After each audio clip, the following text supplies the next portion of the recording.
Greetings, everyone. The song that you just heard was from the Machinarium soundtrack. Machinarium? Like machinery? Machinarium? The song titled By the Wall.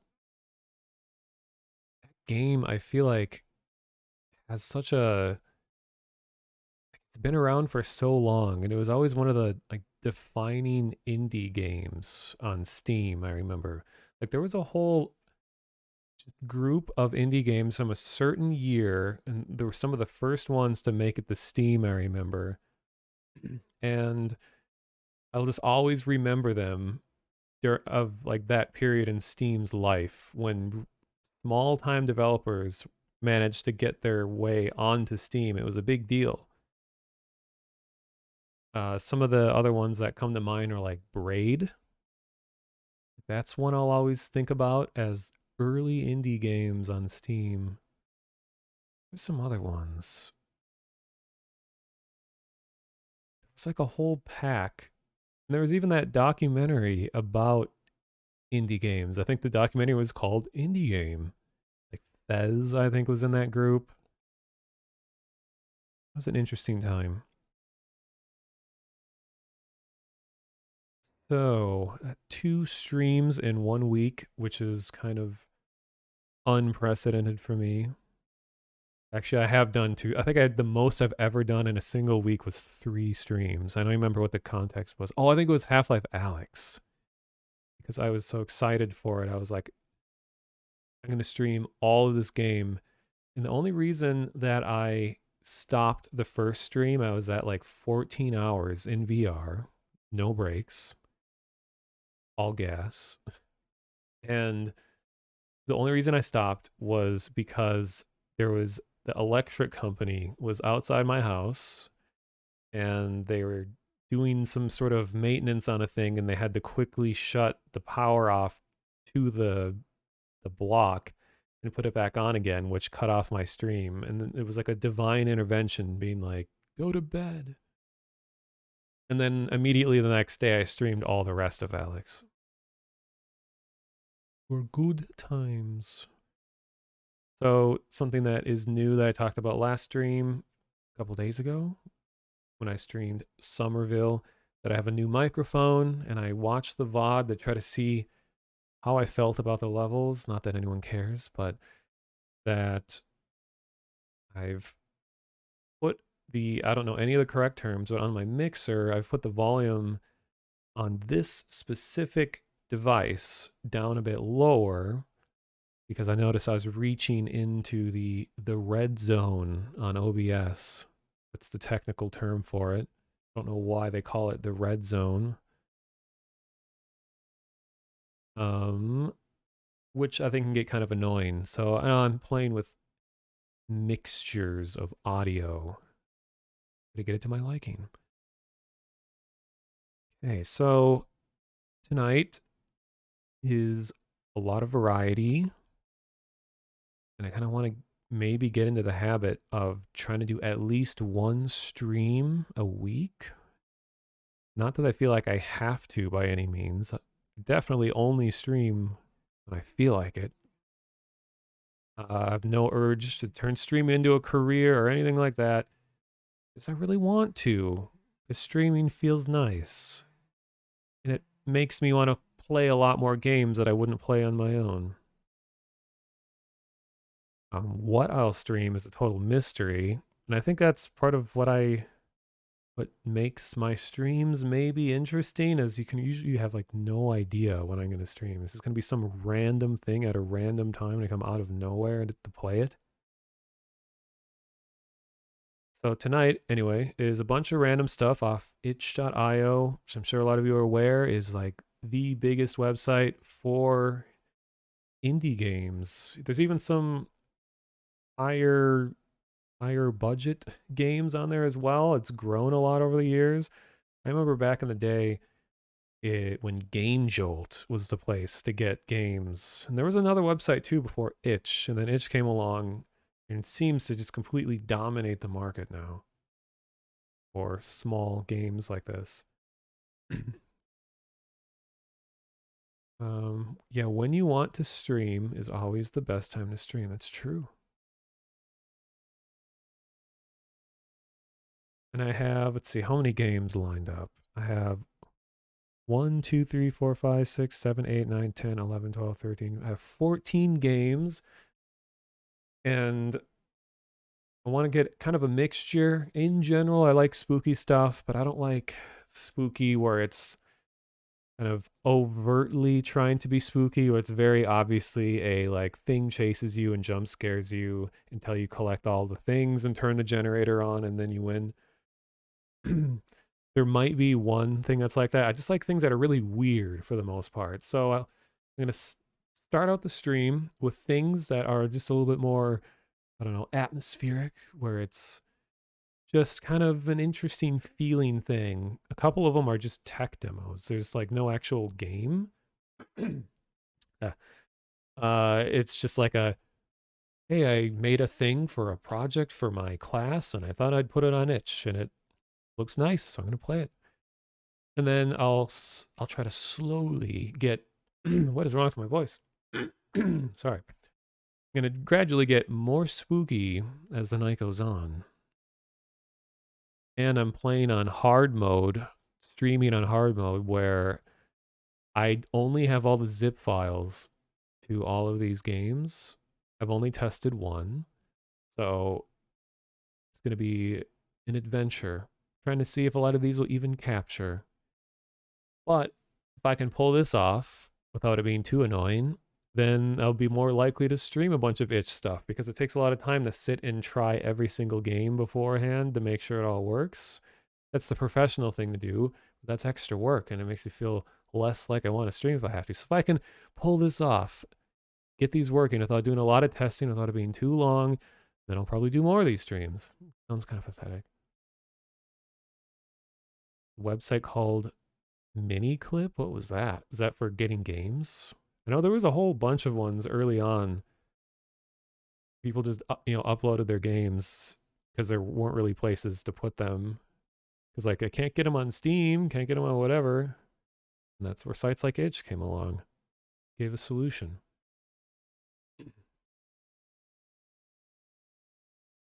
Oh yes, and I'm trying to get into the habit of adding stream markers. Okay, Miniclip was a site for that. Oh yeah, Desura. I remember that. Desura was trying to be like Steam for everyone else.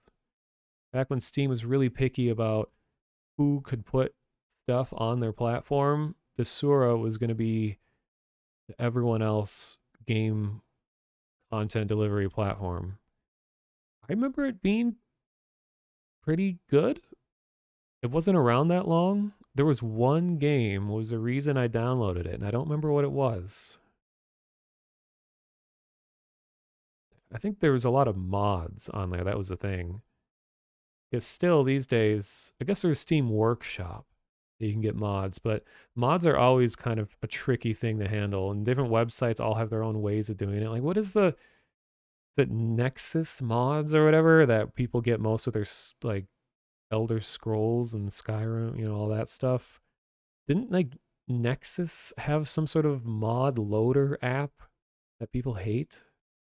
Just I feel like there's a lot of people have tried to make it easier to get mods and manage them and all that, but they always just sort of get hard to manage. And people don't like having tons of programs on their computer. Kind of like just having more than Steam annoys people enough. They're like, oh, I have Steam and Origin and Uplay Store and the Epic Game Store and Blizzard and EA. I don't know. Vortex, it was called. Wait, ModDB has their own thing? I know they just have the website. I'm glad ModDB is still around. They've been around forever. Oh, just for downloading. Okay.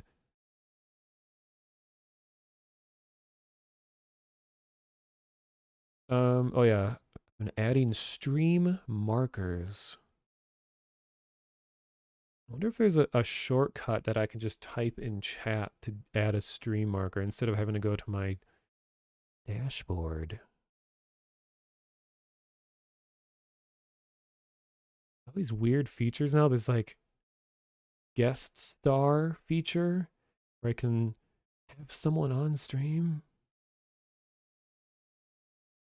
Because there's a stream that I want to do in the future, a VR chat stream, and it would be me just showing off many of the huge amount of worlds that I have bookmarked. I spend probably most of my time in VR chat just wandering through worlds, trying to find even just like vaguely interesting things. Like 200 something worlds bookmarked. Probably only maybe 40 of them are especially interesting. But, I would just be by myself.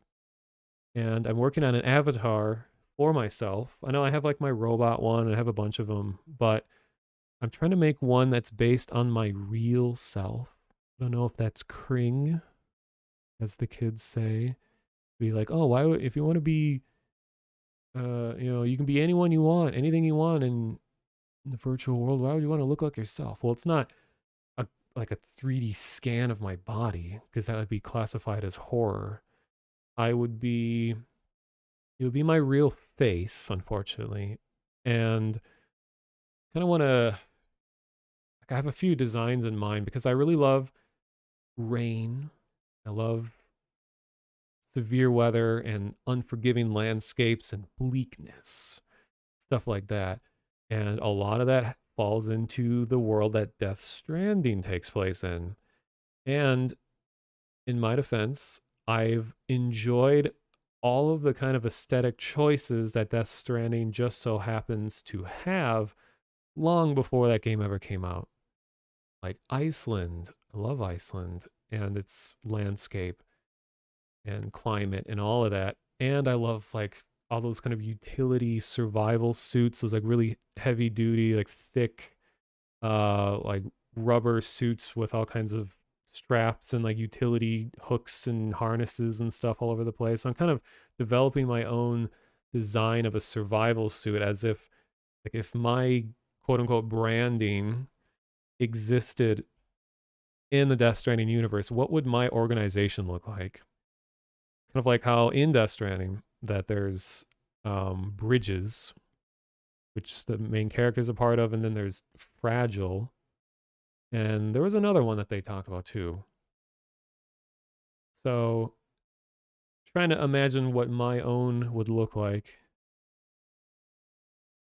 It's probably going to be gray. Actually, black, white, and gray.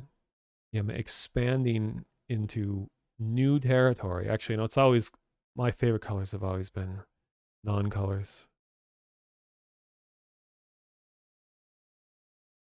Yeah, you still said you can't wear the porter outfit, even though Sam literally wears it in the beginning of the game. I know, that's the best one, and it's only in cutscenes.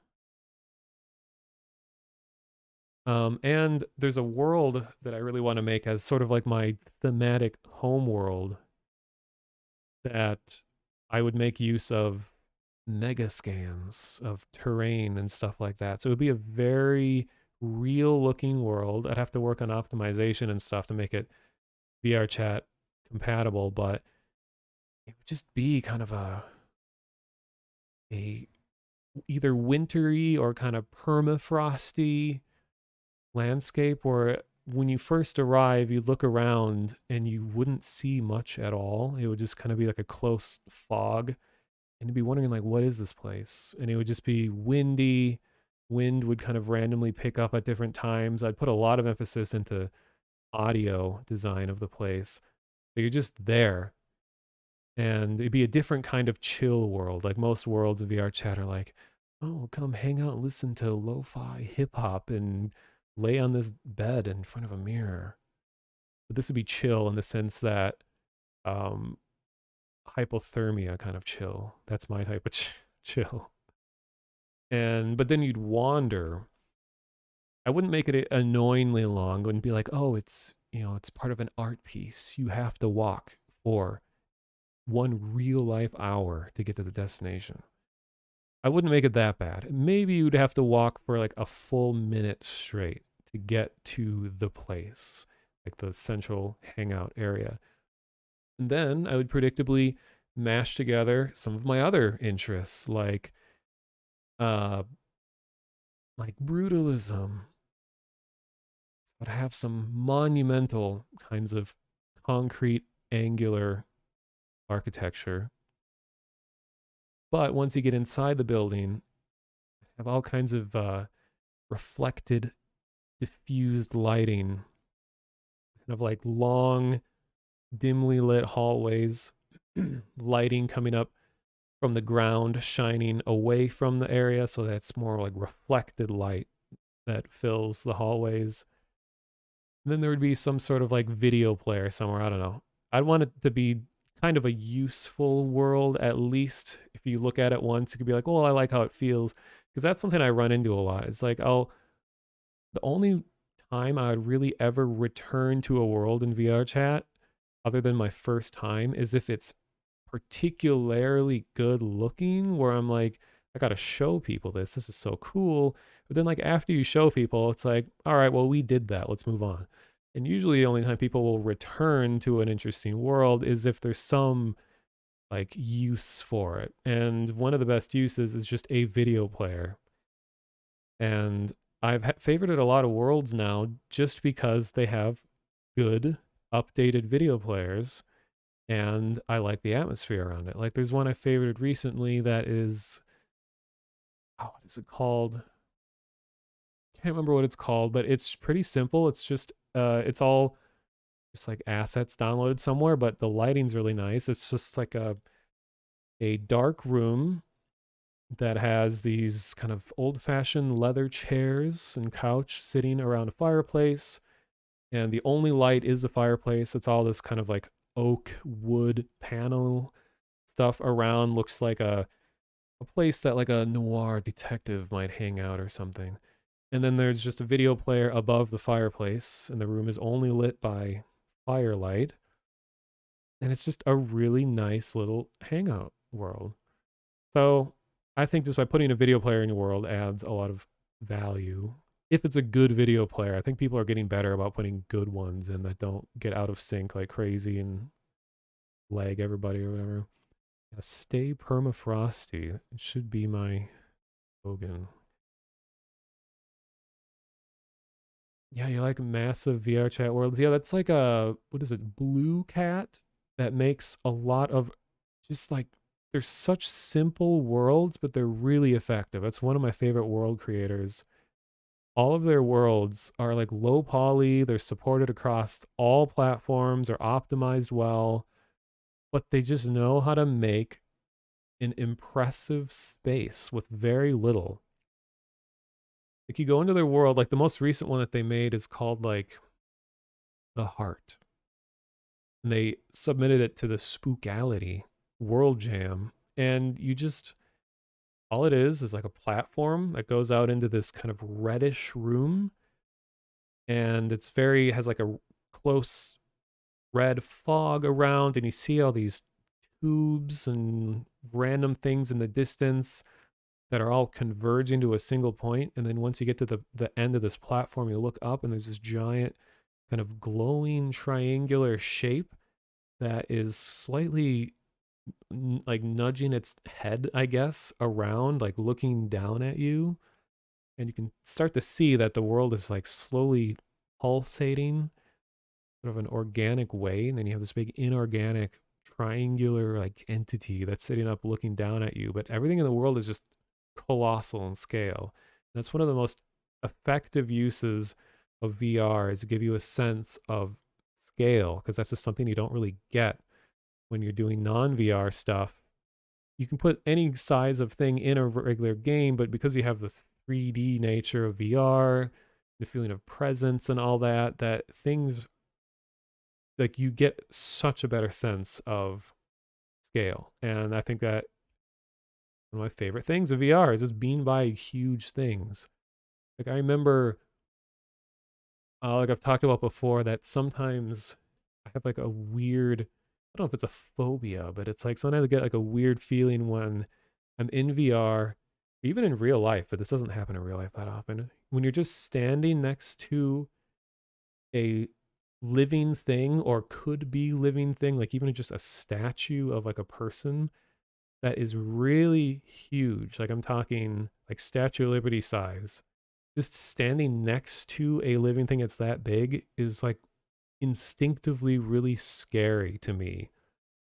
And I remember one of the first things I did in VR is that someone just made a quick little like just exe file from, I don't know, Unity or something, and all it was a one of the Lord of the Rings statues. I think it's like that one that has like two statues with their hands out. They're really big, and it was to actual scale. And in VR, standing next to that was really scary for some reason.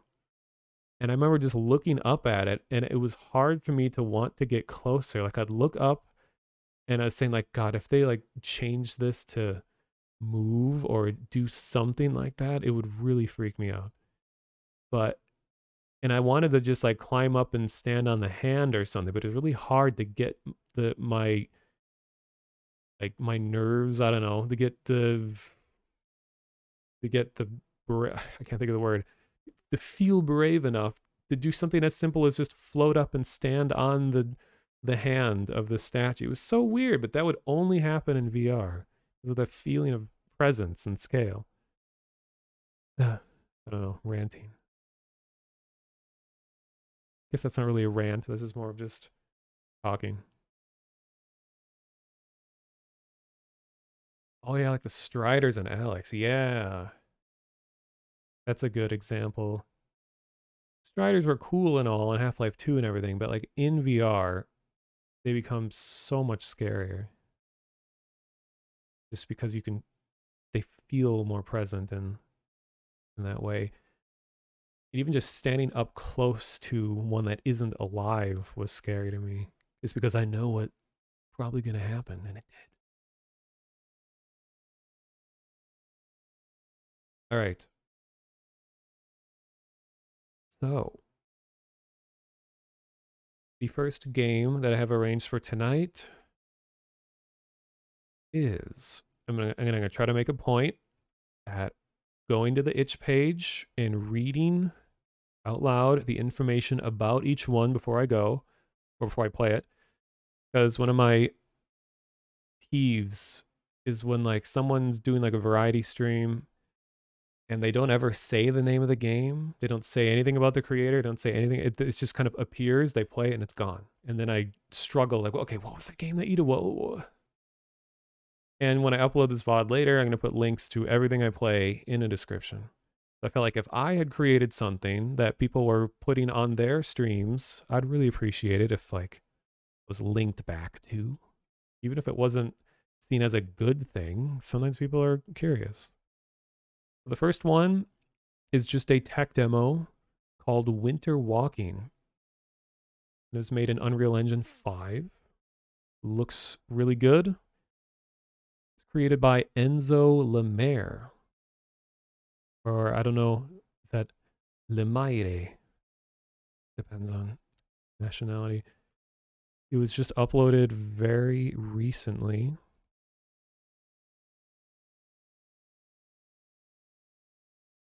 Oh, like a month ago. And there's really no information about it. It just says winter walking and it looks really nice. Okay. So let's cross my fingers that this works.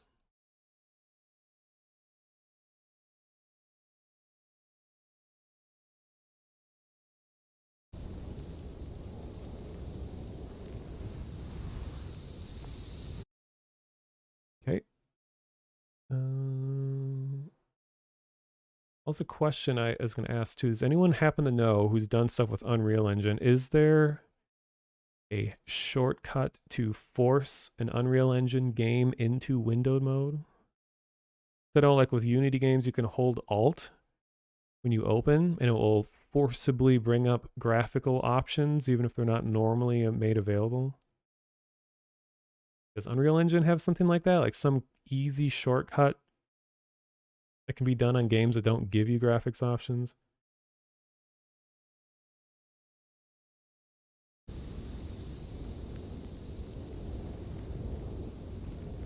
Okay, what do we got?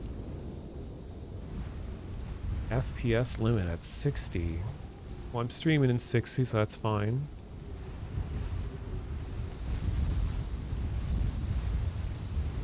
Alt enter. Oh, that sounds familiar. I have everything on ultra. Let's see what this is. Weight controls.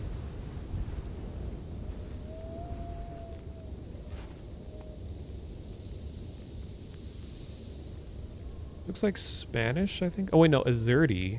Isn't Azerty French?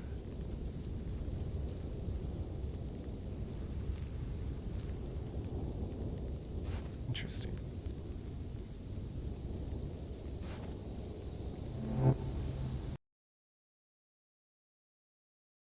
Alright, are you gonna melt my computer?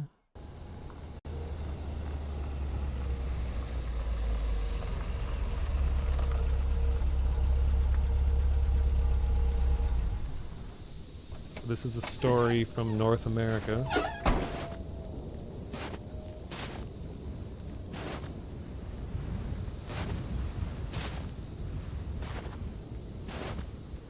I guess I have to walk for now. Why? What happened? Trees are blocking the road. Alright, we got some character development. Man, is there VSync? I guess that's technically FPS limit, but not really. Oh, whatever. And I looked at this creator's portfolio, and apparently they modeled a lot of what's here. Because their portfolio shows this truck and some like cabins and stuff. And already WASD doesn't work because this is meant for a Azerty layout. And I can't bring the controls back up because that was only on the title screen. Here, let me try putting the gamepad in. I mean, it's the kind of stuff that happens in itch streams all the time. Nothing's ever gonna be smooth.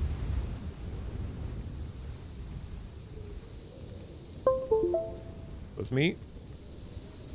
No need to panic.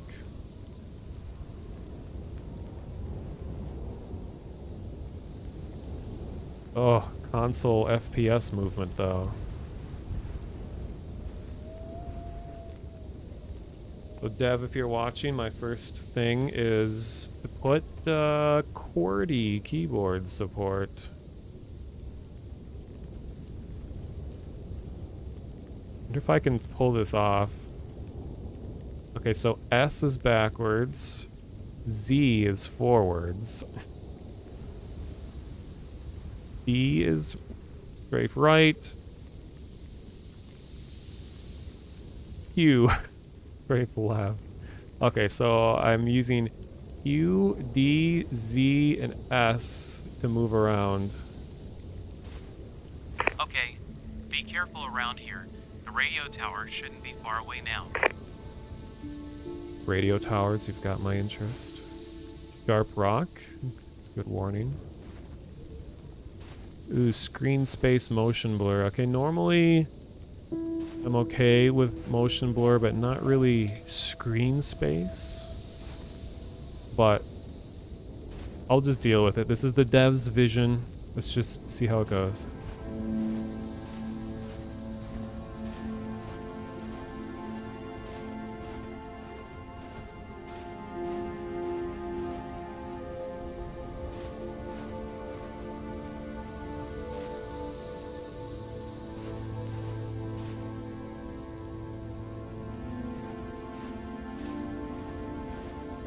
Not this way.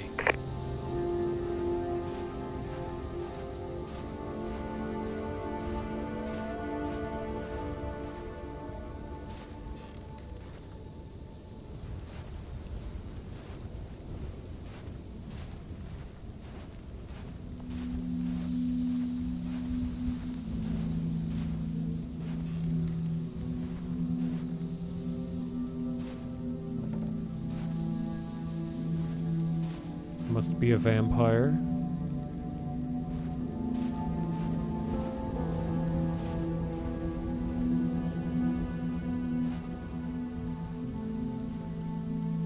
Vehicles look pretty nice.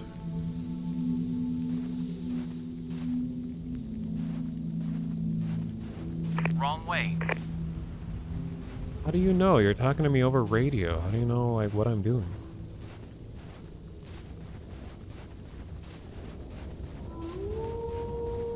It sounds dangerous around here.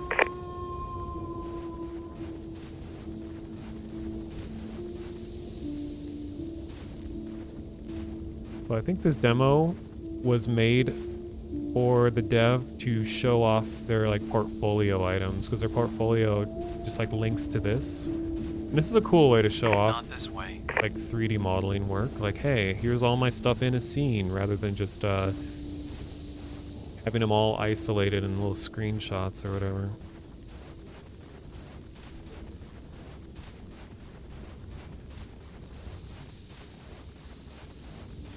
I mean, if you want me to like a game, just put a radio tower in it, especially if it has one of those glowing red lights.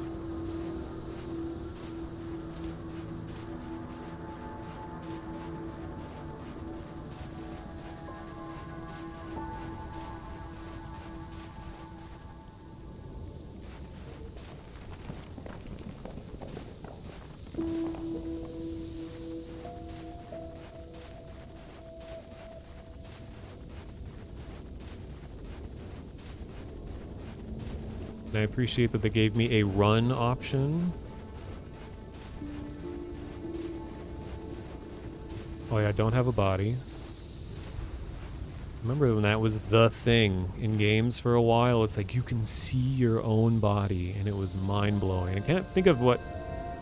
I'm trying to imagine what the first game that I can recall allowing you to see your own body. I know Condemned, the first one, I think you could. What other games could you do that? It took a while for games to start doing it. Oh, and Trespasser, of course. Jurassic Park.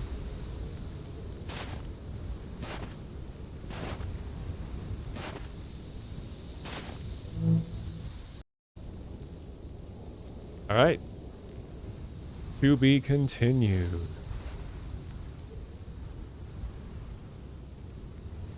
I think that must have been it. Alright. Winter walking. Nice little demo. Anyway. So as I said, we're going to start out kind of atmospheric. And then going to get more spooky as the night goes on. The next one I have here is called Florrae. Completely different mood here. This is going to be very vibrant. And it's showing off kind of an interesting exploration thing. You'll see in a second here. Yeah, Trespasser, I mean, it's one of these games that is just now suddenly getting a lot of coverage and people recognizing how far ahead it was. Like, it was the first game that I remember having any kind of like rigid body physics. Like a crate would fall and move how it's supposed to. It was laggy as hell. Game barely ran, and as we all know, the game was really hard to control. And amazingly, it had animations that were procedural. The dinosaurs and everything moved from physics, joints, and constricting and expanding muscles and stuff. And the dinosaurs moved around through that, which of course made them really janky looking at the same time. But that was kind of the charm of the game, is that a dinosaur would run around in like this weird injured state, and it would take it like 10 minutes to get to you because it was just struggling to like physics its way to you, and you had to like control your one arm, and it was just kind of this whole ridiculous thing to try to control it, which I thought was funny. Oh, Desert, thank you for the raid. Sure you're all aware of Mr. Pagona. Definitely go follow Desert P if you haven't already. Has some of the best stream titles around. And for people just joining, I'm playing a bunch of variety stuff. Starting with atmospheric things and getting spookier as the night goes on.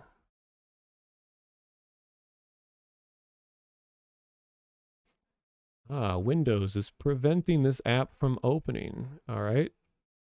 So we got an element of fear that this could be a virus.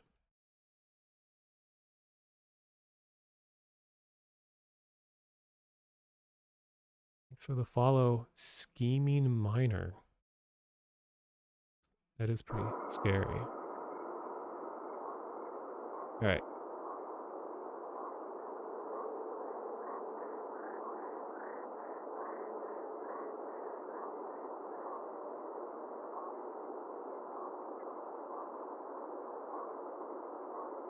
Okay, let me figure out where this game put itself.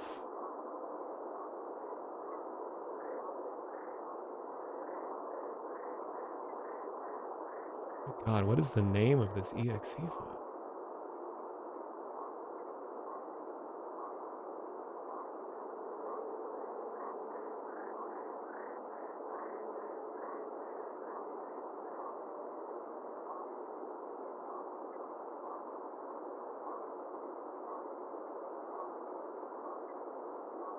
Okay, probably just have to do display capture on this one.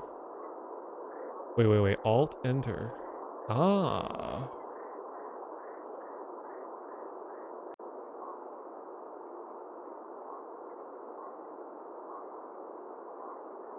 And there it is. Cool.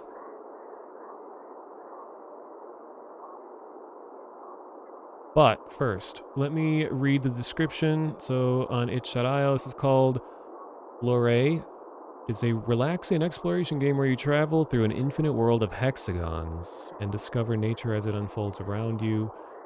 As you wander the world, other Florrae spirits will guide you on the journey to unlock new pieces of nature and commune with all that is Flora.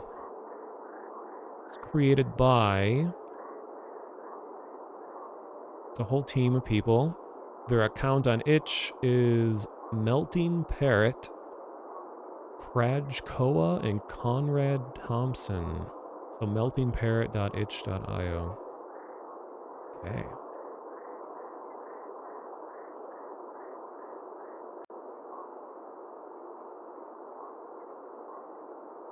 Not good at this. Thank you for the follow.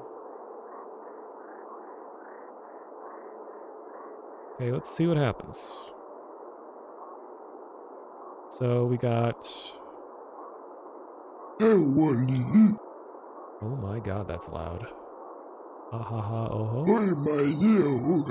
A newborn. Hello there, little one. Do not be scared. I'm already scared at the volume level. Let me put that down real quick.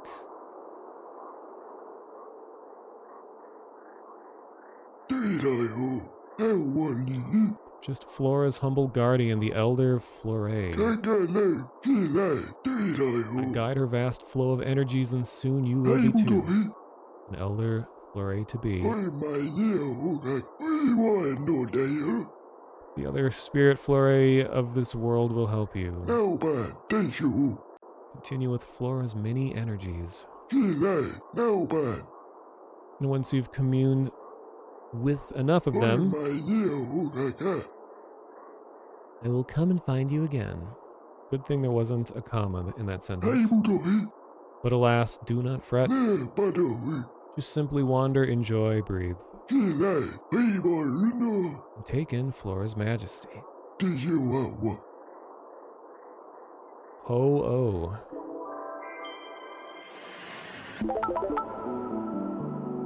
Those are some good sounds. Nice. Bet they're expecting me to go right, so I'm gonna go left. So if what I understand, this was made to kind of show off like I think it's generative world based on this hex system. Hey, man.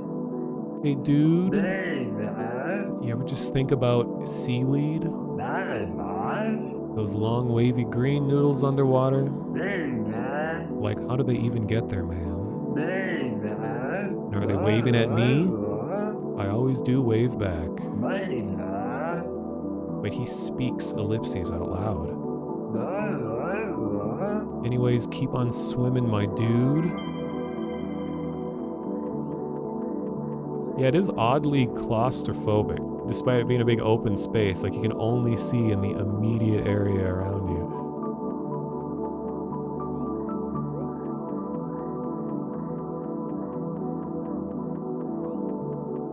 I think I can only do WASD. Alright. Rocks? Rocks, rocks, rocks. Rocks. Rocks? Rocks. Rocks do rock. Speaking of which. Alright. Make sure I'm not missing any buttons. Oh. Okay, it doesn't appear to be anything else.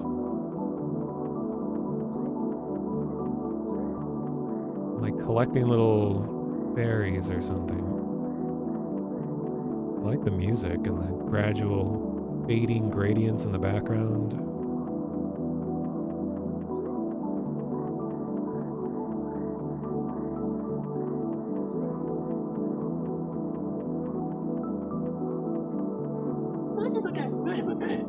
Oh, you startled thee. How does the air smell? Great, right?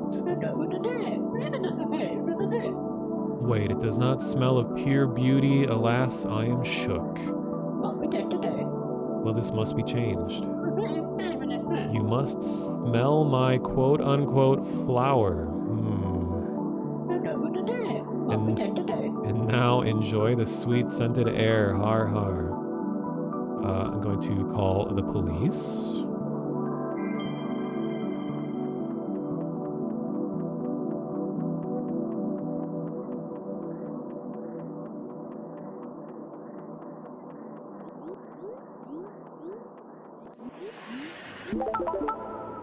Ooh, that was nice. This sounds like getting a message on Skype, doesn't it? Oh no, it was iChat. I think on Macs and iPhones, that ooh, ooh, ooh, every time you get a message.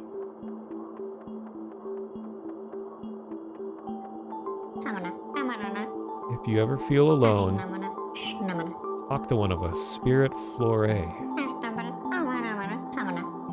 If it all gets too much, look for some quote-unquote bushes. Where is this going? I often hide in them for some alone time. What the fuck? Take care. This is starting to go downhill. Getting a lot of messages on iChat.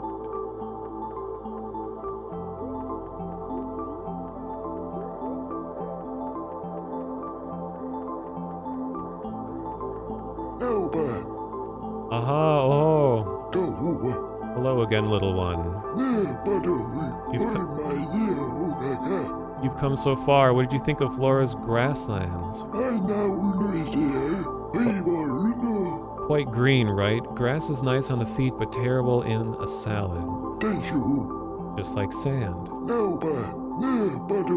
Oh, wait, one moment. What do you know? Or what do... Wait, you do not know what sand is? Oh. Well, I'm sure you'll see some soon. There's plenty around us. Focus on the color yellow and think warm thoughts. And you should start to see the desert. Well, you can look in chat too if you're looking for that. Oh. Ah.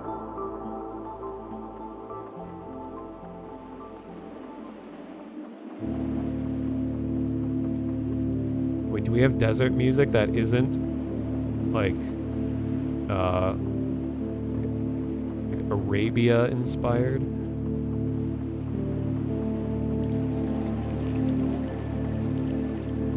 Nice.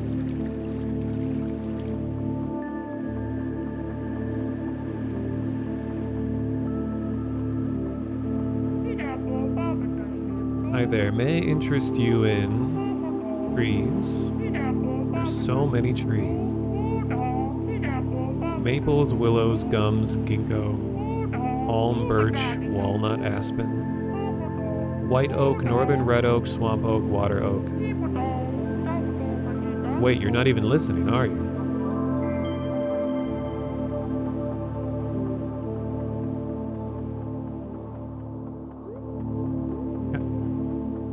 Grass? Desert. Grass. Desert.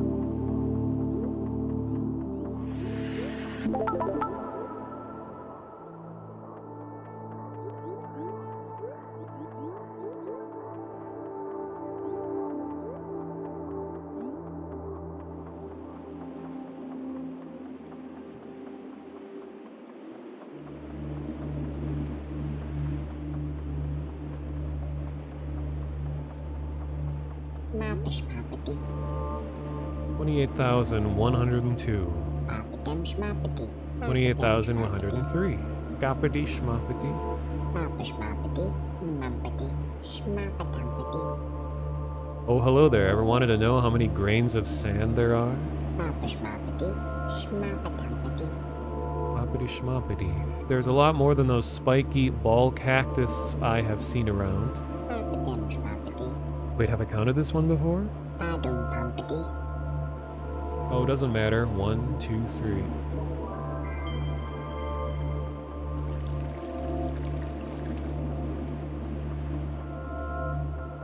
See, I like this that I feel like I'm progressing even though I'm not actively trying to do anything. So sort of like I can see a glowing light on the horizon. I'll follow it. It leads me to something. It'll be a boppity schmoppity. Pretty satisfying series of words. Sometimes when I see a cactus in the distance, it looks like someone's waving at me. I just want to give them a hug. But I would not recommend this as they have a prickly personality.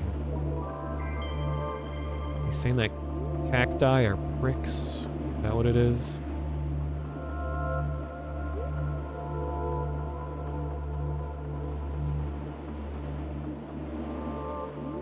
And this little character does kind of give me Hollow Knight vibes. I think any small, cute character with black circles for eyes is now like a member of the Hollow Knight universe.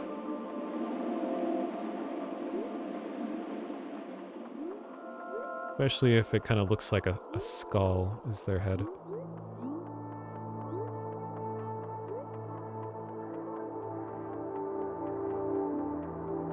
Alright, I'll give this one like 5 more minutes since I have so many other games I want to get to. It's really nice. It's well made.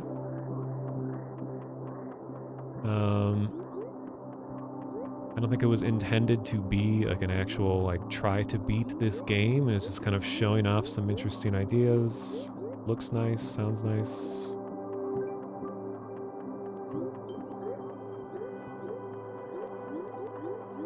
Still wondering what the shapes that appear in the bottom left are. It only shows up when I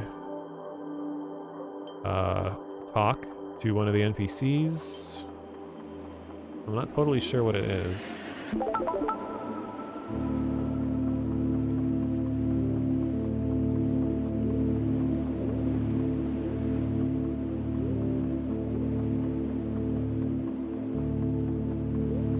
Hey, thanks for the follow, Decius Magnus.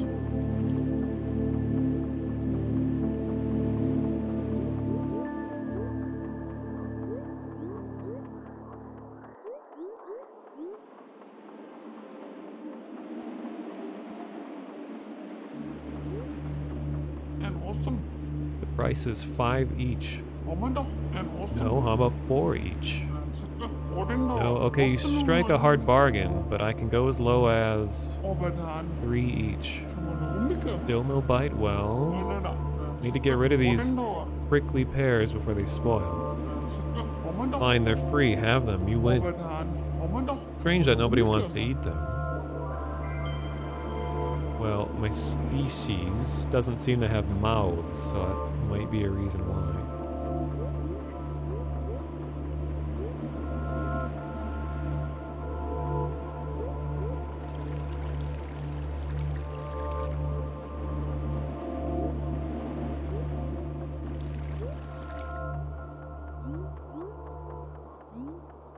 Boppity schmoppity.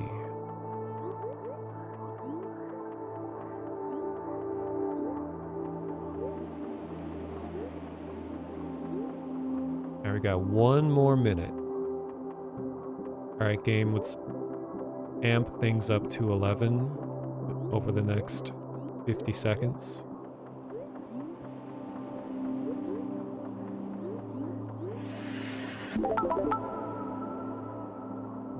Not sure what that's doing. I think it's just like when I reach a certain amount of like little glowy things that I acquire, that they just, I don't know, they reach a climactic state, I guess you could say. Thanks for the follow. Conejo sueño. Something about being tired. I don't know what a conejo is. I hope I didn't read a bad word. I know cajone, but not conejo. Unless that's like a sneaky way of getting around Twitch's filters. Is it increasing my range? Oh, is that? I do seem like I'm seeing more hexes at a time. That's true.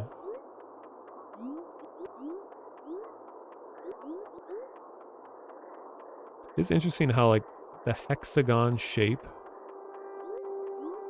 is such a game-friendly shape. All these board games, especially like, you know, Settlers of Catan, based on hexagons, and it's now become like a genre to be like a hex game for like city building or turn-based strategy. It's just like, it's funny how a geometric shape has so much more to it than just its shape. It now has like gameplay implications when hexagons are involved. And hexagons almost became corrupted forever when they started doing that whole like NFT thing on Twitter. I was like, no, I like hexagons. They're gonna be destroyed forever. But I think people have mostly forgotten that, and I'm glad that the hexagon was able to come back. Dwarf Romantic does stuff with hex. Oh, I've seen that game. Looked really interesting. That's the one where it's sort of like a puzzle city builder, isn't it? Where like you have to very specifically place parts of a village. That looked really cool.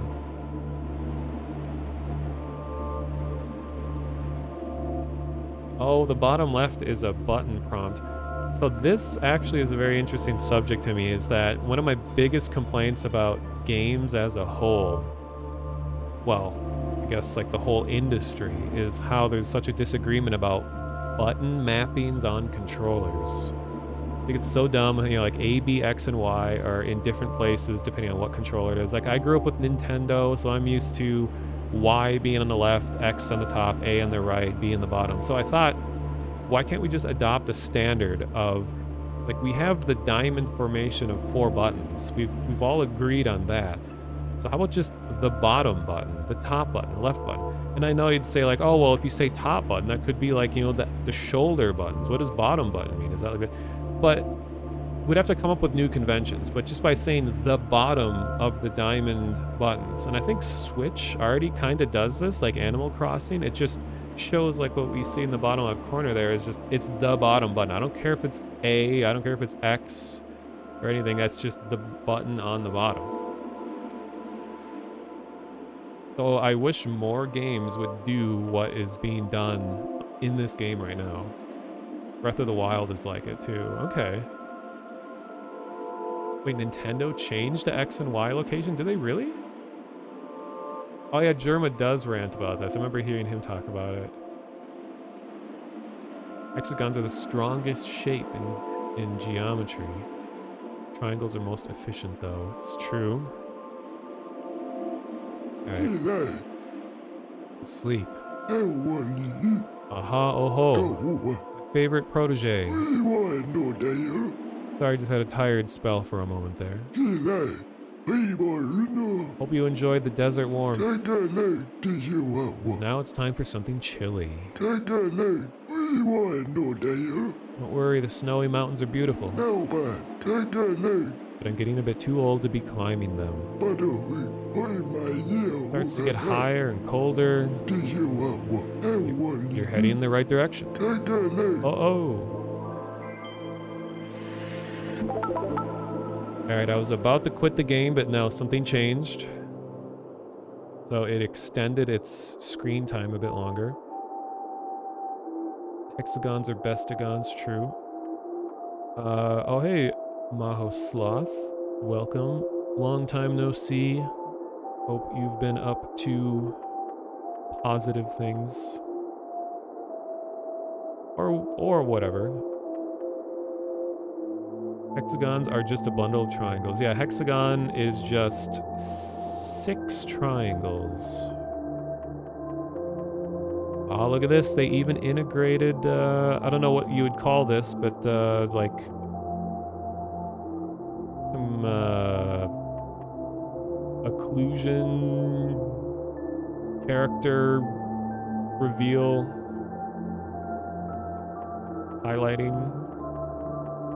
They even did a little like half-tone pattern. It wasn't just an outline. They even added like an extra effect for it. That's really cool.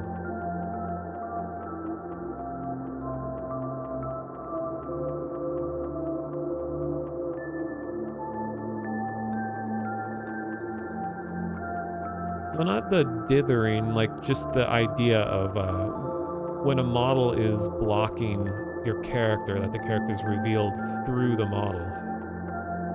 Flipping? I don't know. Florrae spirit passed by before, wearing a funny hat. It was a ring made out of wildflowers. I want to make one, I want one, I want one. It looks so fun. When I make one, I'm going to show Coco. I'm going to show Conan O'Brien. Bye-bye.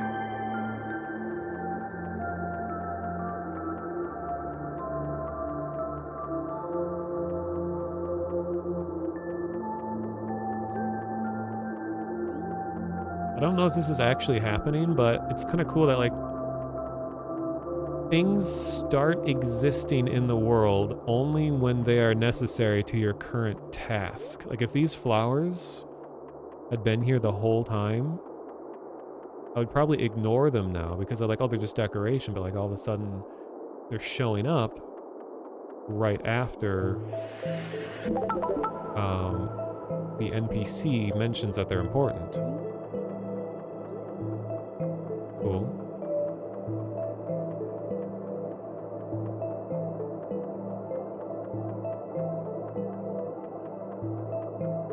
Whoa. Oh, God.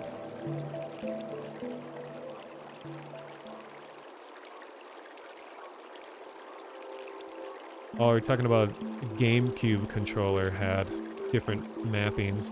Well, GameCube was a little different because it was like a departure from the very clearly defined diamond formation of buttons. It had like large A button, small B button, and then like, I don't even remember. I know people argued for a long time. They're like, oh, the GameCube controller is one of the best controllers of all time. And then some people are like, GameCube controller is the worst controller of all time. I don't know. I personally liked it. I didn't spend a lot of time. I didn't play on a GameCube until way later in life. So I didn't have a whole lot of time to get used to it. I played through like half of Wind Waker and a little bit of Pikmin 1 with it, and I liked it. Because it's like I think it's easier to teach asymmetrical designs compared to symmetrical. Because like it's easier to gather information when there's inconsistency, because your brain is easier at picking apart things that don't follow a pattern. If things are too consistent, it all starts to blend together and it's hard to discriminate. So it's like, someone's like, okay, what button do I press? Press the big button. Press the small button. Well, then you're like, okay, press the gray half circle in the top left with your thumb. I don't know. Like big meaty controllers. What, like the first Xbox controller? Is that like your ideal size of controller? Maybe I'll knit them a scarf, or a coat, or a hat, a pair of boots. Talking about those bare leafless trees that have no leaves. They look so cold in the snow. Well, at least you should stay warm. It's cold out. Okay. Well, this game is cool. This is, here are the creators. Oh, they had a lot of playtesters.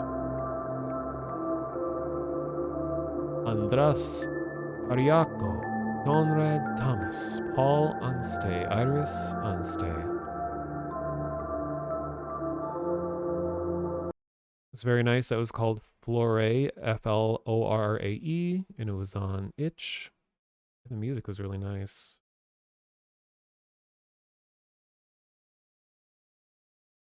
Up next, we're getting slightly spookier. This is apparently a music kind of rhythm game. Its genre says rhythm, and it's tagged as art game and walking simulator music atmospheric. Very interesting. It's called Aleatorium.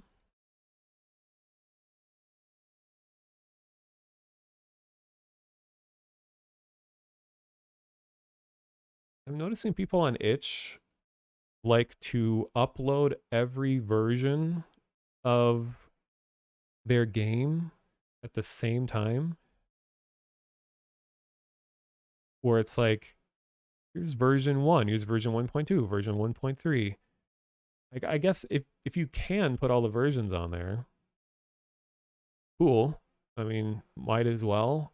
I would just worry about people downloading like, oh, I just want the regular game. I don't want the other versions, and they just download the oldest unpatched version. I think I'd like a game called Gob by Gamma Girl. That's on itch.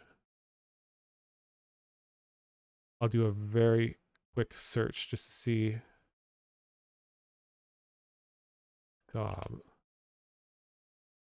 Oh yeah, this was in one of the packs. One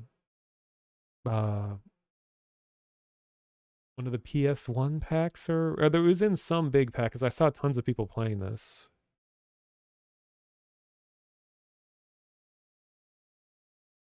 It's like claymation. It was really cool. So thanks for the follow, Primary Denizen. Always a fan of your really well crafted Half-Life maps, Half-Life Alyx and 1 and all of that stuff.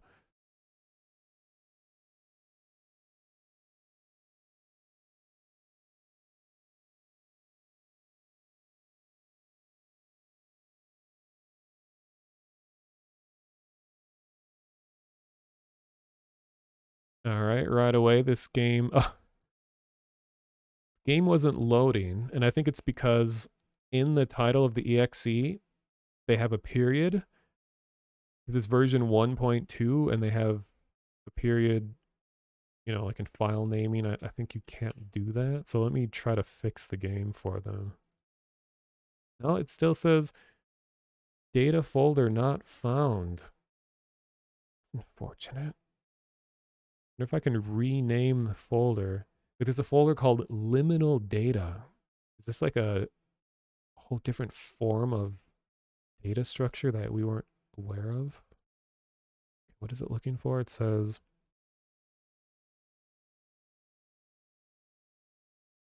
okay, real-time game fixing happening here.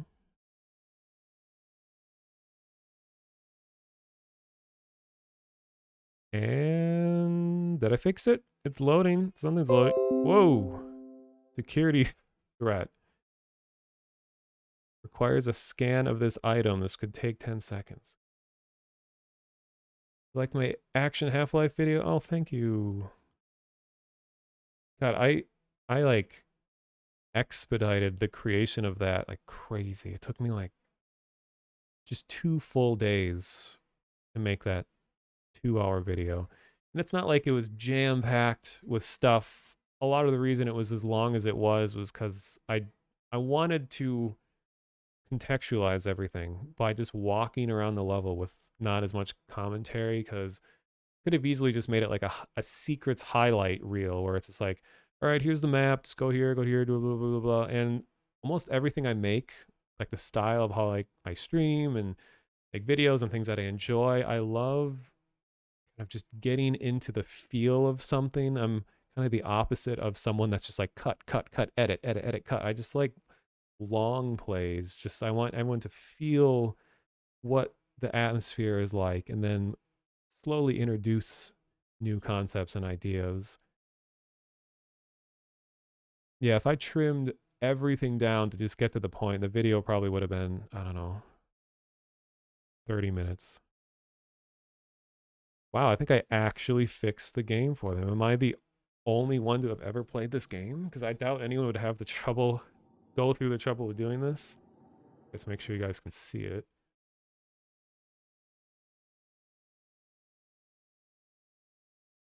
This is, yeah, aleatorium, aleatorium. I'll read their itch page really quick. This is by Felix Partos, Kevin Yang, Ethan Munn, and Christina Chen. Has no description, just says WASD to move, shift to run, space to jump, control Q to quit. Was uploaded about a month ago. No description. All right.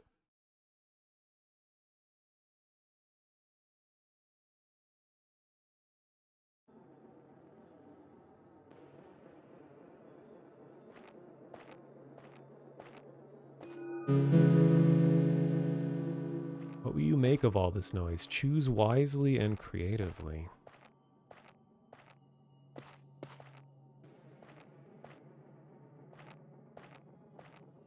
Ooh.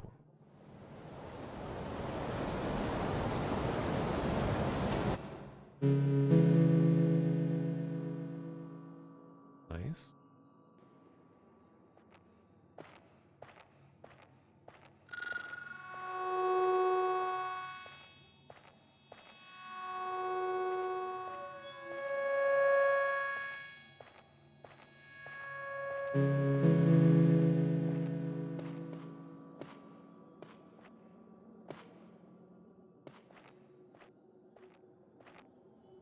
I feel like this is going to be a game that's going to be very easy to get stuck on geometry. Kind of like middle school.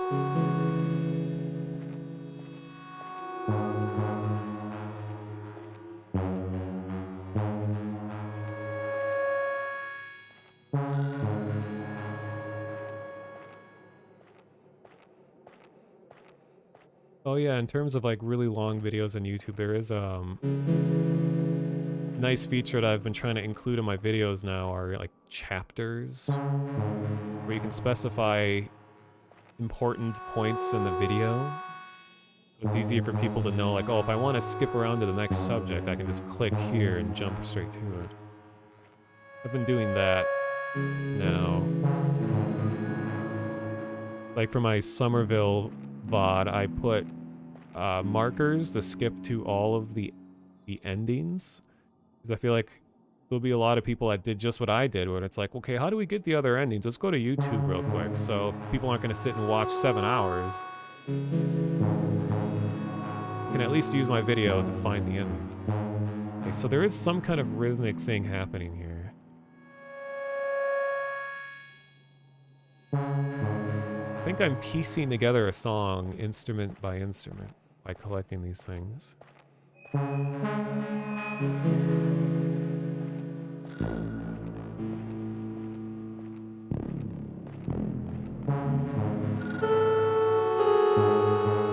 That is a bit loud.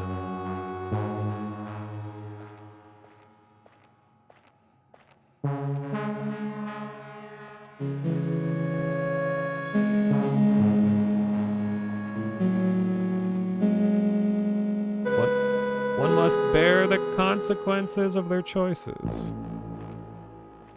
We got some Affix twin logos. Affix, Affix. Yeah, this is... Oh god, that's probably a lot louder for me than it is for you guys.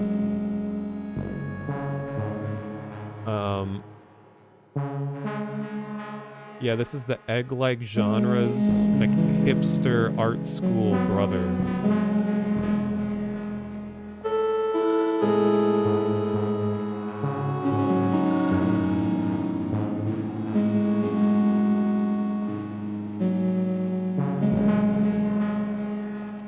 I can't interact with anything else. I can only move and jump and run.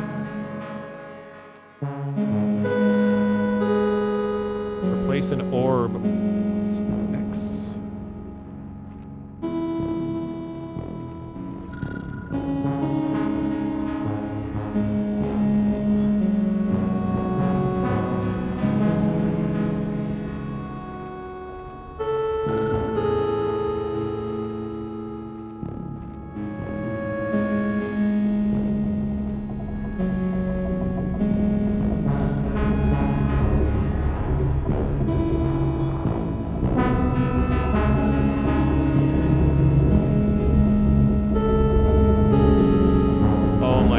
That is... Okay, sorry, that is getting way too loud. I'm gonna put this down. Okay. Put it down to like 25%.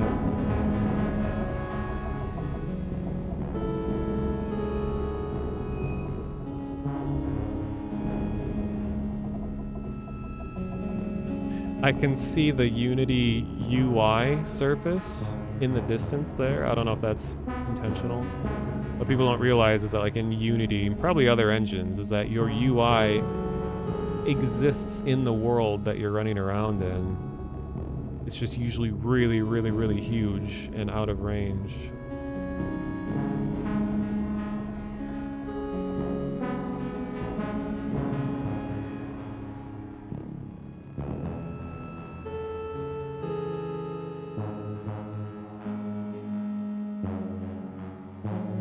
Like I'm assembling an oscilloscope. Let's see that. It's like a sequencer in the top there. I can hear a bit of musicality. Ooh, this is getting a little IDM-y. One of my favorite genres. Oh, what is this? I can barely read it because there's so much stuff on my screen. In the wood, in the wood there are paths, mostly overgrown, that come to an abrupt stop where the wood is untrodden. Each goes its separate way, though within the same forest. It often appears as if one is identical to another, but it only appears so. Woodcutters and forest keepers know these paths.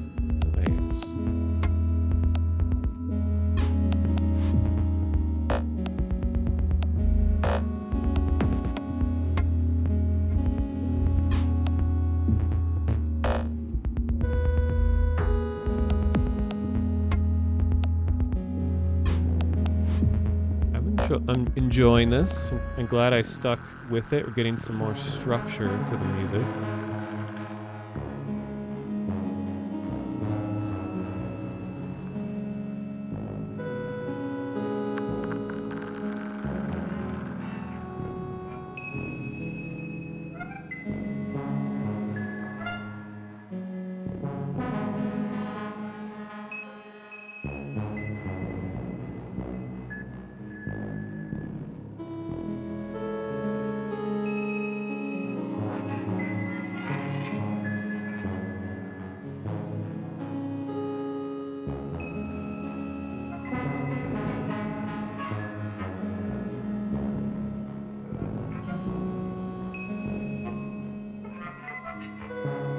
It's getting a little anxiety-inducing sounding. It's like an oboe player warming up.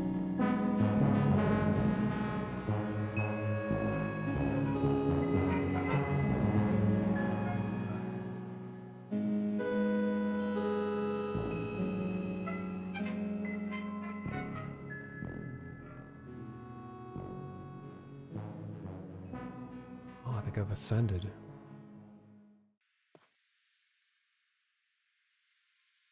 Ooh.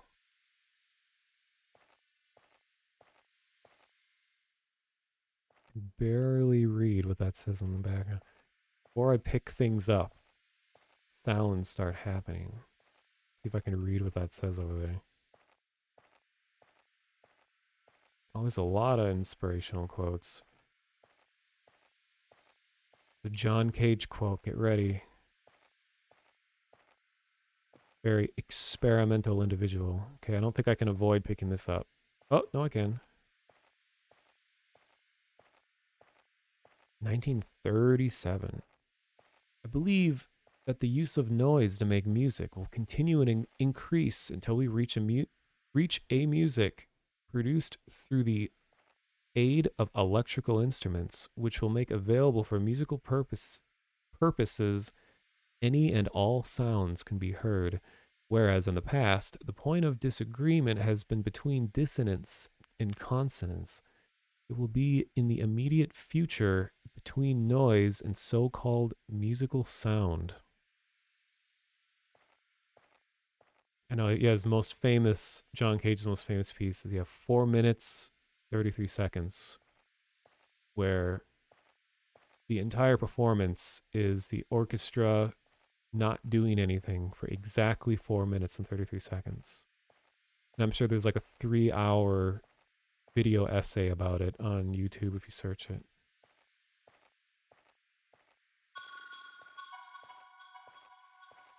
We got some different sounds.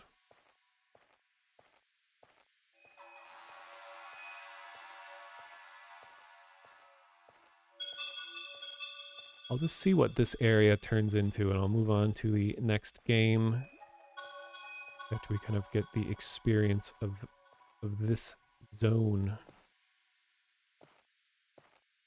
Song is the sound of people being forced to watch nothing. I like kind of abstract ideas like that. Like,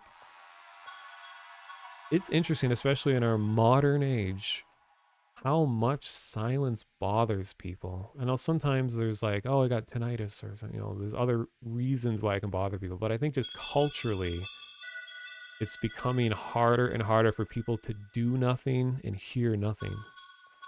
We just constantly need input. Kind of like the short circuit. Like, input, Stephanie, input. Only millennials and Gen X will know that reference.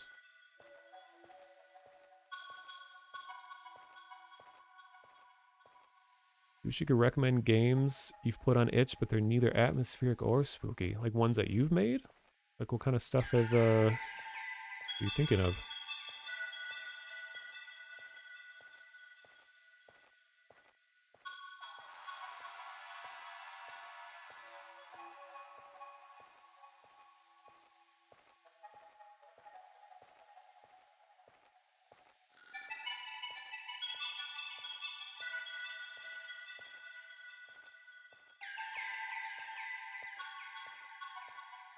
Yeah, meditation is like kind of that principle of doing your best to do nothing until like, clear your mind and just breathe.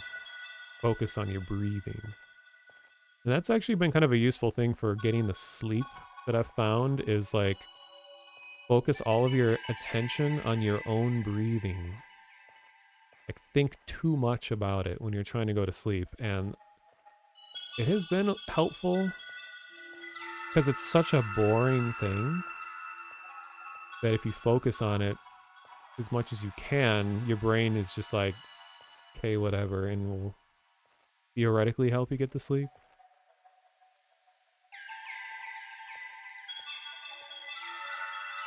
Yeah, and that's the thing too, is like human brains really enjoy two things, are really good at doing two things. One is recognizing patterns, and another is recognizing contrast. So it's like, in theory, a sudden oh god, sorry about these noises. A sudden loud noise can be just as jarring as sudden silence. Kind of like if you're at a really loud concert and they have an audio problem, like it's like deafening silence.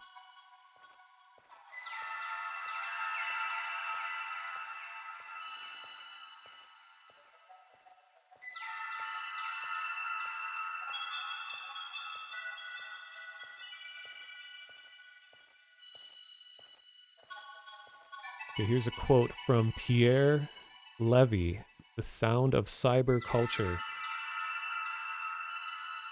Okay, I'm not a fan of these really shrill sounds. Looks like these aren't as loud for you as they are for me. So, the virtual work is open by design. Every actualization reveals a new aspect of the work. Some systems not only manifest a combination of possibilities, but encourage the emergence of absolutely unpredictable forms during the process of interaction.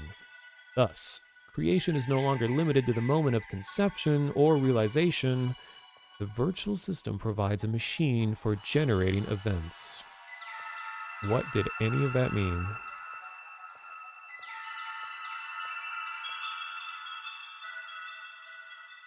I'm trying to see if there's a really simple way to summarize this entire quote. Let's see, virtual ways.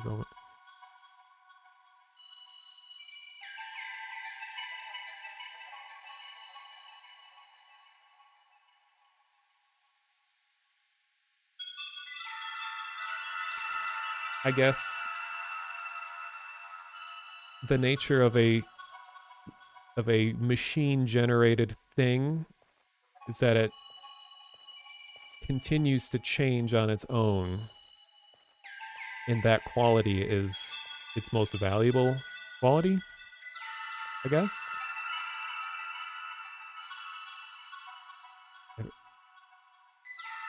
I'm bad with lots of words.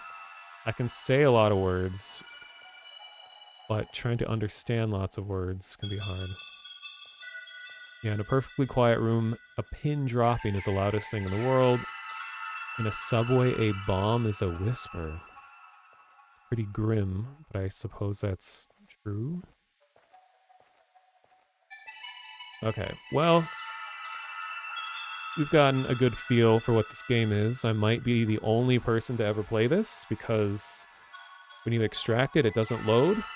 And I had to rename the data folder to match the name of the game. Oh, and it's gone. I think the reason that happened is I think they must have changed the name of the game partway through production, so pieces of it had different names. That was aleatorium, aleatorium.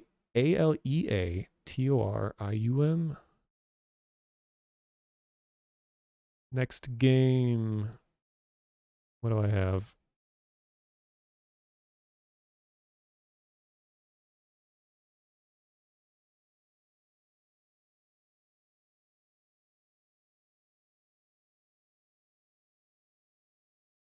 Ah, I really wanted to check this one out. This one's called, actually, let me get it.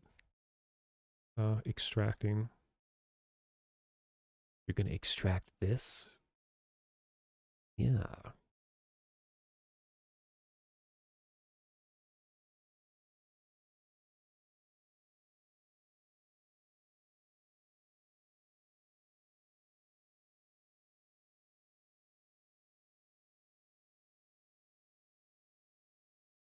Oh wow, yeah, Legal Rick. I am shocked that anyone remembers that. I know exactly which one you're talking about. A game that I played from months ago where you're in a cornfield next to an airport late one evening. It was atmospheric as F. I imagine you're trying to say as fuck. But It was. That was a really interesting game. You know, there's no purpose or anything. It was just like sun's going down, you're sitting next to a building, there's some like ambient sound of just wind and all that, and it was a really nice feeling game. Like those are moments that I have a lot in games where I'll just stop and I'll just think, why does this feel good right now? And I mean it in the most abstract way. Like it could be a gameplay thing, it could be an audio thing, a visual thing. There's a lot of reasons why something feels good, but I try to think, why does this feel good? And if it's especially good, I like take a screenshot or write it down. Like I have all these notes of just moments in games. And like in my own game that I'm developing that doesn't exist anywhere except in a notepad in my brain right now, I'm always thinking about what's a moment that I want to have happen. And I'll think about all these things that feel nice. And I think, okay, so how could all these nice feeling things be made into game? I don't know.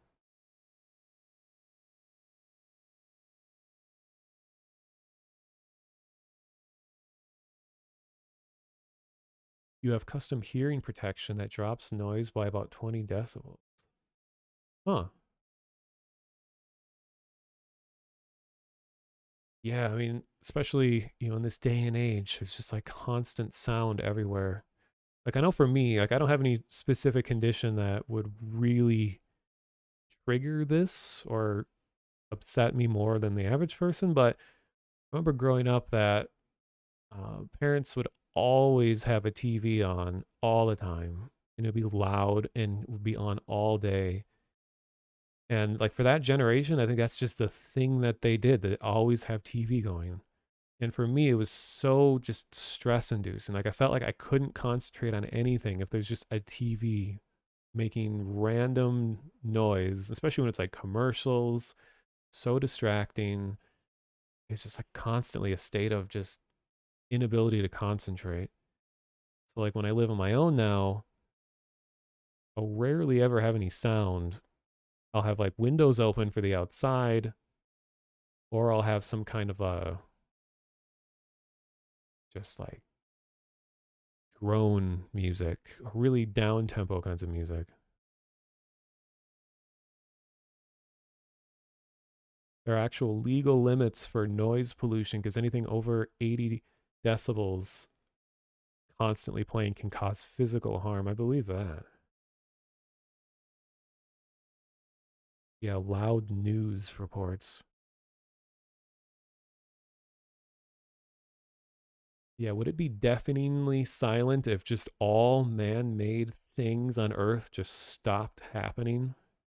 Like, I remember a few years ago, the old place where I used to live, there was like I don't know the right term, like a really like deep power outage. It wasn't just, oh, power got cut to a couple houses. This was like everything is out. The street lights were off.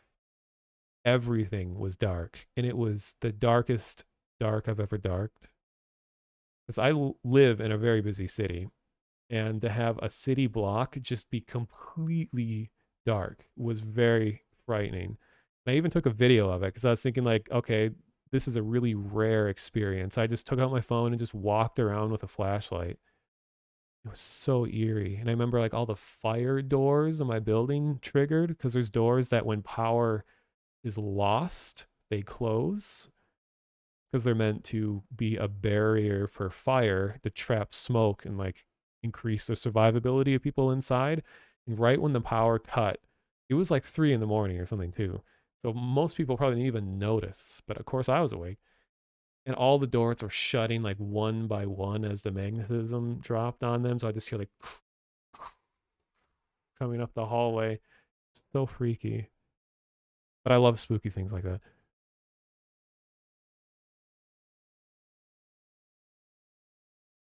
Yeah, depresses you how much companies actively try to fill every second of our lives with ads and just sound. Yeah.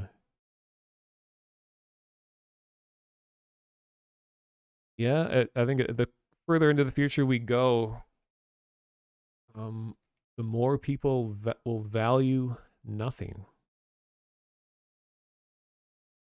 The more something we have, the more we want less.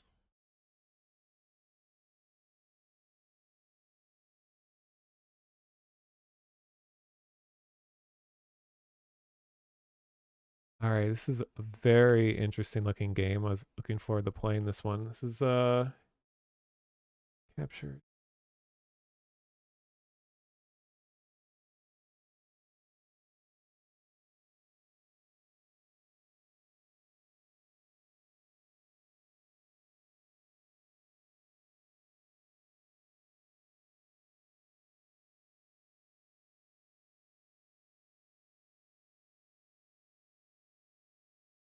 It's gonna play hardball, I see.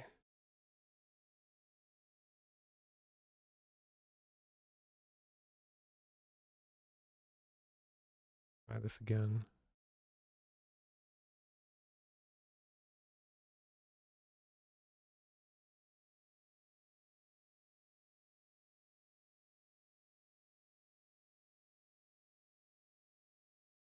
Game, please.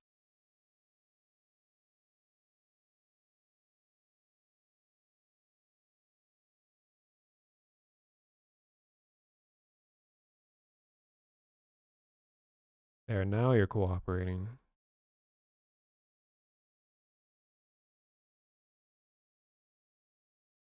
I'm pretty sure it's supposed to be silent right now. Okay, let me read the description. This is called Watch the Weather Change. Watch the Weather Change is a fable about surrender and loss, where the player will have to learn to let go.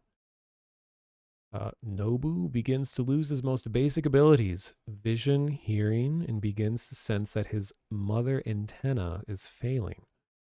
Seeing that he could gradually lose everything, he decides to make a journey to his salvation. Nobu will have to reach his antenna before his vital functions fail completely. Seems like my type of game. Handcrafted visual style, analog elements, traditional animation. I think this is like hand-drawn. Demo is not intended as a gameplay, but to capture the aesthetics and atmosphere. Author is Dobra Studios. So Dobra Studios at itch.io classifies itself as art game. And I'm sure artists out there cringe a little when you're like, okay, we're putting our game on a website. What are we going to label it as? Art game. Sure.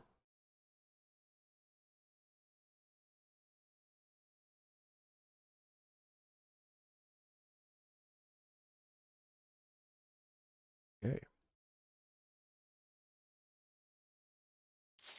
Oh, there is sound. Okay. Cursor's on screen. Okay, I'll hide it in the corner.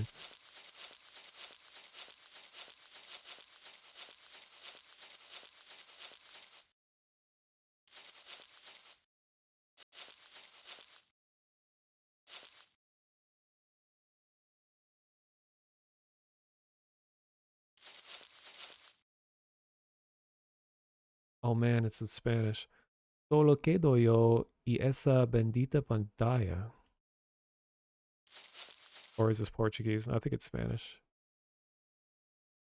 I only recognize like 3 of these words. Something about I and you are something. Oh.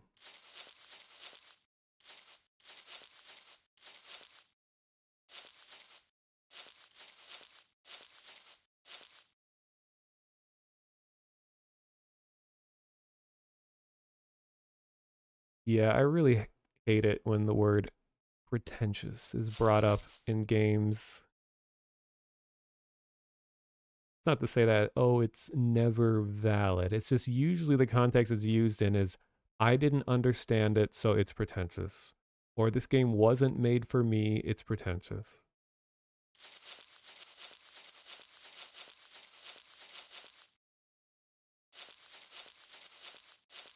Like, we live in a time where not every game is meant to appeal to you.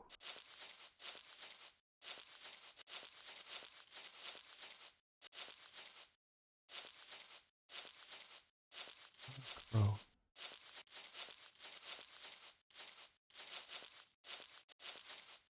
Actually, I just remembered we're living in the year 2022. Let me go back.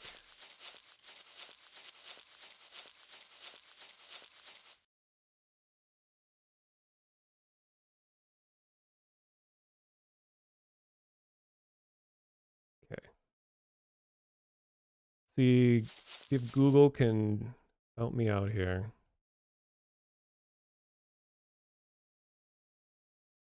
Solo quedo yo y esa bendita pantalla. It's just me and that blessed screen. Here we go.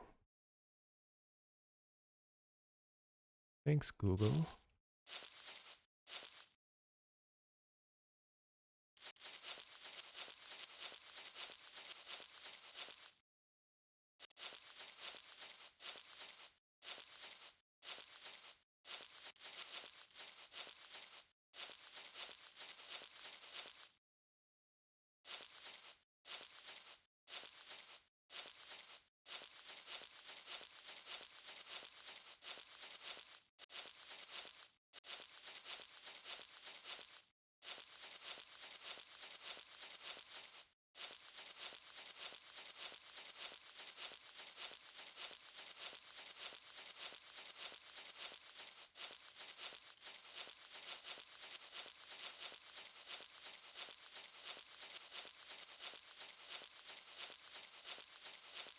Yeah, I know the term like walking simulator was it was supposed to be like a demeaning term.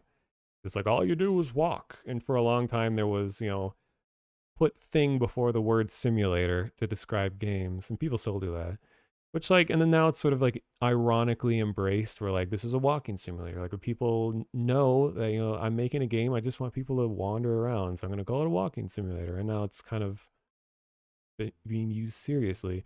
And I think, it's definitely true that, people might make games that are to like boost their ego and to like flex their like philosophical knowledge on others, which is very much a pretentious thing. So I think pretentious stuff does exist, but just to kind of go and label a game just as being pretentious, whatever, like I'm gonna review it low on Steam because pretentious, I think it's just like, oh, the game wasn't probably made to appeal to you. So to call it a shit game because you don't like the way that it presented itself, I don't know.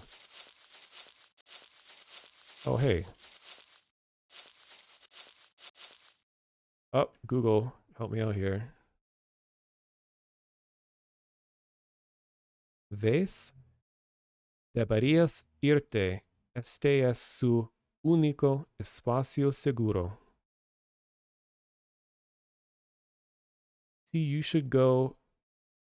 Star, her only safe space. Did it translate correctly? Oh no, I put Estella instead of Este es su único. Try that one more time. ¿Ves? Deberías irte. Este es su único espacio seguro.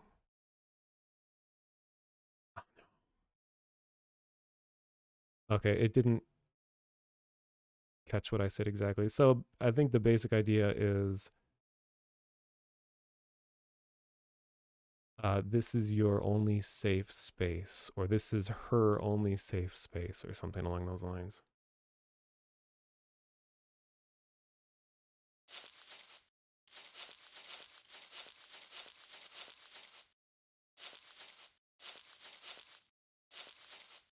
And I know, there is like the big human urge to want to objectively rate and judge things in as objective of a way as you can. And I feel like, art is infamously a difficult thing to agree on.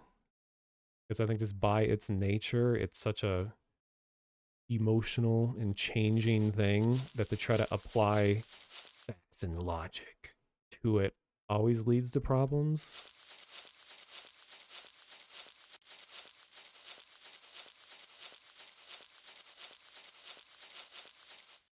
Man, those crunching leaves.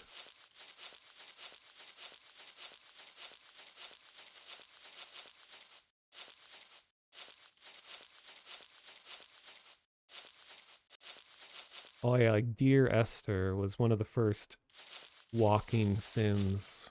I mean, there's definitely been games before then that did that same thing, but I think that's right when the term started to take off. That game was literally just, not literally, but that was just you walking from point to point as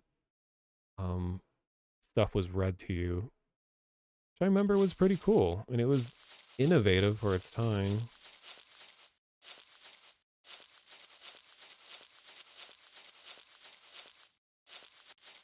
I was told that my senses would slowly degrade as I play this. So if they're talking about the leaf crunching, am I going to go deaf eventually?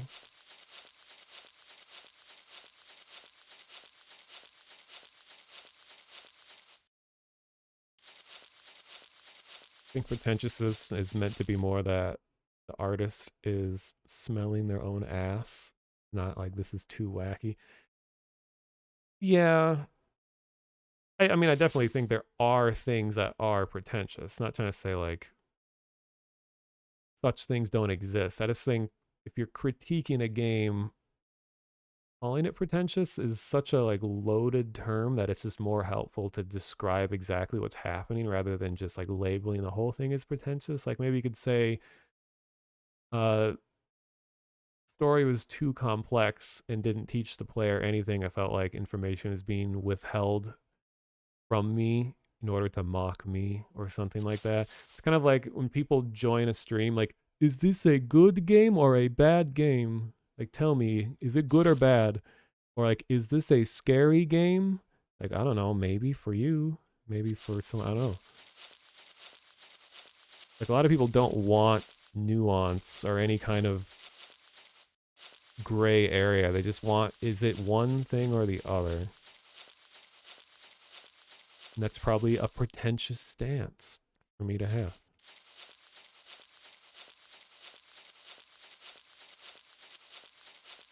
Okay, I'm not seeing anything changing or where else to go. Game looks really cool. I like the hand-drawn... Oh, I can interact with that? No, I just re-entered the same building. Oh no. How many layers am I going through?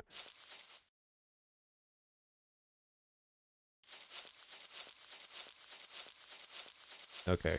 Might be missing something, but I don't know. Game looks cool. That was Watch the Weather Change by Dobra Studios. I think I'm down to the point where we're getting spooky. Ah, yes. I'm going to jump right to this first one. I think I'm a little late to playing this one because there's probably been a million other streamers that played it already. But who cares? Called... What is it called? It's called Rental.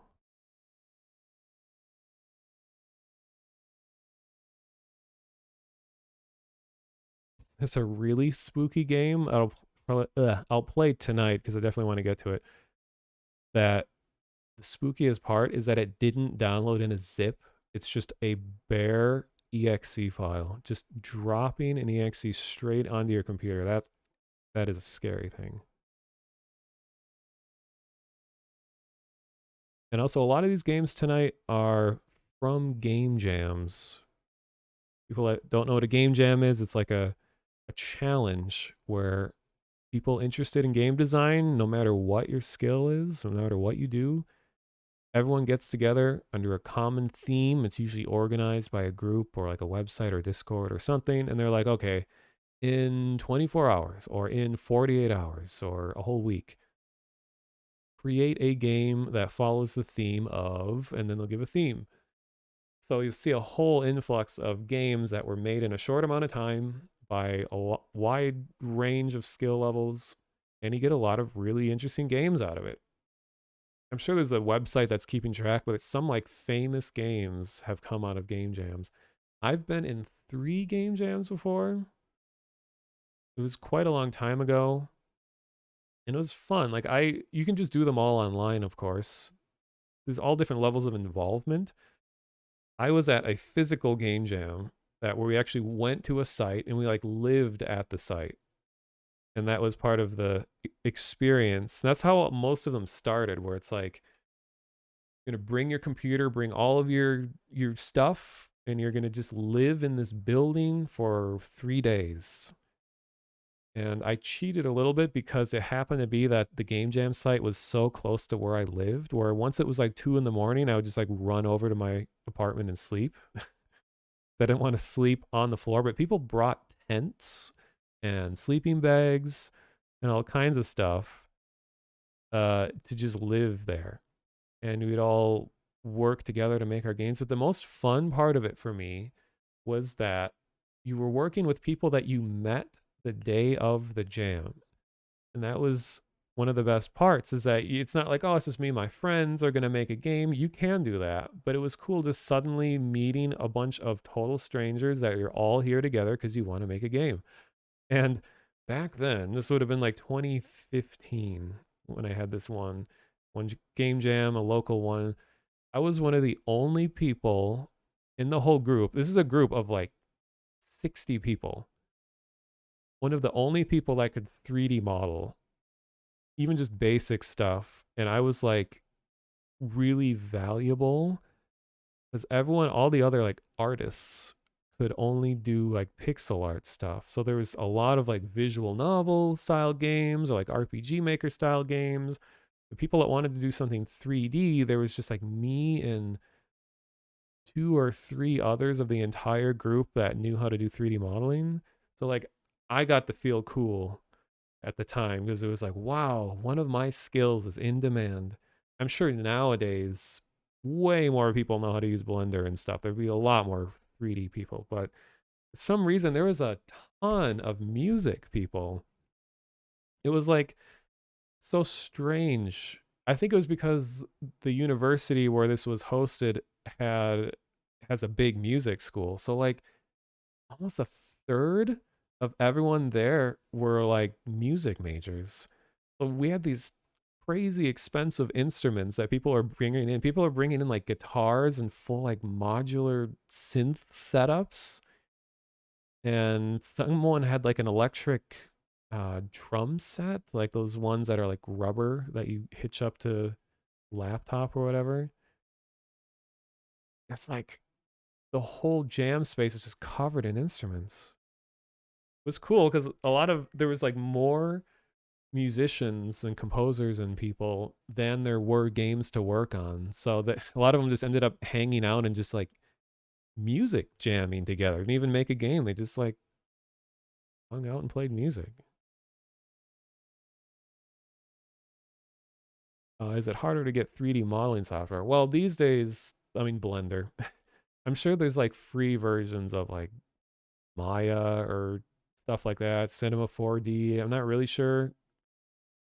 It's so easy to get software that does more than you'll ever need for any given task, or just about anything, whether it's like 3D or 2D art or just doing like texture stuff or programming or like any aspect of a game. There's cheap or free software that will do more than you really need.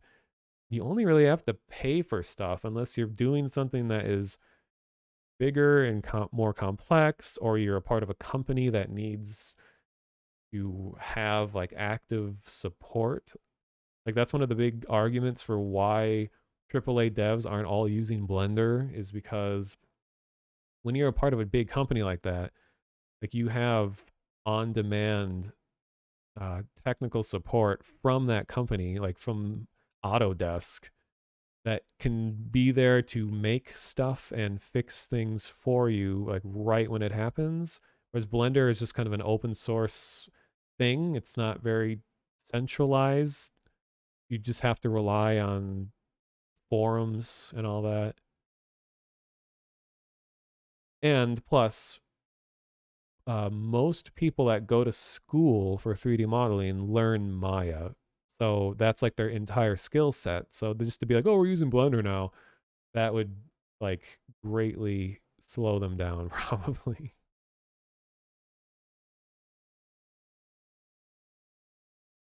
You had a similar thing happen on a game project. You were a coder and designer with a small amount of 3D experience, end up doing like the 3D and animation. Yeah, like no matter what other skills you have, if you do 3D art, all of a sudden that's all you're going to do.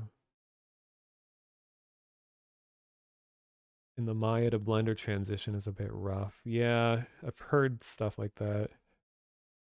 Yeah, my first ever 3D modeling was in like 2003. And I was doing some modding for Half-Life 1, and I used Milkshape. That was the first time, and when I was looking at a wireframe model, that was like opening a whole new world to me. It's like, wait, these models are made up of points and lines? And I was like 14 at the time. Actually, no, 2003, I would have been 15. 12, 13, 14, yeah. And then I went on to 3D Studio Max. And then that's where I learned most of my knowledge. Got most of my knowledge from 3D modeling was 3ds Max. And then Blender is by far my most comfortable software these days. And luckily, Blender is now being accepted as like the required skill set for a lot of 3D modeling positions. Like my current job, they asked for Blender skills, which is really nice. Like 3ds Max for hard surface and Maya is a good middle ground. Blender can do it all. Yeah. And even now I'm seeing a lot more division. Even people that are, long time professional 3D artists, they're going on to like, okay, I'm using Blender now. It's not what I learned grew up doing, but I'm good at it. But I am still using ZBrush for sculpting. Like they swear by ZBrush or like Mudbox, if that's even still around. And Blender can do a lot of sculpting, and it sounds like it's very capable, but I've heard the biggest argument for not using Blender, using ZBrush over Blender, is that ZBrush has much better handling of like insanely high poly counts of like millions of polys. Whereas Blender will actually just freeze and crash your computer once you get too high. Whereas ZBrush is a more effective way of downscaling stuff so that it can handle crazy amounts of polygons without crashing.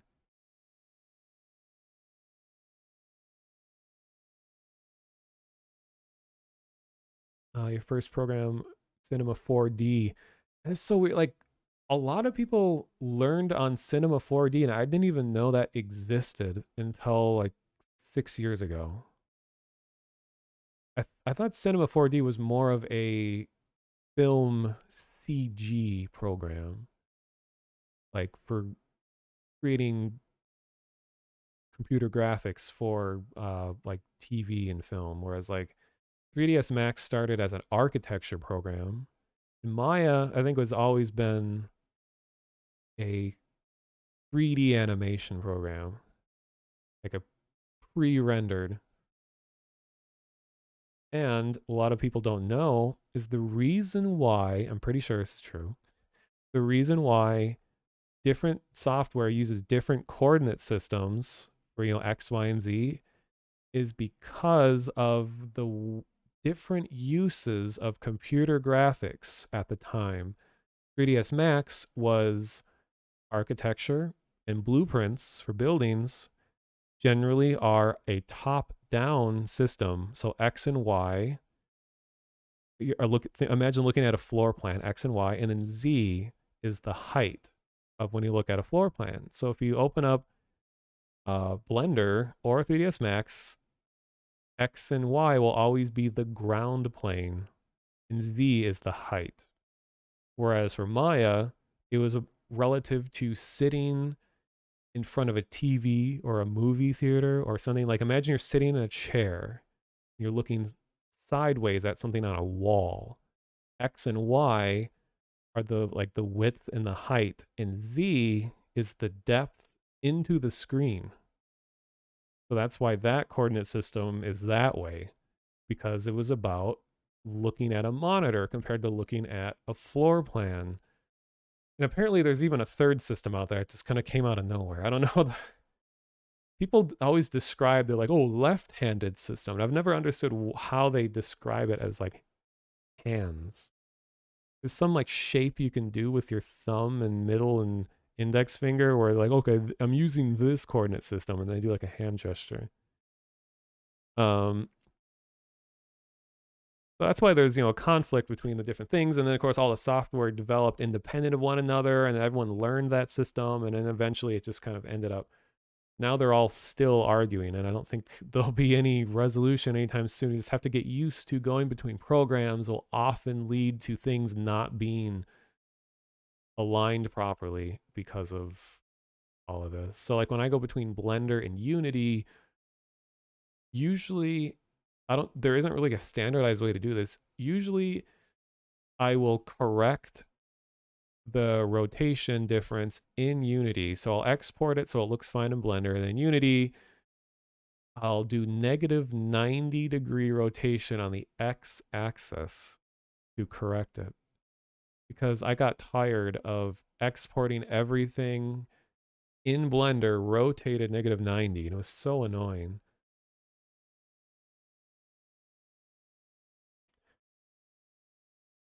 The main wall that Blender has is the mesh editor is obtuse and doesn't come in very many useful materials. Being open source, it expects you to find or create your own. That's true, yeah. Blender is very bare bones. Like it doesn't come standard with any libraries of any kind. There are some minimal things in, I think, sculpting mode. Oh no, those are all procedural though. Yeah, there really isn't anything that comes with Blender. Like it very much is just bare bones 3D modeling. You have to bring all of your own stuff.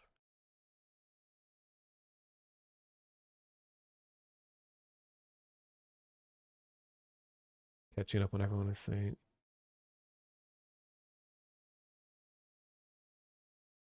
ZBrush is a paradigm shift for you.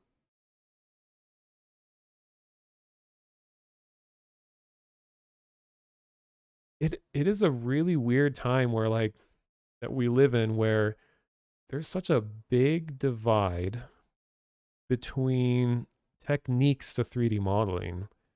Like I see it seems like it's becoming more and more divided, where there's like, oh, there's 3D modeling and then there's 3D sculpting, even though they're one and the same, but they're just different approaches to modeling. Like for me, I grew up doing graphic design.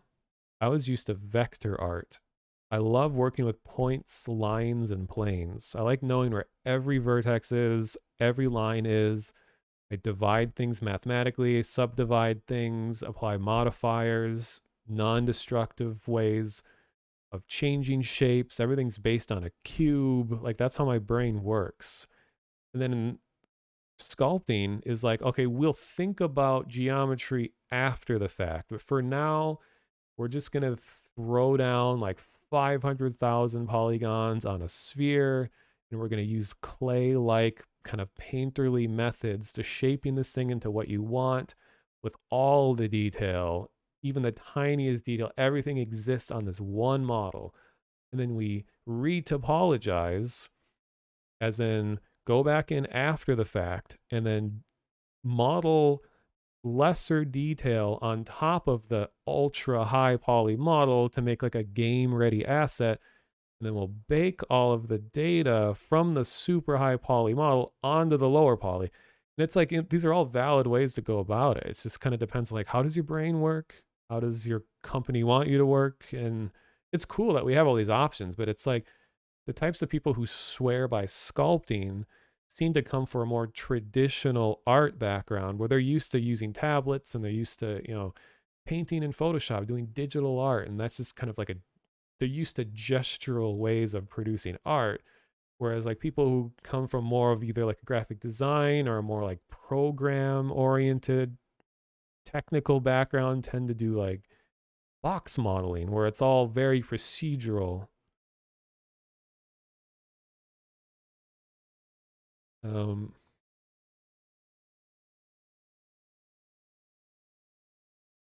Nowadays you can just convert it on import. Probably think exists don't actually exist. I'm misinformed. You need to think about the topology a lot when sculpting.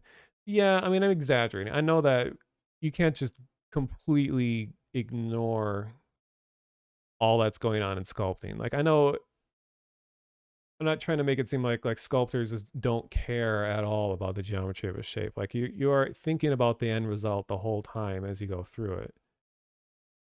I just know like in general, sculpting is thinking a lot less about the underlying geometric shapes than you would if you were modeling something from the most fundamental level of like placing individual vertices and connecting things that way.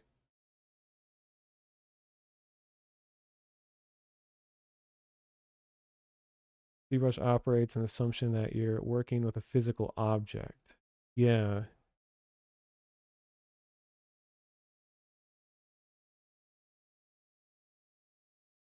I mean, there's so many different sculpting methods too. Like when I know in Blender's case, how there's like dynamic topology and re-topologizing. So it's like you can either have a consistent resolution of vertices all throughout your model, and it's just a matter of moving those around, and then or if you use dynamic topology where it's like it will dynamically create more geometry as you pull more shapes out and you can do more detail that way. Yeah, black screen stream.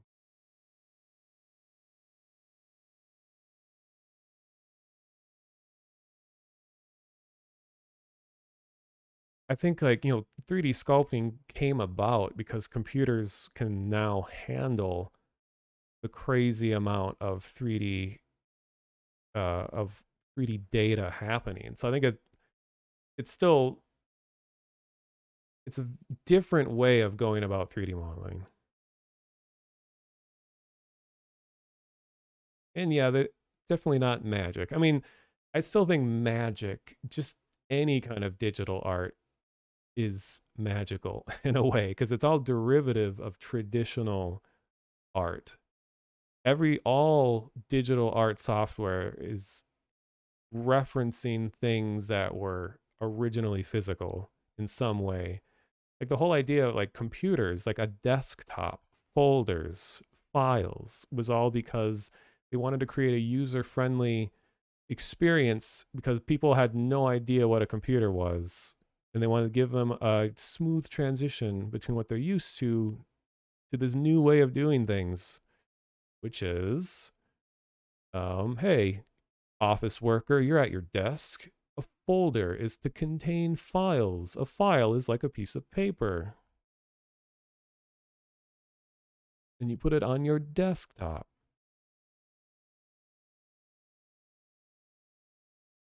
Yeah, and like really early 3D modeling was that they would hand draw each point in line on paper and would use like they have these pens that would track in 3D space and they would place the pen there and it would get the coordinates and they would just click in different spots and model that way, which feels so futuristic. Like that method seems to have just disappeared completely. I know in like VR, that's like a whole other thing too. It's just like creating 3D art in VR is its own whole experience too. Like, did anyone ever use what was that thing called? The Novant Falcon.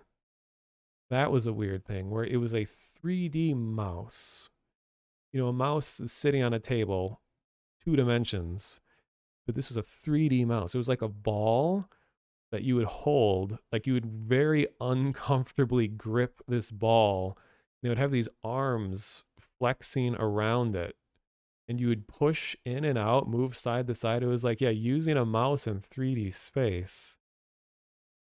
I I'm amazed I remember the name of that thing. Actually, at a game jam, I got to use a Novant Falcon very briefly, and I was like, this is kind of weird, but oh. And it was always like, oh, you can use this to feel the sensation of texture and like haptics. Like one of the software that came with it was like, oh, you can pet a dog and it feels like fur. I never got to try that, but that was a weird thing. I've never seen anyone do anything like that since. I don't know if that means that it was just too ahead of its time or if just that's not the right way to go about it. The way that you had to use it, though, I feel like your hands would cramp up very fast because you couldn't rest your wrist on the table. You had to like have your whole arm outstretched and gripping this small ball. It was like the size of your hand, and you'd have to like pull it in and out. I feel like you would just get tired very quick.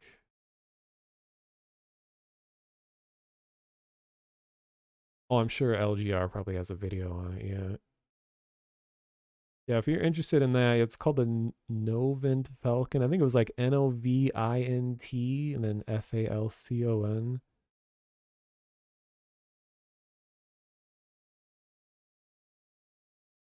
Yeah, this is good conversation. I like this. I am gonna keep playing a game. Let's see if this works. I like how all of these are getting tripped by my antivirus.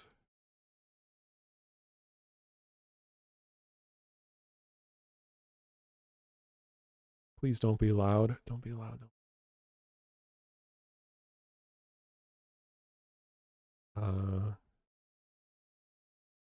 EXE opened, but nothing is opening. Uh-oh. Task manager, what's going on?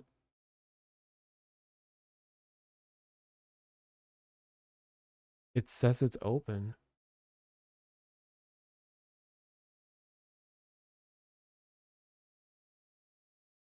Yeah, the Novant Falcon is very futuristic looking. And the name like tells you nothing about what it is, unless Novant has some connotation that I don't remember. Whoa, okay, it's open. Uh-oh. Whoa, whoa, whoa. And 15%. We're pulling that way down.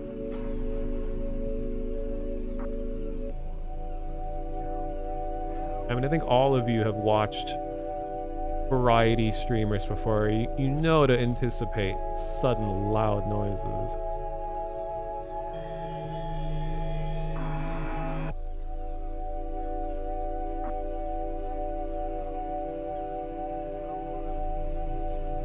Gotta get this to capture.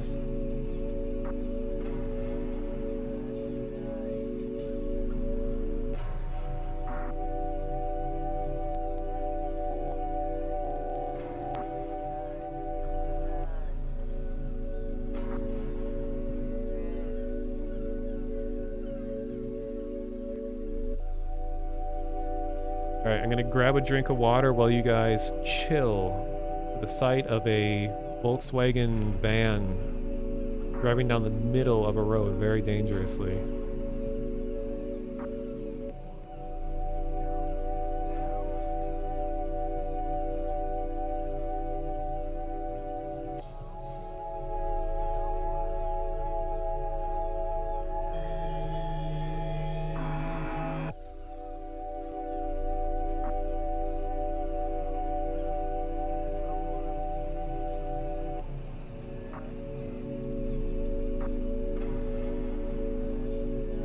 Okay.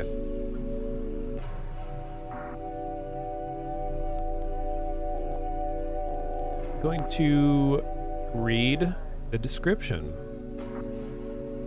Renting a house near the beach is the dream. A great view, no noise, no neighbors for miles, and no way out. After all, who would want to leave their comfy beach house, right? This is created by a group called Smarto Club, SMARTO hyphen club. I always like it in the credits when people are, they use the file name. Like there's piano B flat dot wave credited to Pinky Finger. Banging door sound, banging on door dot wave by Daniel the Banana. Like, I mean, I guess if you don't have any other way to credit something, I guess you just throw the file name on it. There's one called salt dot wave, so I'm excited to see what that sounds like.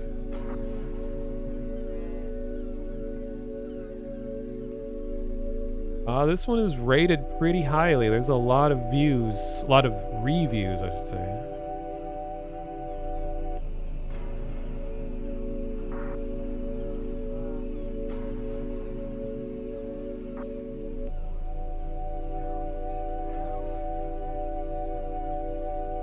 Okay, I have to turn my fan on because it's 10 degrees out and I need some of that cool air blowing on me right now. I am pressing space. You turn Windows. Wait, let's see.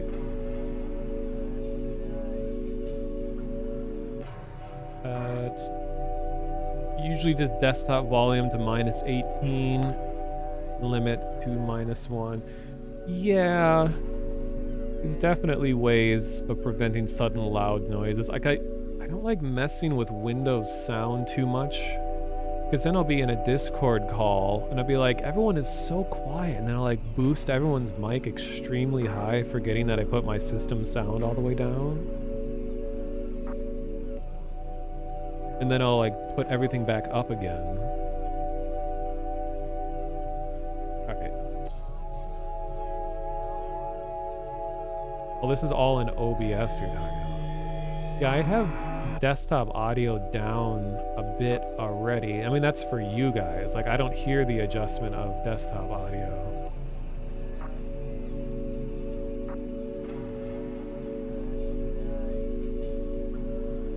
Yeah, and the press space keeps getting overlapped by the screen.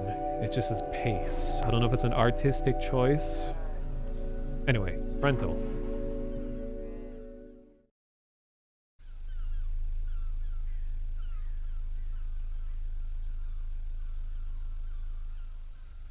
Yep.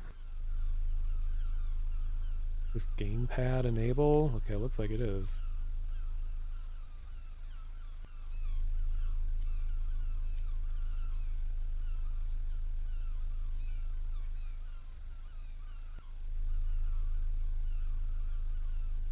Wait, let me try something. Noise. That's me.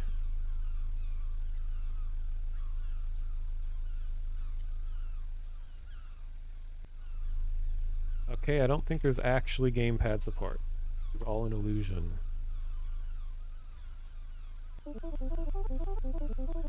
What do you think, Umi? It's not too shabby.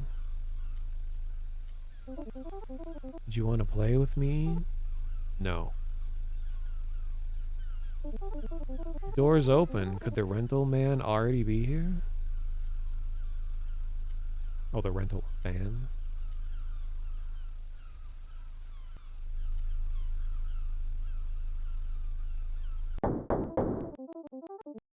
Oh, was that door knocking that wave? God, I was looking forward to that. Who closed the door? Hey, open up. I'm the one inside. It won't open? I should find that dental. Rental? Rental man.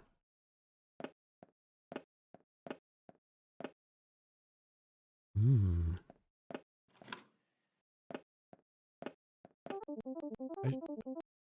Okay.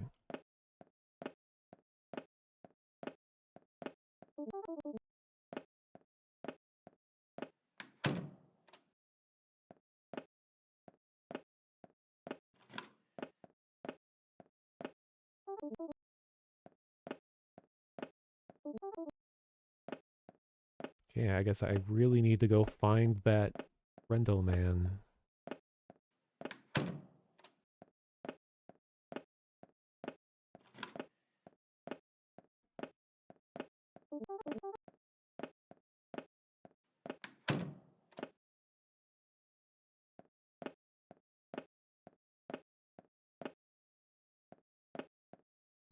Oh no. This is a problem when you do, what do you call it? Like static cameras? What do we call this kind of thing? I'm moving left, but if I continue moving left, I'll jump back and forth to the same spot continuously.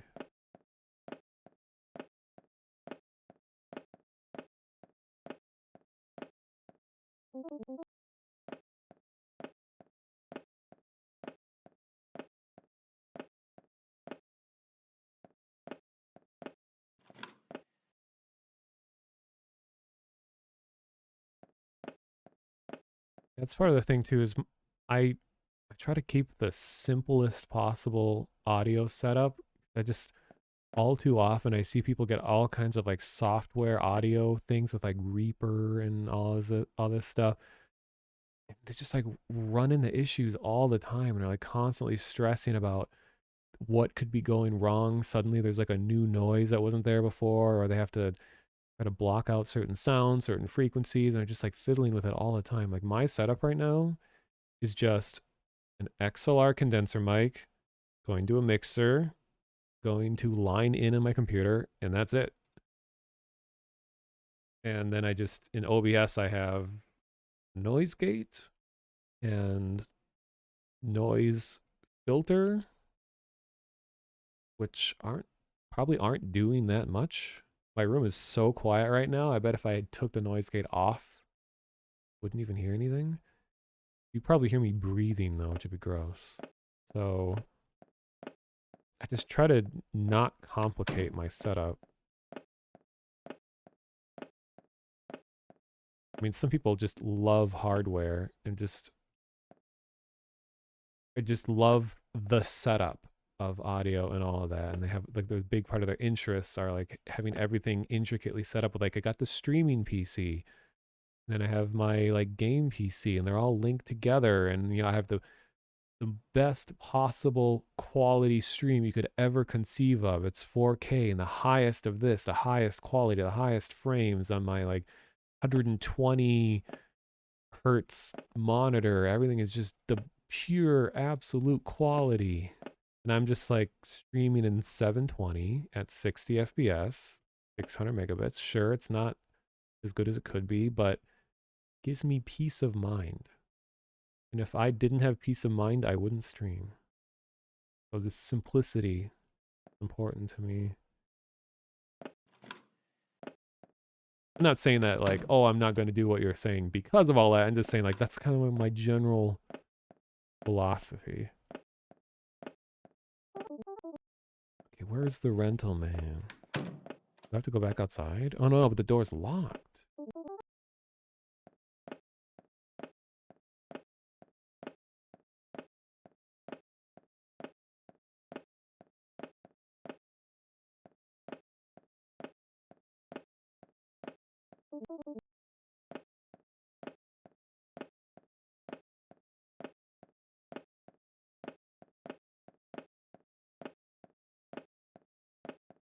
Where did he go?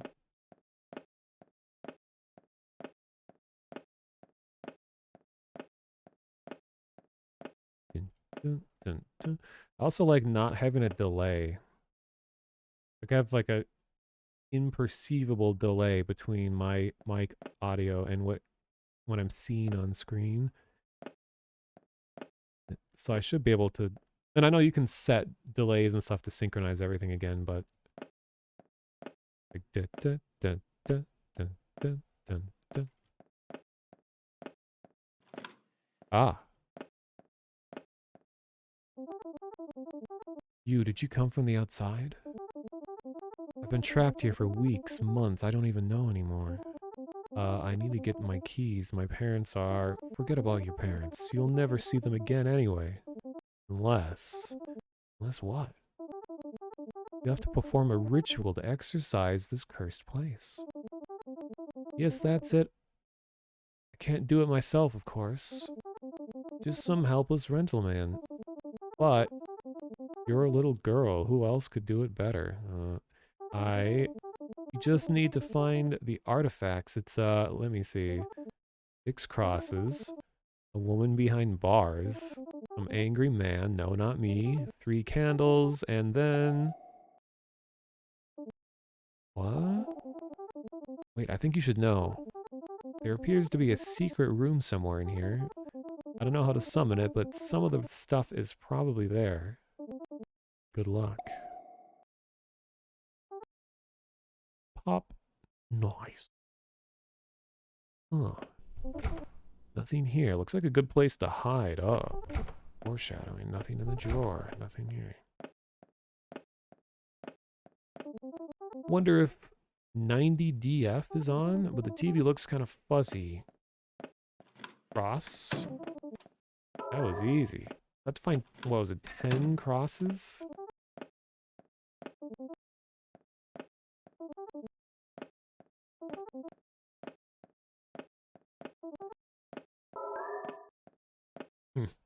Nice Silent Hill reference. Doo-doo.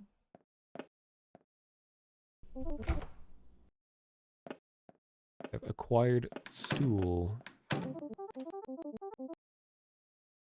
This is a, what do you call these? There's like a thing in, is it Russian Orthodox? They hang all these like religious things on the walls. What are they called? There's like a word for it. There's a man, but he doesn't look angry. There's a woman, but she's not behind bars. There's some ugly kid, too. Icons, yeah. Is not an icon. Oh, that's right, Vlad. Aren't you from, like, Borgia? Pronounced. Or as Americans call it, Georgia. The Georgia that it ain't in the South. Some random woman with a baby. I like the description. A random woman with a baby. Uh-oh, camera.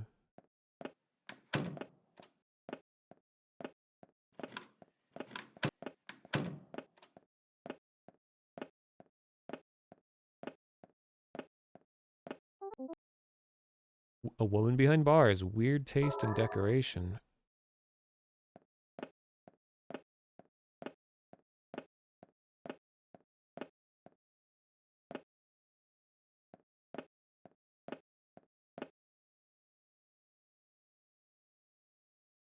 Oh yeah, ASIO drivers. Something I see brought up all the time when people are talking about their audio setups. This guy looks angry enough. Found angry man.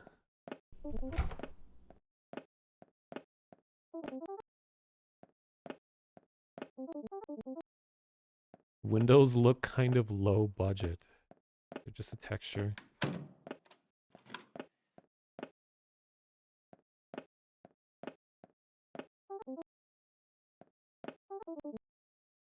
Ooh, cute necklace.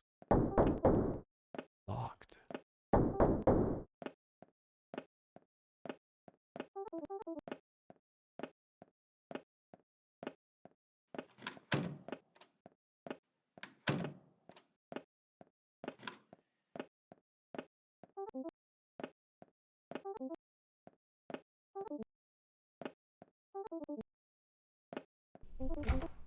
Anything to eat? Guess not.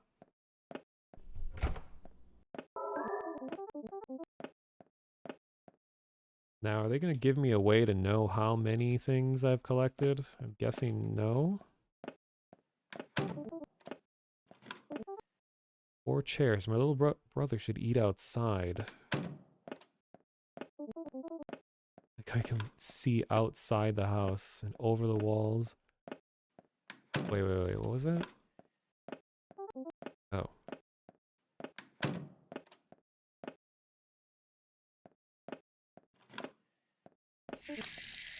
Gotta wash my hands. Bathroom has 2 entrances.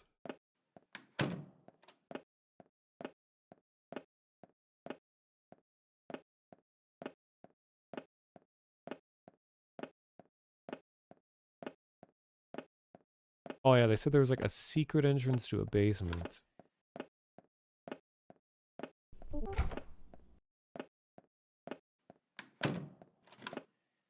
Camera angles are a little disorienting.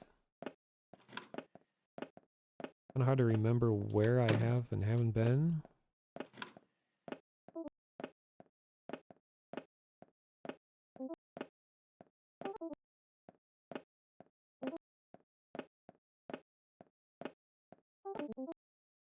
This texture looks so meaty. Breaking the fourth wall. The table is floating, fair enough. I thought that was like a ceiling light or something.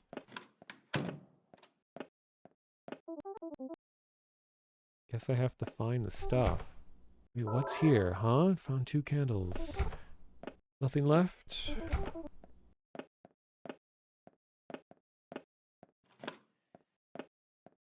Alright, game, where are the rest of the collectibles?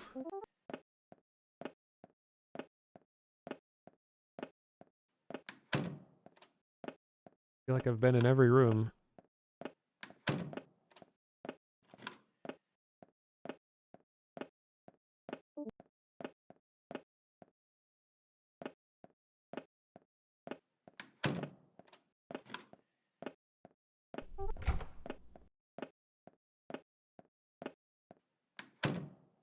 Huh.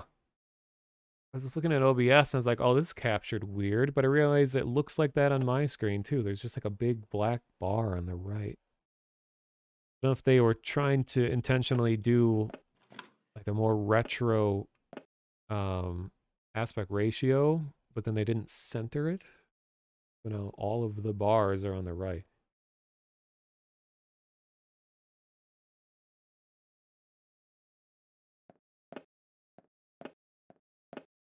Yeah, I remember with my mixer, there's like a monitor jack where I could plug headphones into it and I could hear like in real time what my own voice sounds like. And I guess a lot of people who, you know, like Vinny does this, where they like looping back their own voice into their ears so they can like sense how loud they are without having to look at a meter.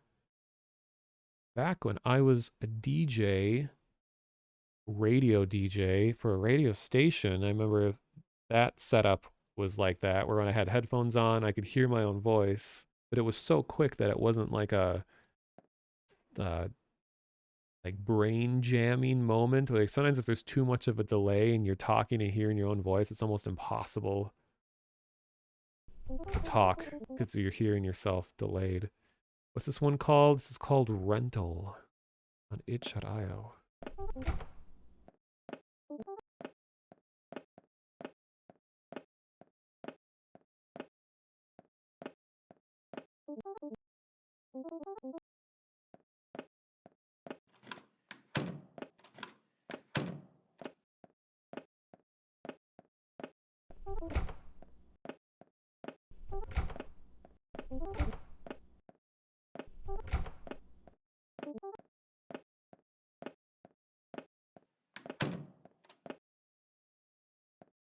Well, what am I missing? I feel like I've seen everything.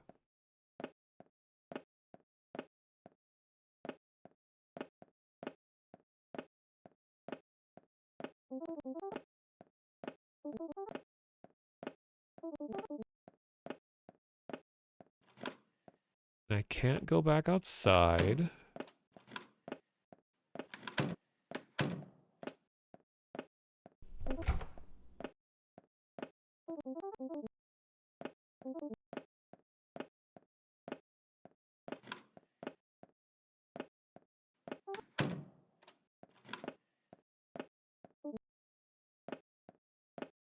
I'm in the same room, but from a different perspective. We got spooky music from the floating table. Come on, game. Where do I go? Camera, please. Camera. Oh no. We've lost contact with the cameraman. He doesn't know.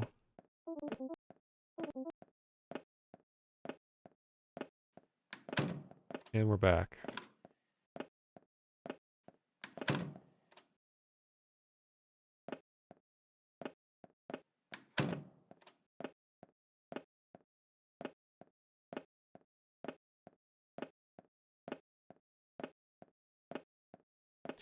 Here, what I'm gonna do, 'cause there's a million playthroughs on YouTube, I'm gonna see what they did, because I'm curious to see where this goes.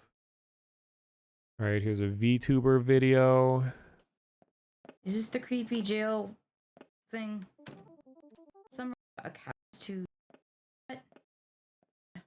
She's not fond of her brother. Yeah.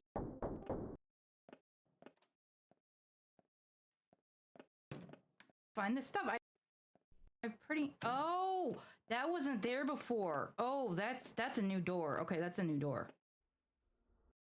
And we need like things. Okay. Use the key. Close. Ah, okay. There we go. That's what I Okay, was there's a missing. All right, let's key. go open up that. Found a key. Okay, VTuber person, I will see if that works for me. So there is a key by this nightstand. There's something in the drawer. Found a key. All right. Now, one of these cabinets can be opened with the key. Did this one? Use the key. Close and across.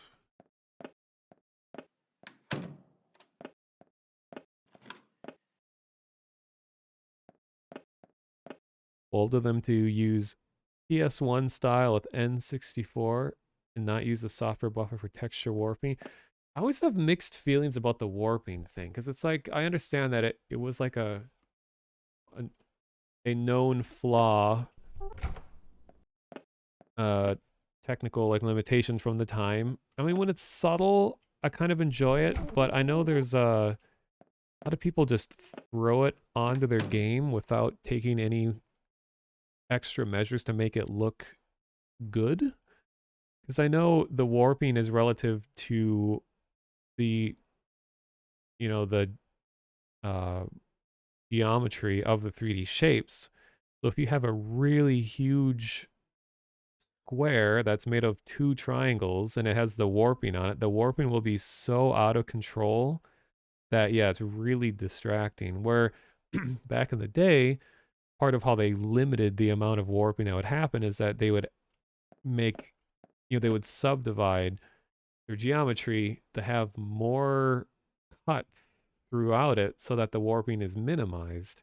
Like Silent Hill, that's part of why the original Silent Hill, part of why they had to have the fog so close, that in order for their lighting for the flashlight to be effective, because it was lighting based on triangles of the 3D shapes.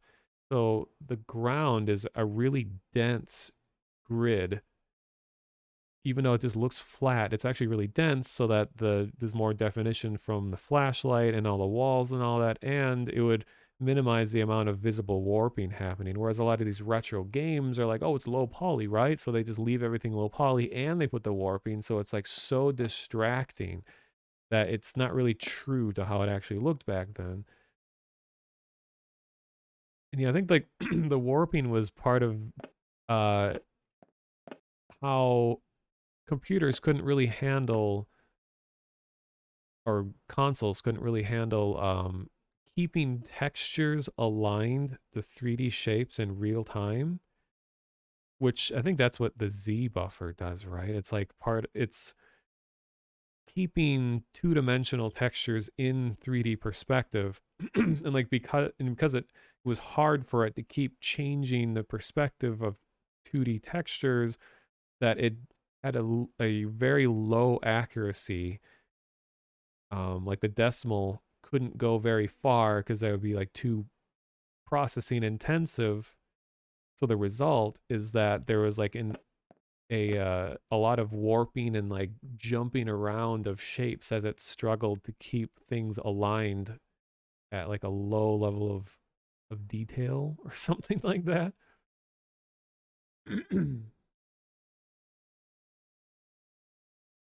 So the whole reason that the PS1 had warping and the Nintendo 64 didn't is because the PS1 didn't have debuffering, whereas the N64 did. That is true. I guess yeah, Nintendo 64 didn't have any of that kind of stuff. That's like a really like uniquely PS1 thing. I remember the N64 was always boasted or advertised or whatever as having what is it, Gorad shading, Goriad, which I think is a way of shading things like it's called like vector painting, where you are painting things not with textures, but you're assigning color to a vertex and stuff is blended and lighting is created based on light data from each vertex of a model rather than like pixel shading, which is each pixel of the texture on a model, which is way more intensive and more accurate. Gorand shading, vertex shader instead of fragment is a lot faster, but not good quality. Okay. Okay, so I have the key. Oh. Oh, there's nothing in the... Okay. And there's supposed to be a new door, but that new door isn't here yet, so I guess I need one more cross. Okay, VTuber, tell What am me I missing? your secrets. Oh, here we go. There's something in the drawer. Found a key. And we need like 6 crosses. But why did that ding? So I pretty... Oh, that wasn't there before. No. There was Who closed the door? The heck is this? Gentleman, where are you? Reminds me of a bunny from Animal Crossing. Creepy rental man. Hi, are you the rental man? I need to get the... God, your little girl. See, 3 candles. I think you should know. Oh, wait. What? Fuck. Okay. Why are you... Wish I could sleep on a bed that... Reach the cupboard. And this texture looks so... There's always stuff between the cushions. Found a key. Okay, that's what I'm missing. I have to use between the couch cushions and not just the couch as a whole. Definitely unreasonably specific. There's always stuff between the cushions. Found a candle. All right. VTuber coming in clutch. FR.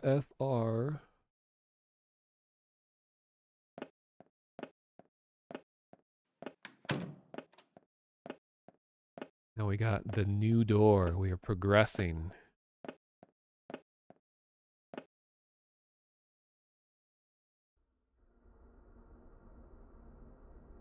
Hmm.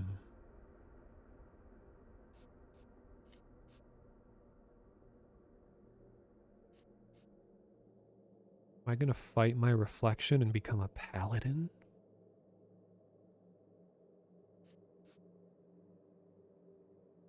This isn't a real reflection. This is a video texture, whatever it's called.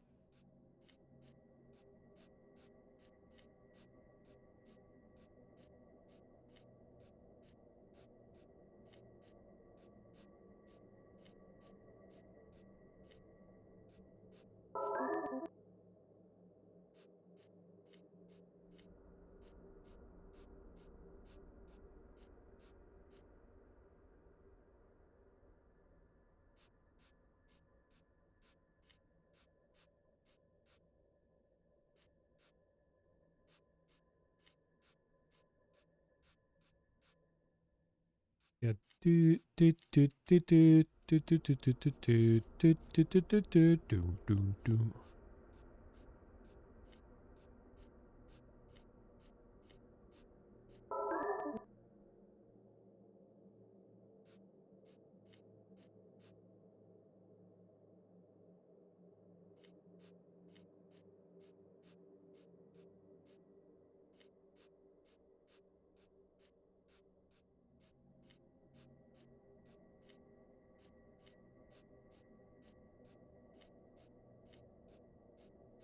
It's gonna stay on one wall. Keep following that wall.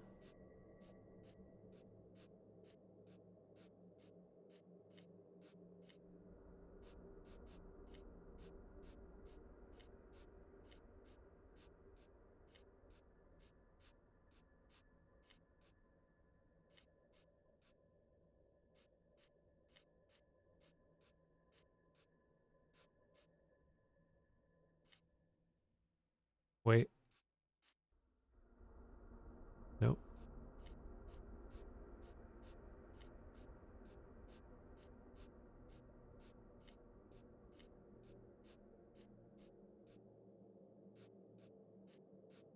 I don't think I was here before. Alright, is this the rest of the stream? Maze?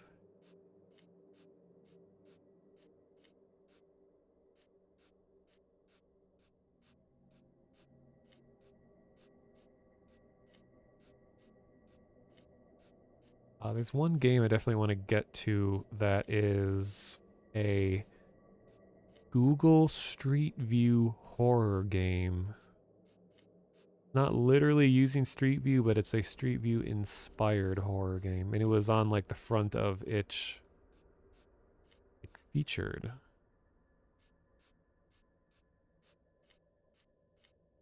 So I'm curious about that.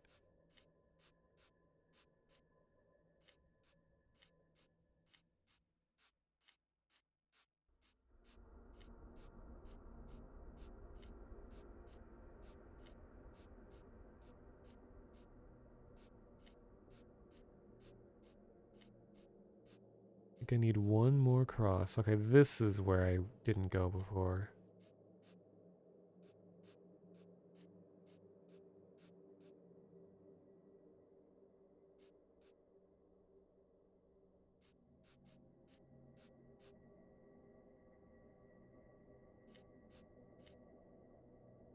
Street View horror reminds you of Blue Lick Road. Yeah, exactly.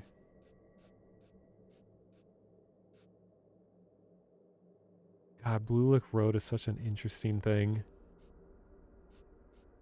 For anyone that doesn't know, I recommend you like Street View oddities. Check out Blue Lick Road, Lick. It is, it's weird. I've had to like explain Blue Lick Road way more times than I ever thought I would in my life because it keeps coming back up in a good way. Because someone made a VR chat world, that they imported the model into VR chat, and you can walk around it in VR. So let's see, the summary is there's an old house. Well, it used to be a church, I think. Wait, no. It started as a small house, was turned into a church. So it had a lot added on to it. So it is like an uncharacteristically huge house that turned into a church, and then after it was a church, it became like a warehouse. So it's this massive building that just looks like an awkwardly huge house.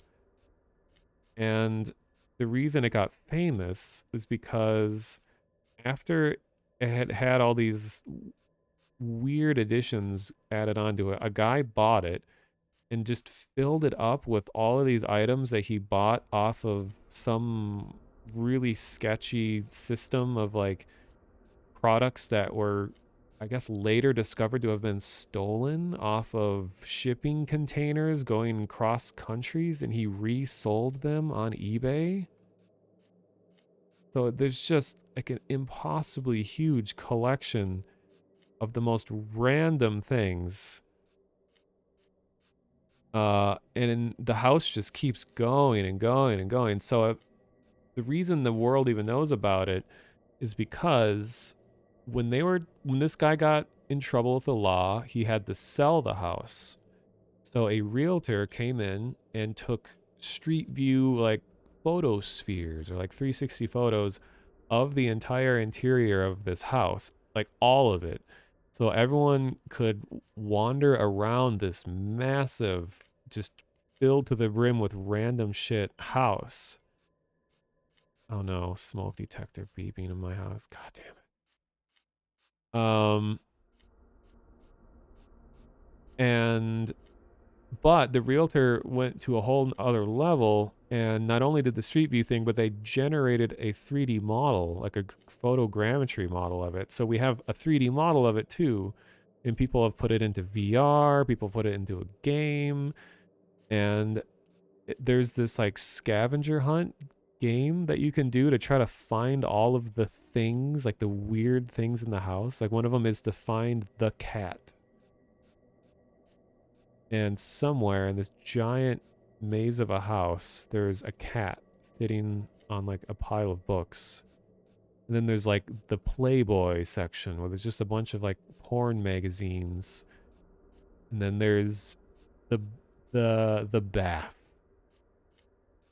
which is, hope you guys can't hear my smoke detector. Not even mine technically. Um, which is a baptism pool converted into like a shower that they just casually used as like a regular shower, even though it's this giant like walk-in bath. Spent hours exploring it. Yeah, kind of like a Winchester house thing. Yeah, it really is. Speaking of like Winchester, there's a really good documentary online about the Winchester house, kind of dispelling a lot of the fantasy surrounding it, because it's been such a like it's been such an exaggerated, and like people have turned it into such a different thing than it really was. People claimed like, oh, this woman so struck with grief that she went insane. She ordered these people to build impossible like staircases and doorways that go to nowhere, or stairs that go to nowhere, and to like trap ghosts and all kinds of stuff like that, that people just went crazy with it. Which from the sounds of it, there's a lot. Also, this maze, how have I not found it through randomly walking around the last cross? I guess it's fitting that I'm wandering around aimlessly like this while I'm talking about this. So, but it sounds like, oh, here's the cross. There we go. Uh-oh. Oh no, I'm stuck. What? So, to summarize it as much as I can. So, like, kind of the reality of Winchester House is it's true that it was the wife of the founder of the Winchester rifle business, which was extremely profitable. And she always had this kind of guilty feeling where, like, you know, her fortune after her husband passed away and she is given the whole fortune was built on like the deaths of like hundreds of thousands of people and stuff like that, which sucks and everything. And she was never involved with the business. She was always kind of separate from her husband's work. And she was kind of an eccentric person who was not a typical like housewife kind of person. And keep in mind, this is like the 1800s, I think. This is all going on. So she had all this money, way more than she ever knew what to do with it. And she passed the business on to a different relative, a more business-minded person. She didn't have to manage it. And she just wanted to get away from everything, because her being a widow of an extremely rich and well-known person caught the public eye to the extreme. and journalists and people were like hounding her all the time because it's like, oh, who's she gonna marry? Who she's got to remarry, especially when she's rich. She needs, a husband to manage all the money, all this kind of stuff. And she was very against all that.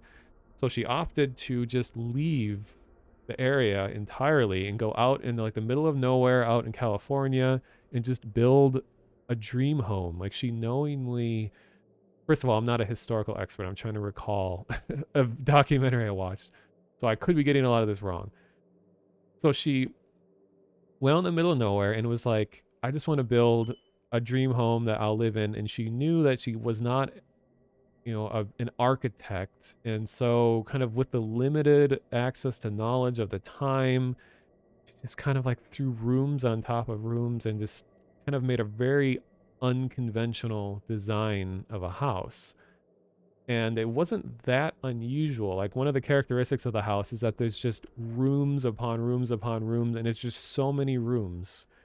Like, modern day homes are usually like, oh, we have a long hallway, and then all the rooms are connected by hallways. Where instead for her in this house, it was just a room going directly into another room, which apparently that was common for the time because there wasn't central air and heating and stuff like that was still kind of considered a luxury. So having lots of rooms was preferable to having big open spaces. So it was like they were, it was a way of temperature control by just having a series of lots of small rooms instead of big open hallways. So it wasn't that unusual, but her house was still unusual to the extent that, yeah, it was a lot more rooms than the average house. So there's that.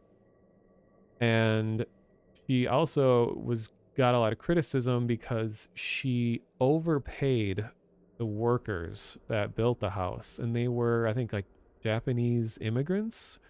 And at the time, because racism, it was like you're paying, these Japanese people way more money than they deserve or something like that. I don't know. And she was criticized for that. And I think they like lived at the house or something. And then at one point, California had a huge earthquake that damaged lots of places, including the house. And so there was a fire that broke out, balconies collapsed, several rooms in the house just became inaccessible. So instead of trying to repair this really unconventional house, and she like admittedly didn't use most of the house, that she just opted to just seal off areas that were damaged instead of trying to fix them up. So the reason why there's staircases that go to nowhere was because that area of the house was just so heavily damaged that they opted to just fill in the top of the stairs rather than trying to fix the room that it originally went to. And why there's like doors that are like just sitting up in the air in the second floor is that like there used to be a staircase that went to it. There used to be a balcony that it led to, but they were just blocked off instead of repaired. So that's like the reasoning for why it's so many weird stuff going on. And she, I guess, was infamously a very private person. So when paparazzi moved in on this rich single woman, that they wanted to know as much as they could, trying to pry into her life. But she refused to talk to them because she didn't care, she didn't want to dispel any rumors. People are like, oh, she's, trying to contact spirits and trap ghosts in her house. She didn't come out and say, no, I'm not doing that. So they're like, oh, she didn't say no, so that means yes. So stories spread, and she started to become a tourist attraction. And towards the end of her life, I believe she opened up the house to tourism towards the end of her life because people are so curious about it. And then she handed ownership of the house over to a company that runs tourist attractions. So it just kind of was handed over, and it remains as a oddity to go visit and hear all the rumors about. And I remember in the documentary I watched, they interviewed someone who works at the Winchester House, and they came out and said that, you know, they like cringe every time they give a tour because people go there because they want to hear the crazy stuff. And they're always like, allegedly, rumor has it, because the truth about the place isn't as crazy as the stories that people want to believe about it. Which I think that can be said about like most of history. People like a good story over the boring truth. And just reading what you're saying, Inner Evil. Is responsible for so many deaths for creating the guns for World War One and Two. Was haunted by the ghosts. So many past religious spirits went on to haunt her, followed her wherever she went. She went to build a house, hopefully trap the ghost. That, I'm pretty sure the whole idea about building the house to trap ghosts sounds like something that was made up by paparazzi, because that was part of the theme of the video too. Is talking about like the rise of spiritualism at the time. Like this is kind of where a lot of interest in trying to contact past relatives and dead people and stuff were, this is where like I think tarot card readings and seances and all these kinds of things started to rise in popularity. So that it was in the interest of a lot of people at the time, not everyone, but so absolutely, if it would make an interesting article that people would pay money to read whatever newspaper or magazine about this, they're going to throw it in there because it's on the people's conscience. And of course, yeah, there's tons of documentaries. Ghost hunters go there all the time, and if the people who run the attraction of the house right now didn't lean into all of the like mythology surrounding it, it probably wouldn't make it nearly as much money as it does. So sure, ghosts, yeah, she went crazy. Just throw it all in there. So that's one I understand. That's the truth of it. Yeah, it is a really weird house. But it wasn't from insanity and ghosts and things like that. It was just because she had a lot of money and just wanted to fool around and do weird architecture stuff, and it got damaged and didn't want to fix everything up, just block stuff off. And she was a reclusive person, didn't want to dispel any of the rumors about her. And was like, oh, whatever, and just move on with life. Or something like that. Okay. Anyway, staring at this cross. The last one. Case Smile Ghost. Gonna come out.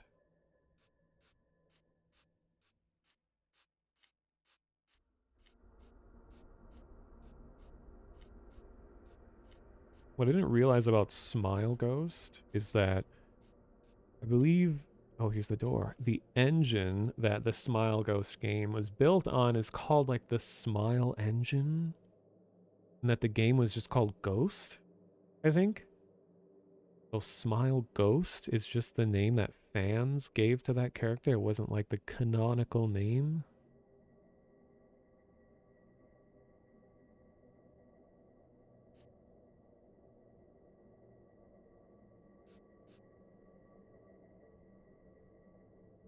Basically, none of the weird design choices would have gone through if Winchester built it today just due to building codes.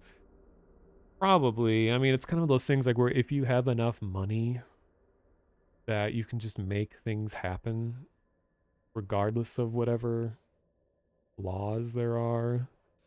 And plus, this is like the 1800s. I bet safety wasn't a very high priority when it comes to building codes and stuff. Okay, here we go.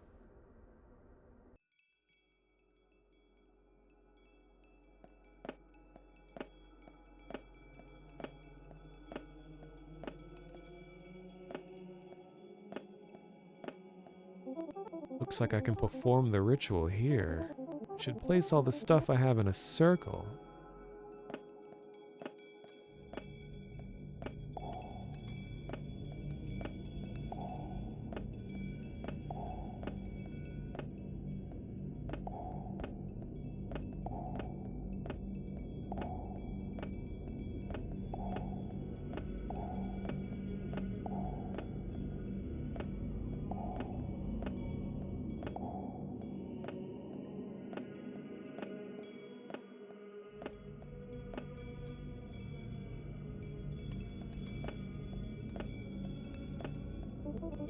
Looks like I can perform the ritual here. Okay, everything is placed.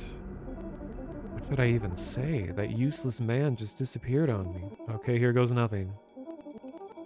Parika, Pirlala, Paparina, Peperuto.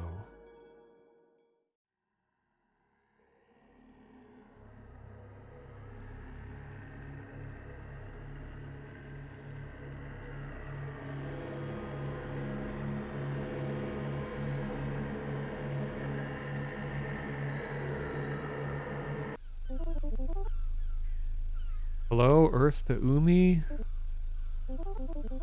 Seems like the rental man is not here yet. Might as well unpack what we can. Oh, never mind. The door is open. Could you go check? I don't think we should go inside the house.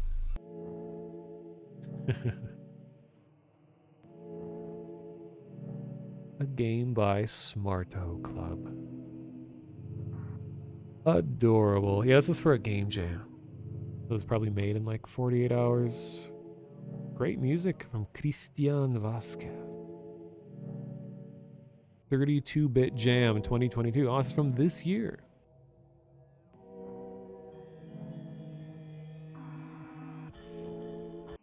What was that?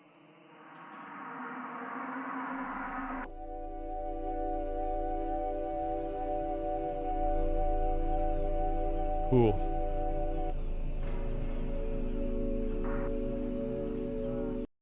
That was rental. Smarto-club.itch.io.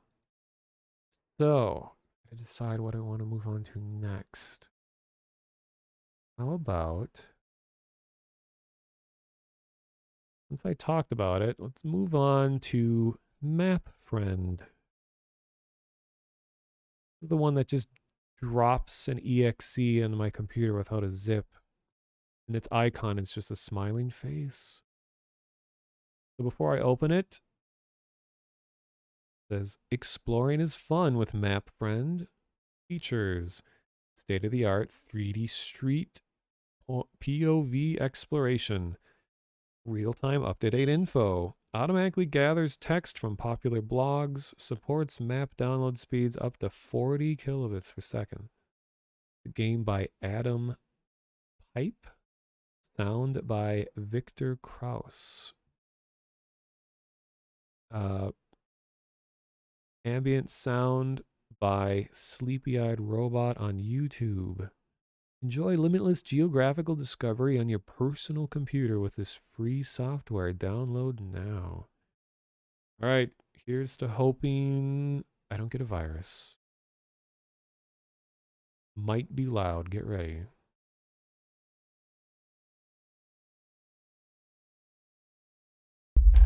Ooh. Damn, that bass.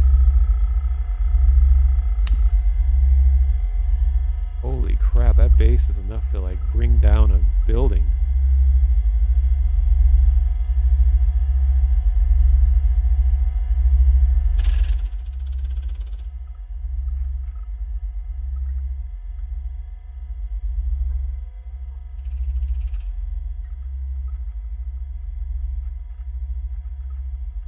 Yeah, it's like cleaning out your ear canals level of bass. I think this is low enough.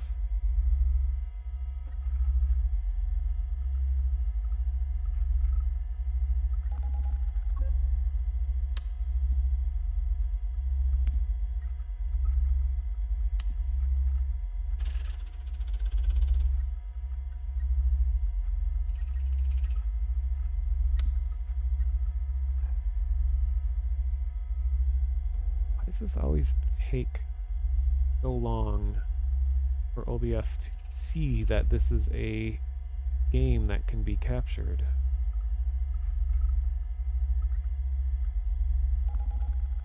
Okay, I think this should be good. There we go.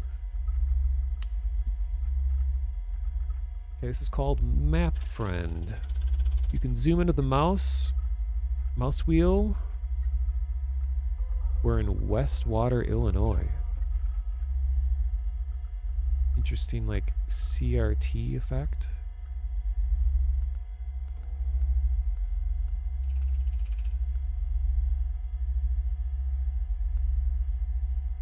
it's like a street view game.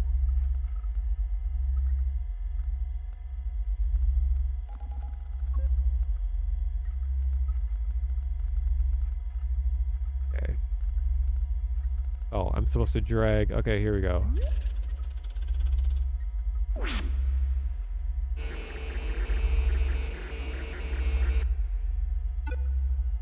You know, click on a location to go there. Exploring is fun with MapFriend. By the way, can you guys hear the beeping of my smoke detector? I mean, there isn't anything I can do about it because it's not my house, not my smoke detector. I have to deal with faintly. Most cannot. Okay. I think you'll only hear it if I'm talking at the same time of it beeping. Well, thanks for the follow, Sunflower Script. Okay.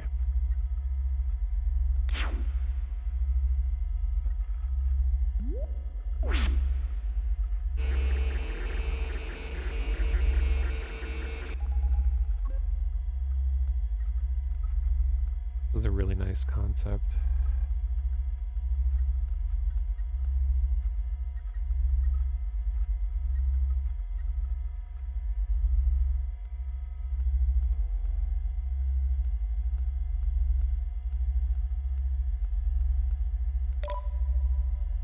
Westwater View. Okay. Westwater View is a parking spot that provides camping amenities to visitors of Lake Westwater. Camping amenities are limited, but the day fee is very cheap at just $3 per day. Address may not be accurate. Address spelled with one D. That's suspicious. Campingguidesillinois.org. Dropping a real website on us? MapFriend auto-magically gathers facts about locations. Okay. Oh, I can move.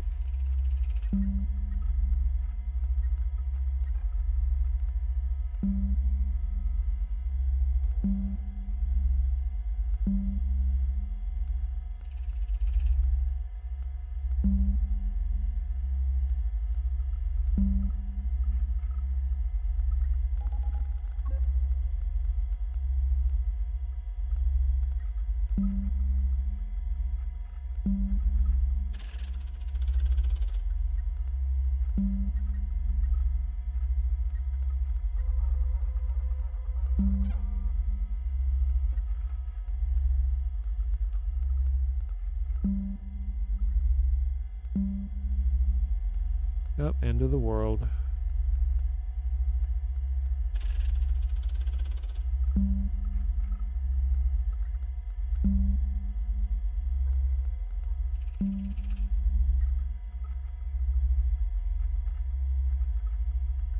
Oh, you need explore orbs to fly to new locations. This keeps costs down. Huh.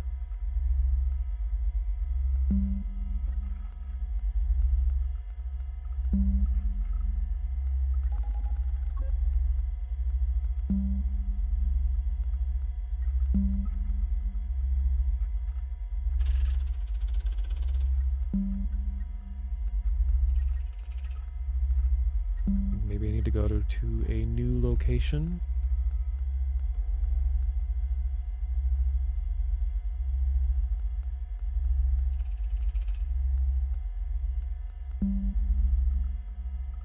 Yeah, it is kind of a weird generational thing because Street View, I don't recall even being available until like 2008-ish. And this is like a computer that looks like it's from early 2000s, like 2003.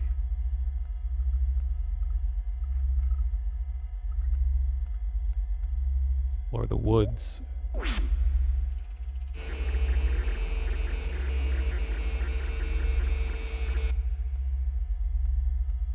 Speaking of the warping, look at this.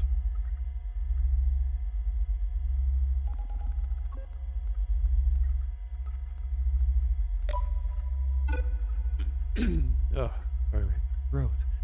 Willow Forest. Willow Forest, I put this relatively unknown forest on Number 5, Willow Forest is actually really beautiful in the spring. It's not super big, but it's worth the excursion, especially the views on Westwater Lake are great here. Go with my family every now and then, so be sure to let me know if you're going. From joshnatureView.bloggingnook.com.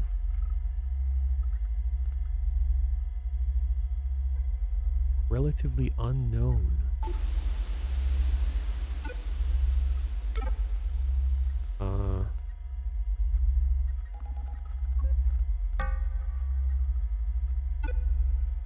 Captured an Explore Orb.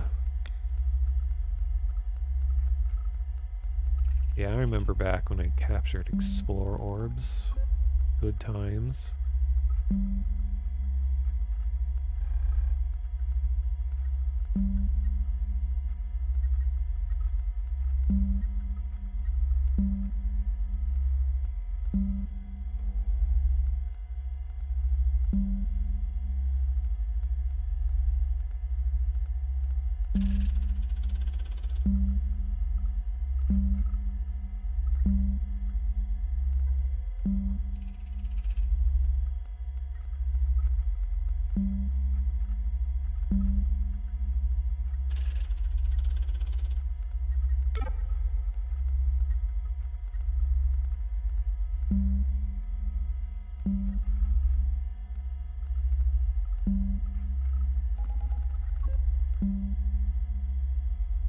Oh, here's something.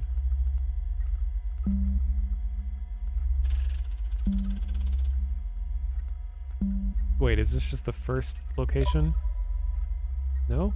Willow Beach is located on the shores of Westwater. The closest town is Westwater Township. As of 2004 census, its population was 567, contained 218 housing units. The town is most known for the infamous Petersburg airstrip, where the... From encyclomedia.org.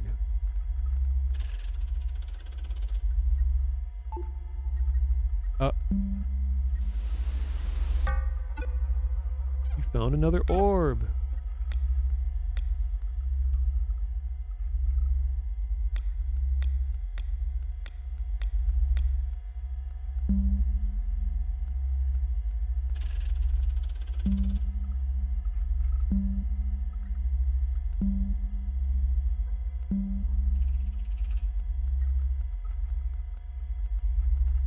Wait, so if I zoom back out, did I move to a different spot?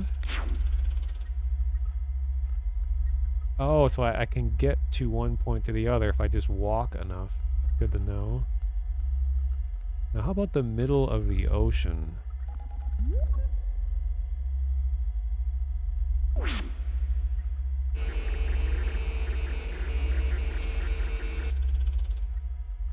Okay.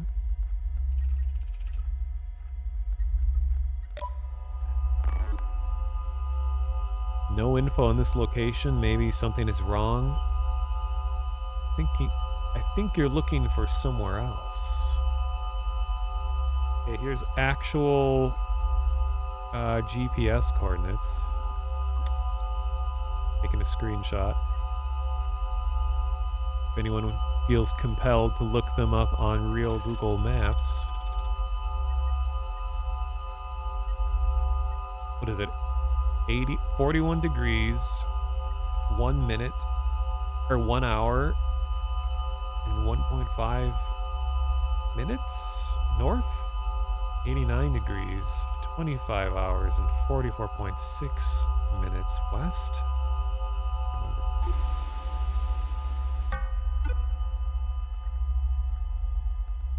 Okay, I get it.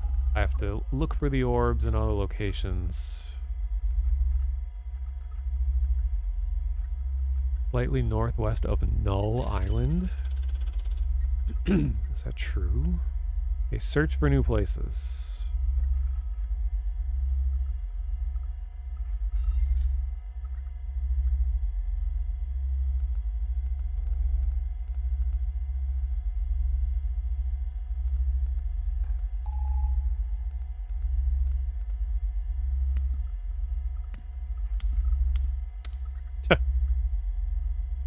clever. Anything I type would have typed that. That's a nostalgic sound. Did you know? Where are we flying to now?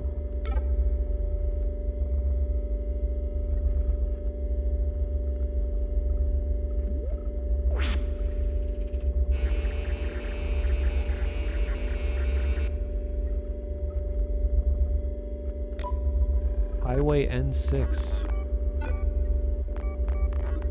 Seem to be in an area there's not a lot of data. Are you sure you're looking right?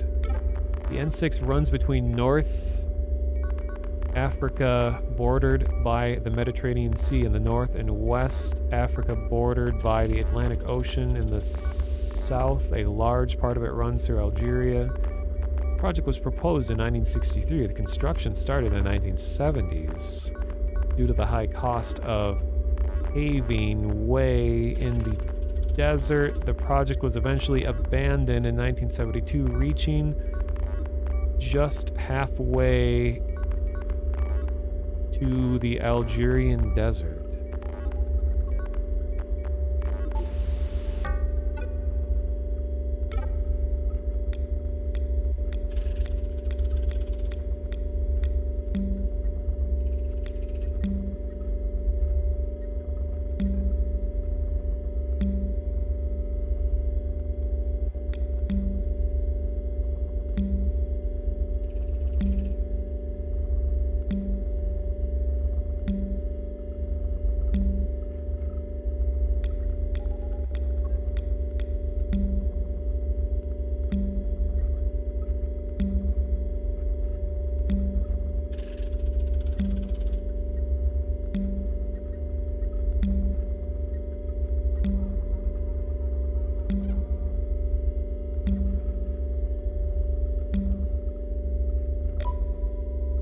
Location missing.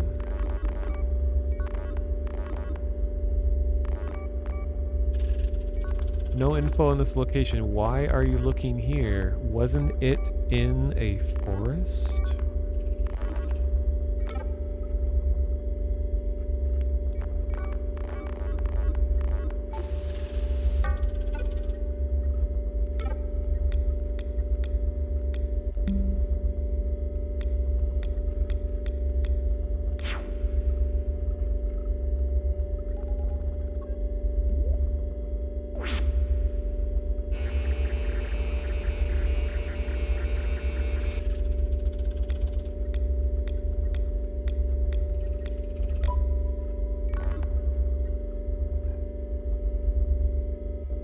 It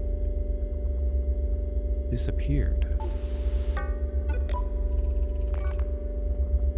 I'm gonna cheat a little bit by screenshotting. According to Western Aviary reports of crashes. Wait, according to Western Aviary, reports of crashes are very rare. In fact, their fatality record has been very low compared to most companies.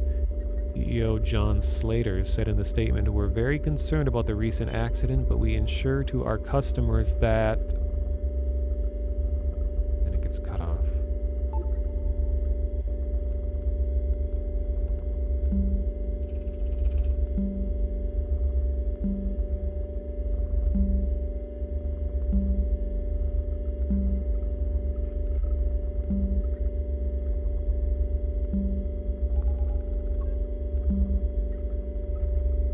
Yes, because the reason it didn't show up on screen for you guys is that when I take a screenshot, it freezes. For me, everything freezes on the screen, so if anything is only on very briefly, I can just like hold the screenshot tool on it. So for you guys, it keeps going. Tip bar. Tip, tip, tip. TI.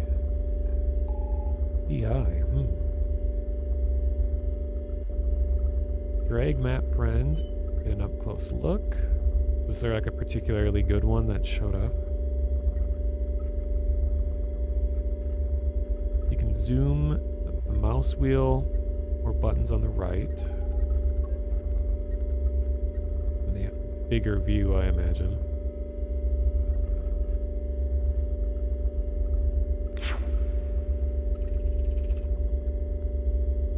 Oh, didn't see this. Oops.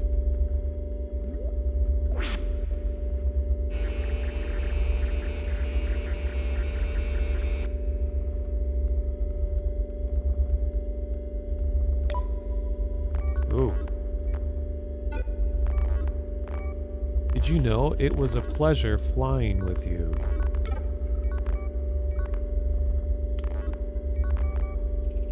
So we got some facts about deserts. Deserts are far removed from civilization, making it hard to get a connection in case of an emergency. Deserts can be a dangerous place to be caught in a storm. Deserts are very dry, which causes dehydration very quickly. If you have to make an emergency aircraft landing in the desert, it's important to stay calm and assess the situation.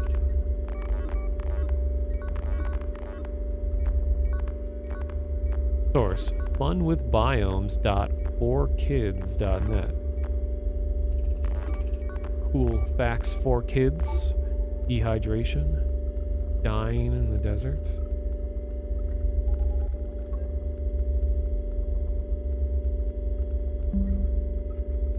I'm gonna assume there isn't anything else considering the gameplay so far. Could go back out.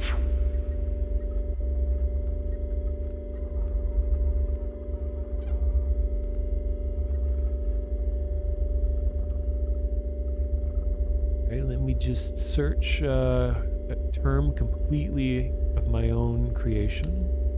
Wait.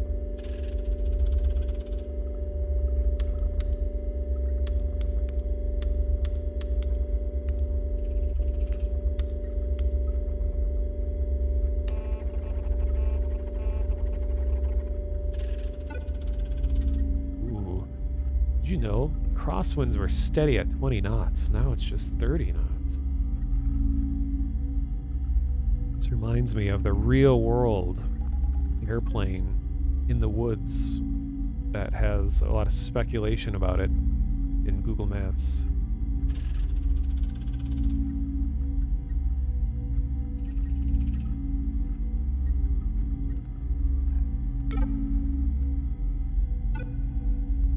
You couldn't have known, Captain. Location is not in the data set.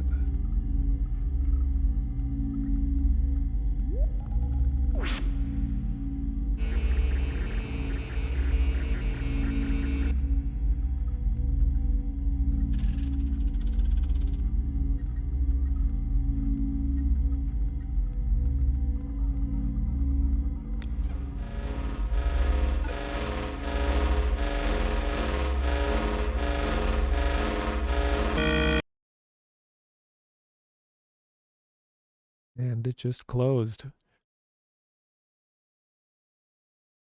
All right. I kind of feel like I should have screenshotted that last thing. It says like you couldn't have known. That was clever. Let me see if anything happens when I open it up again, because these self-closing games sometimes are like, you open it up again.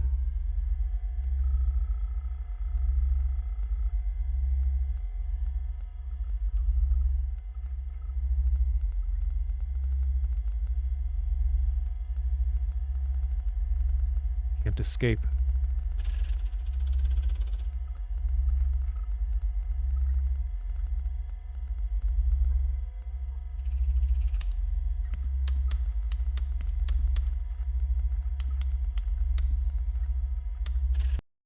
That was it.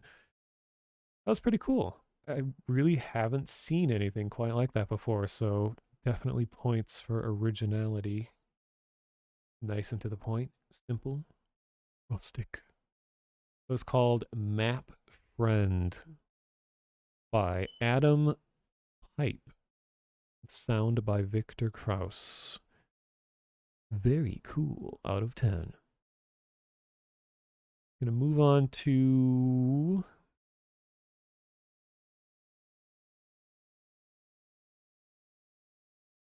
a bitrate destruction game. Not really, but it's a heavily filtered game called Headed Home. It's an older one, so you might have seen it before. I am probably in the minority, but I actually really like heavily filtered games. I know it's kind of become like a gimmick these days with how often they're used.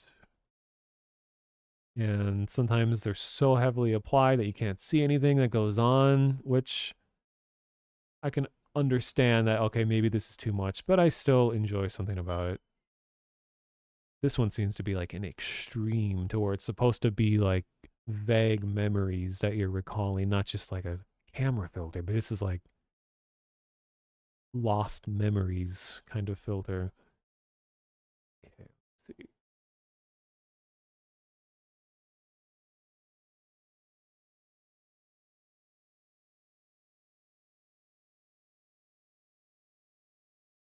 Get a drink real quick.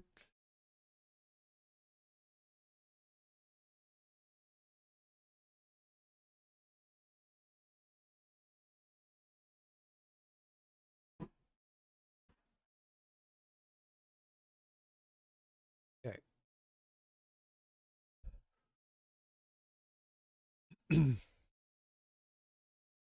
Potential loud noise warning.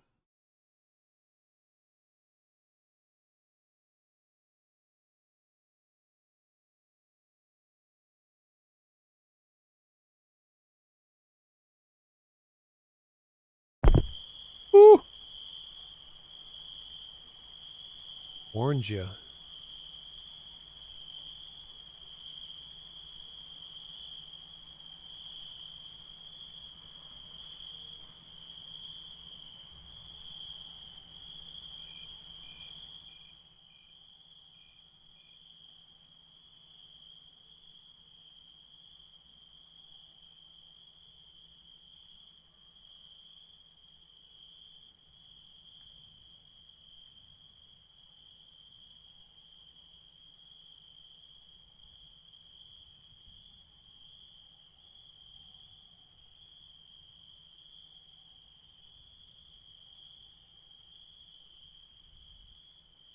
I'm gonna do something real quick. Maybe I should just use the shortcut capture. Could go a little quicker than me waiting for this list to update.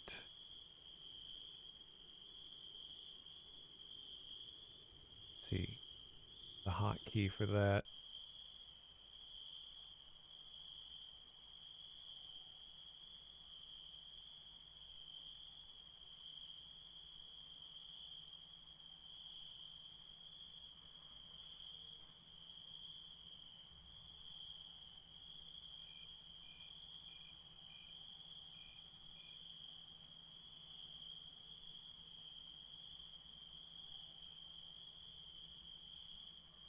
Get to listen to this lovely sound while I look at my shortcuts.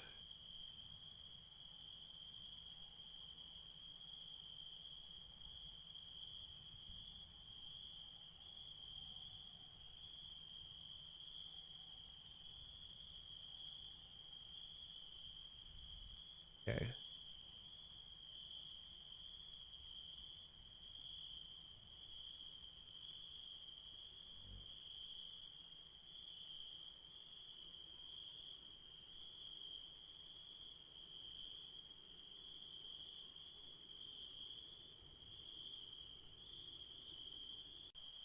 Hopefully this doesn't break anything as the stream goes down. Okay, here's my first official test of the hotkey. Worked. Okay, so I don't have to sit and wait for the list to update. Anyway, yeah, world's first cricket jump scare. It's accurate. The closest land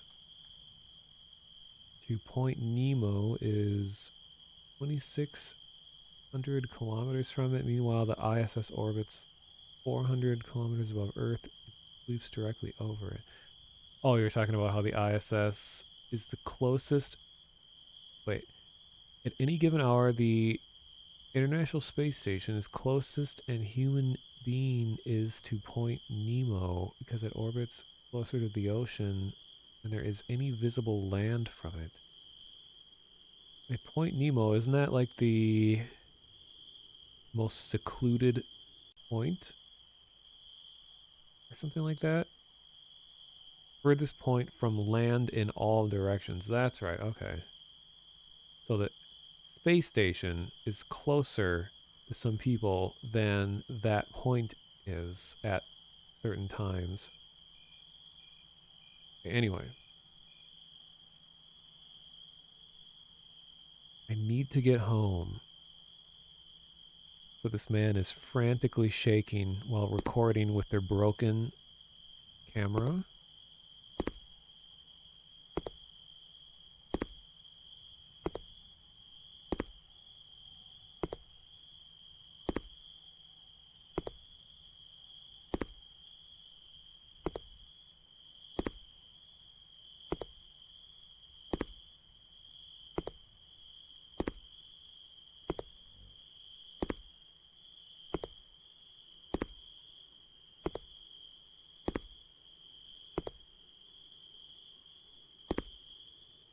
You know, just leaving an axe and a lit candle on a barrel. Funny, for how often you see barrels in games, like I rarely ever see them in real life. Like I think still to this day I have never seen an oil drum in person. I might have seen one in the distance. I've never like touched one. Even more rare to see like wooden barrels. Like medieval ones.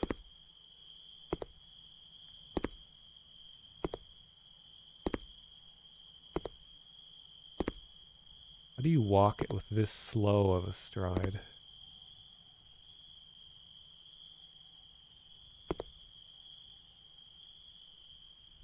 You live in Alberta and you're surrounded by oil barrels. Yeah, I guess if oil is like the biggest industry. Why are you out here alone so late? This is a very dangerous time to be roaming the streets.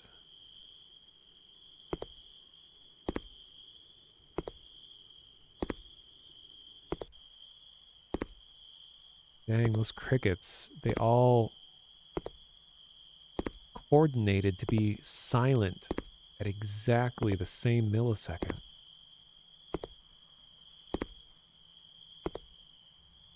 Hello, old man Johannes. Spooking you out of your pantaloons. This is very scary.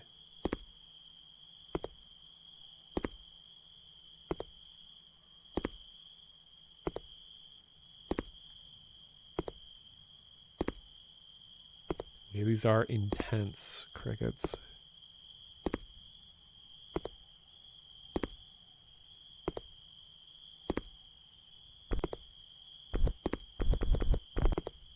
When I push spacebar, it makes that sound. I'm gonna turn this down, the volume a little more. I'm getting the feeling there's probably gonna be a jump scare. And I'd like my hearing to last a little bit longer. Alright, someone in a pizza coma and they got sauce all over them.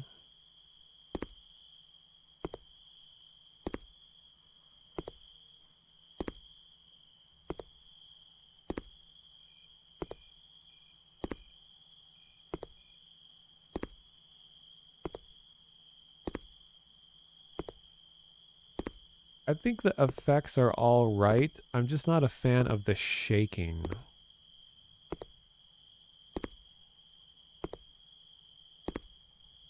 I'm not even quite sure what this is recreating. I know it's like a camera, but like what's that scan line effect? Would you get that on a tape driven video camera?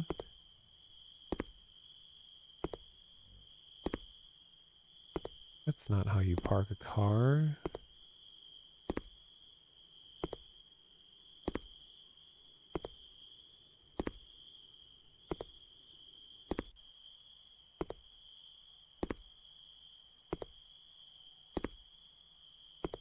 it always gets me, like when there's a game that is like bit rate destruction. Like there's just so much going on the screen that it's hard to tell what's going on. But sometimes streamers will be like, oh, I'm not going to play this. Like, you're not even going to be able to see what's going on because of the bit rate. Or chat will be like, oh, bit rate destruction. Oh, I can't see anything. It's like, well, even if you were looking at my monitor, you can't see much anyway. So the fact that the bitrate is destroyed really makes no difference here because it's just as illegible either way. It's just slightly worse for chat. The time when I understand it actually being a problem is like if you're in a game where there's a lot of nature, just trees and all that, and the bitrate is suffering because you're just walking around the woods. In that case, there's a huge discrepancy between what the streamer sees and what the chat sees because it's like the streamer, it's all crisp and you can tell what's going on. But for chat, there's too much movement in like a place with a lot of trees and grass and stuff. It's going to be really hard to see. But in a game like this, it looks, shitty and blurry for everyone. So it really doesn't make a difference. All right, let me run, please. I see green and purple. Piccolo up here? Oh no, that's just the color separation on this light pole, I guess. Oh. Oh god, my ears. Oh.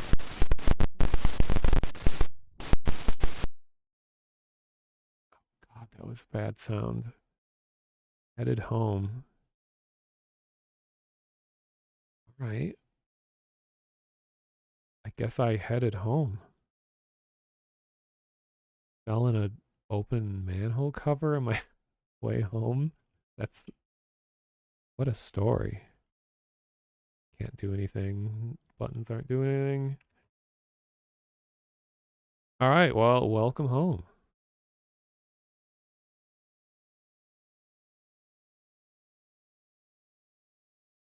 Oh, this is part of... What was it?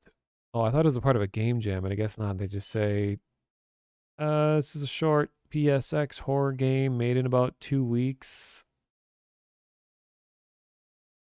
If you notice any errors or glitches, make sure to report them. How would you know?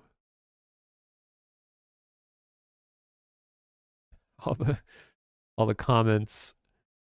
I like the feel of the game, but the filter gives me a headache. Filter was a bit too much, gave me a headache.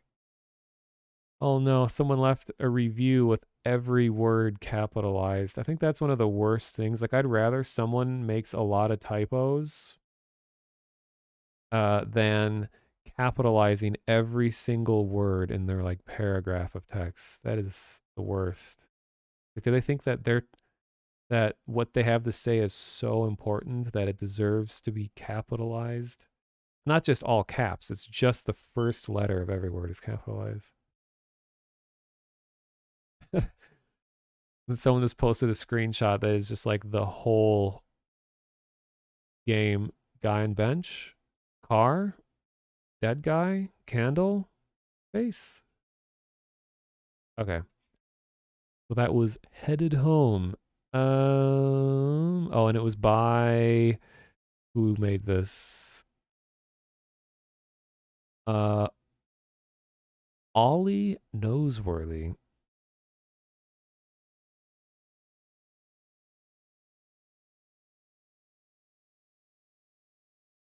Okay, since we're doing extreme filter games, I have one called XE. Description is the lands. Wait, let me get it extracting while I'm reading this.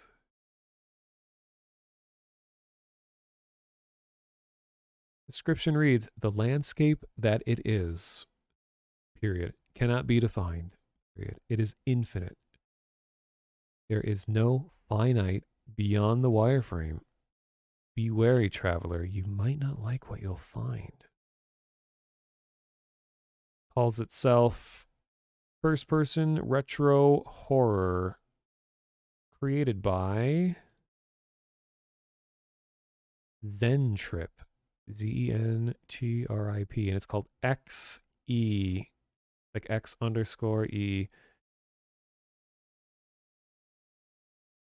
And it says it's a test demo. Okay.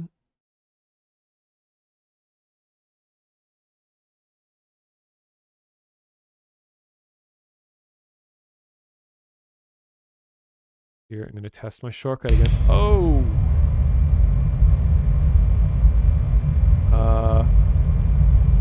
Holy fuck.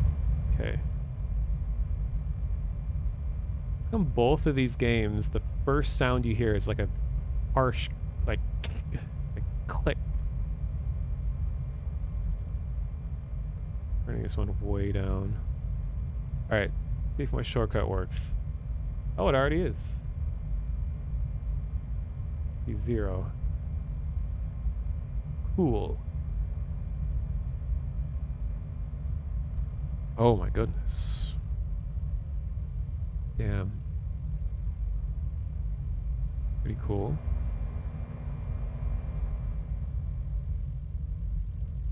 I like the positional sound. That's even the right word for it.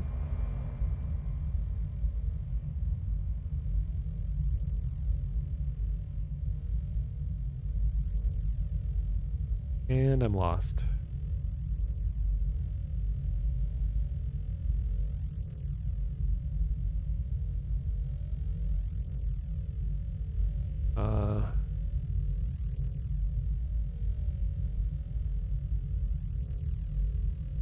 Can I go back?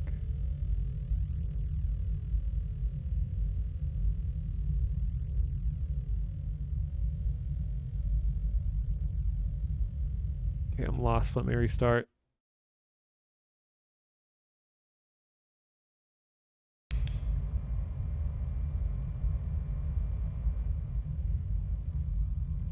Here we go. There was something else in the distance. Where was that? Here we go. Made progress.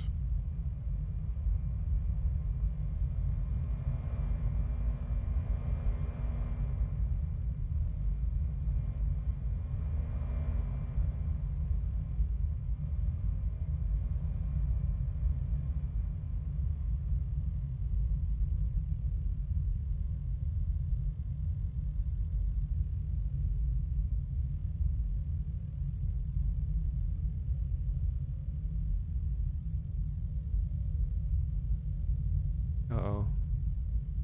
Is that a figure with a glowing head? Nope, just a spotlight.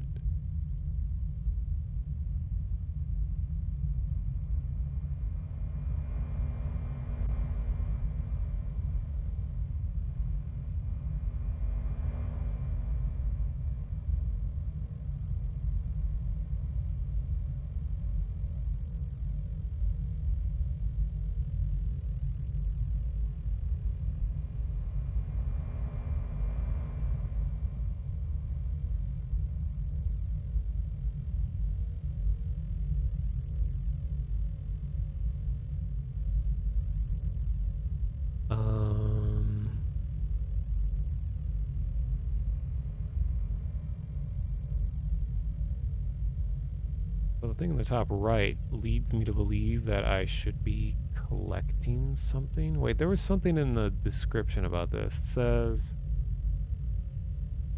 oh,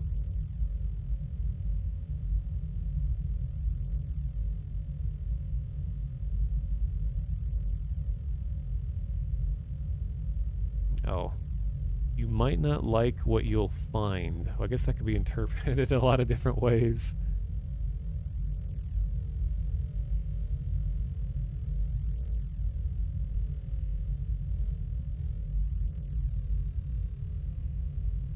Yeah, I'll give the game one more minute.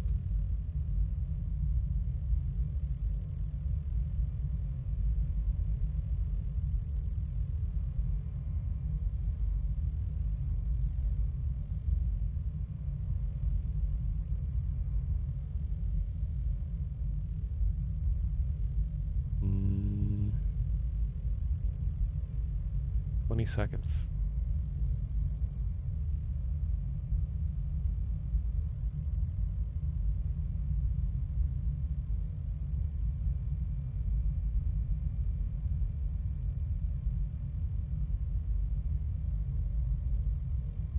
All right.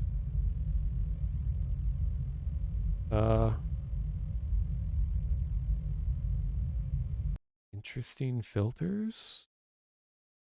But what's weird is like screenshots. Oh, wait. There's a text file, read.txt. Alt F4 to close the game.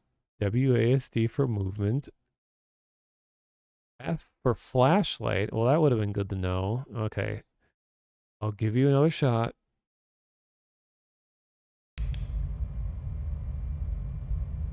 Ah. Why wasn't that on when you start? I don't see any reason to turn it off.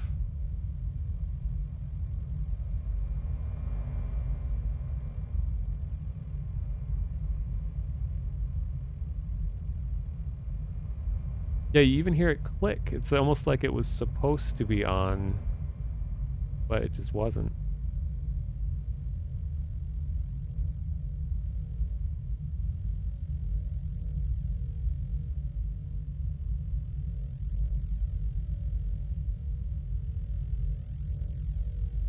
There's already no way I'm going to get back. I'm just kind of going towards the sound.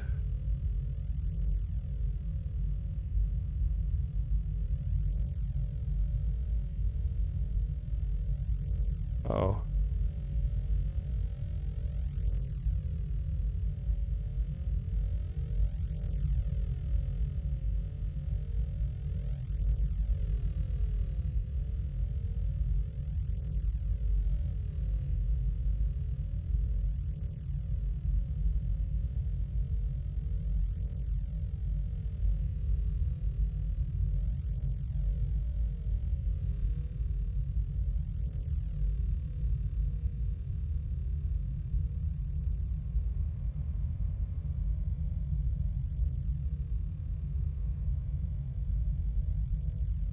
I'm not even sure if this stream was ever spooky. I'm going to bed. This is too chill. So nice. All right. Enjoy bed. I have like 2 more games, I think, after this. They're a lot more overtly spooky. One of them is like investigating something going on in the woods. And the other one is a group where you guide a group around some kind of big glowing spikes. It's called like Zero something.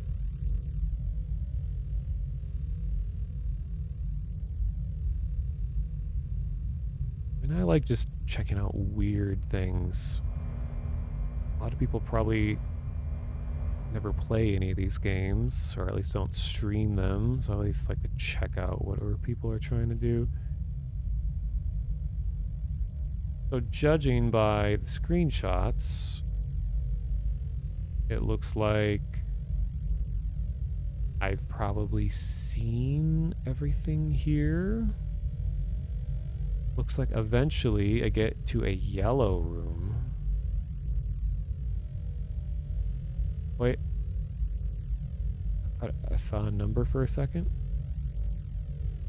Maybe? Okay.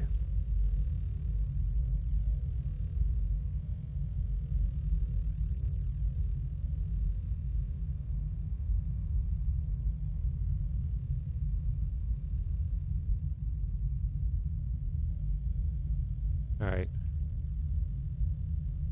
Well, that was XE by Zen Trip.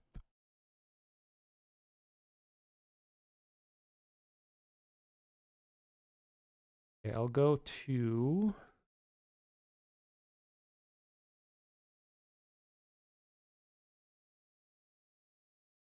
another filter game.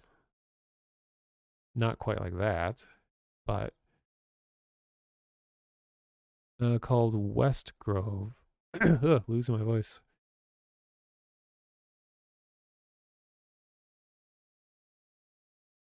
What?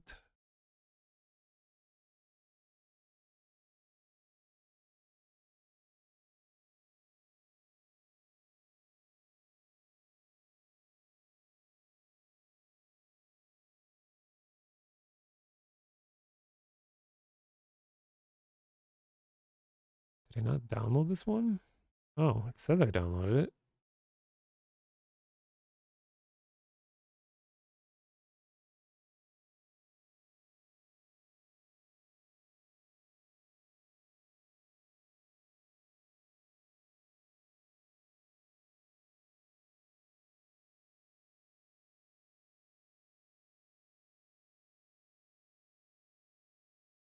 I guess I will download it again.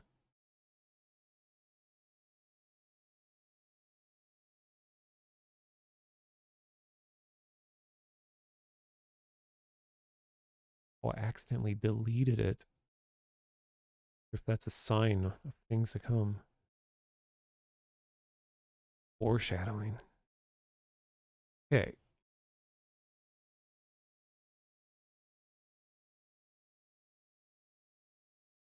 So Westgrove is a game that focuses as much as possible on emulating a PS1 era gaming experience, with horror elements that follow found footage story style with inspiration from 90s movies. You're a freelance amateur videographer selling your footage to TV shows, news channels, weddings. Today will just be another job in Westgrove, so what are you waiting for? Embark on this horrifying time travel with feelings of nostalgia and fear. Oh my. Created by Spring Rabbit. This was uploaded 29 days ago. Has 4 out of 5 stars. Apparently people like it. Potential loud noise.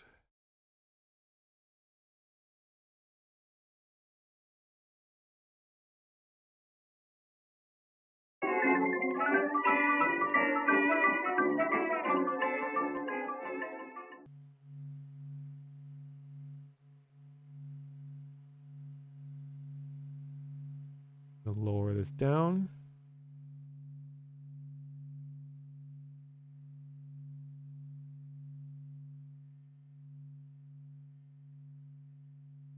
Okay.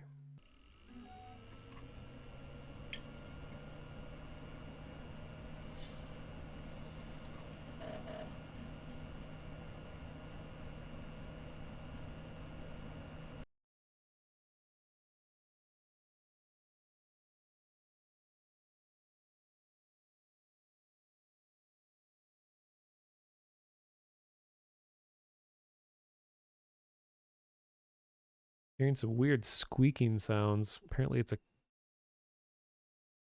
one's car outside in real life making that sound. Okay. Camera box. Empty.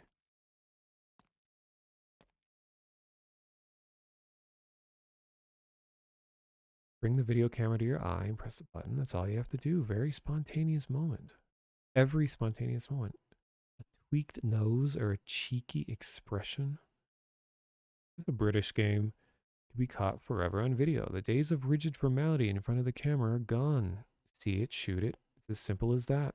There is, however, nothing simple inside the VC3000.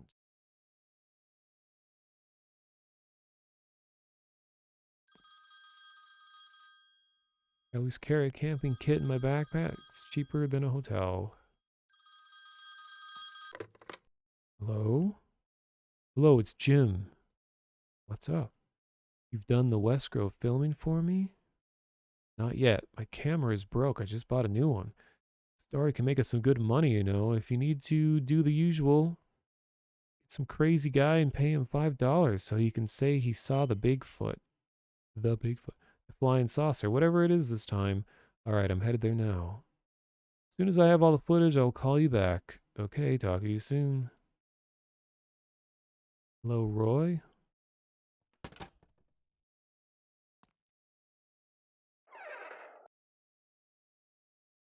Changed clothes, apparently. 1:04 p.m. I still remember the day I took this family photo. My parents are always calling me to invite me to their house. I always tell them I'm out of time. I'm afraid someday the call will be saying their time is up. Damn, dude.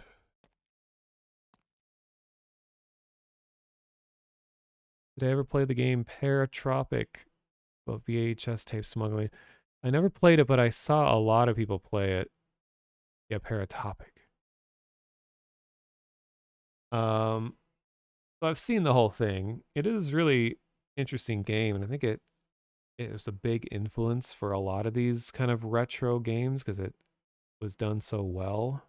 Very creepy vibe, I remember. Played it just a few days ago. Need to change my clothes and grab my backpack. Oh.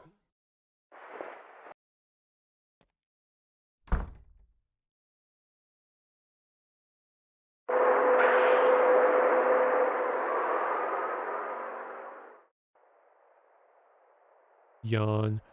Shit, what is this place? How long did I sleep? The damn driver dropped me off in the industrial zone. I must be behind the town. The road looks empty. I don't think I'll be able to get a ride here.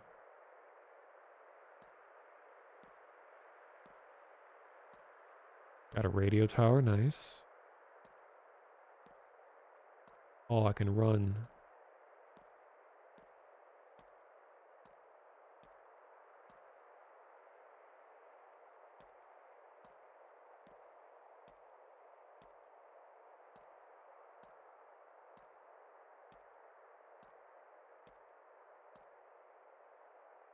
Seems to have an entrance. Maybe I can go through the forest to get to town.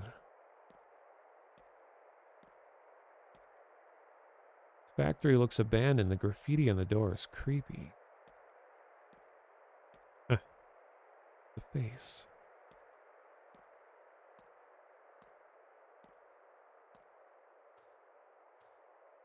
Oh, there's all this warping business again. Give your models more loop cuts, and the warping won't be this insane.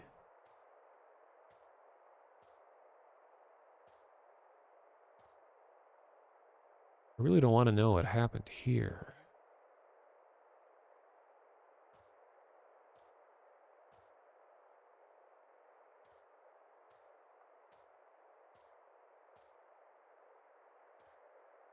Scarecrow.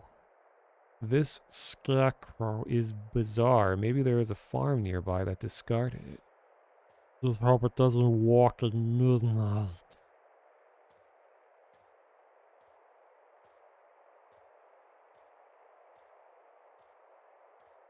Oh.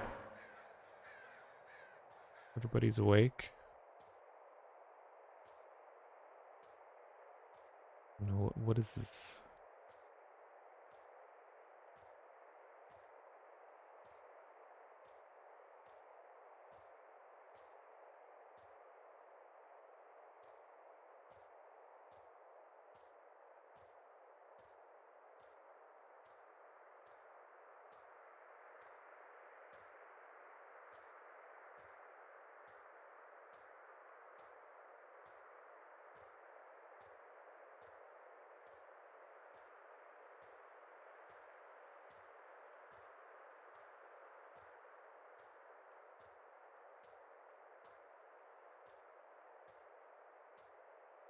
Yeah.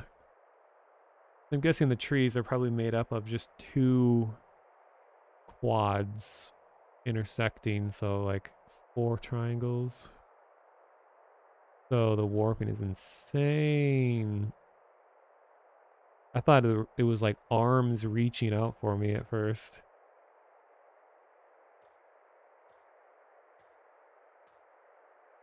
It's getting dark. I better set up camp here. Tomorrow morning I arrive in town to finish filming. Need to find some sticks to light the fire. I think I can go find some further on.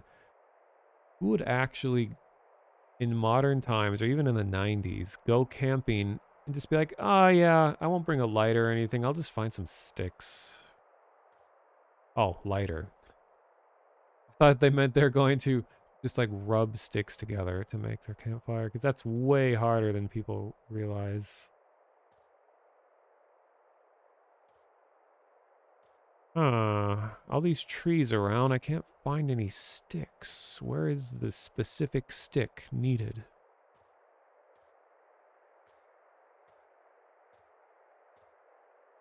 Gotta go way down this path to find the specific sticks. Here they are. Barbed wire.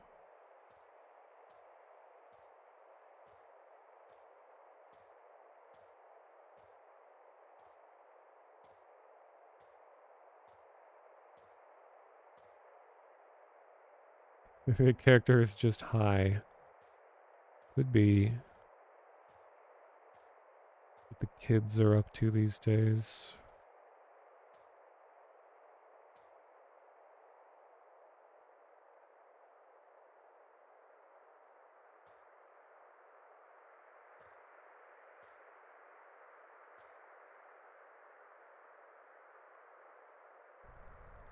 Now I can rest for a while. I'd better pack my things inside the tent.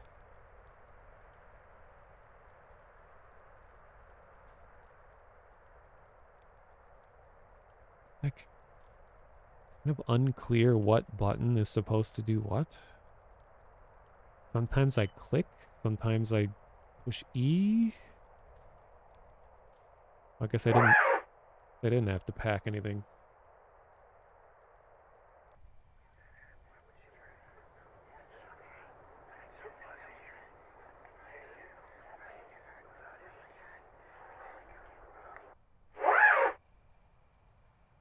Like it's already dark. Just want to smoke a cigarette and eat something. Where's my cigarette? Must have left it in my backpack. Suspiciously close backpack. Or simple task. It's not here. It must have fallen out of my pocket at the bus stop. Shit, I can't concentrate without my cigarette. I think I can get my flashlight and go back real quick, and at least I'll use it for something.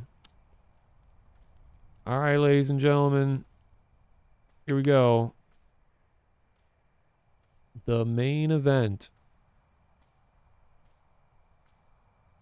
Is it going to be the scarecrow? Perhaps? Is it going to jump out at me, make a loud sound?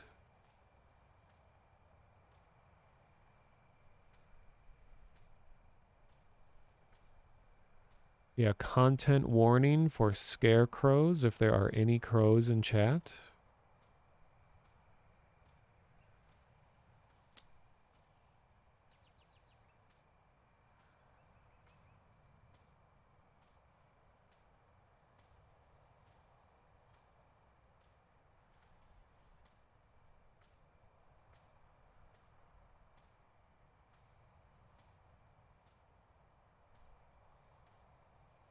Did I take the wrong way? I'm pretty sure this was the right way. How did the wall get here? Looks like there's a newspaper on it. Volunteer searchers find no trace of Thomas Lewis. Local Dairyfield police believe the man fled on account of some gambling debts. Thomas's family does not believe this version. It's like some just random capitalization and lack of capitalization in here. Strange. All right.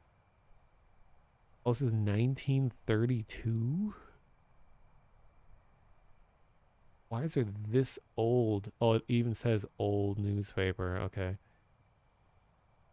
Missing since December 14th, 1931, 17-year-old student Helen Baker disappeared 3 months ago. The police found her dress yesterday morning without any rips or marks, which indicates that she took it off herself. Okay. Several residents are moving out of Dairyfield. A debate rages at Town Hall to decide the town's future. Distrust and fear spread through Dairyfield. Illegible. Henry Simmons, 13 years old, black hair, brown eyes.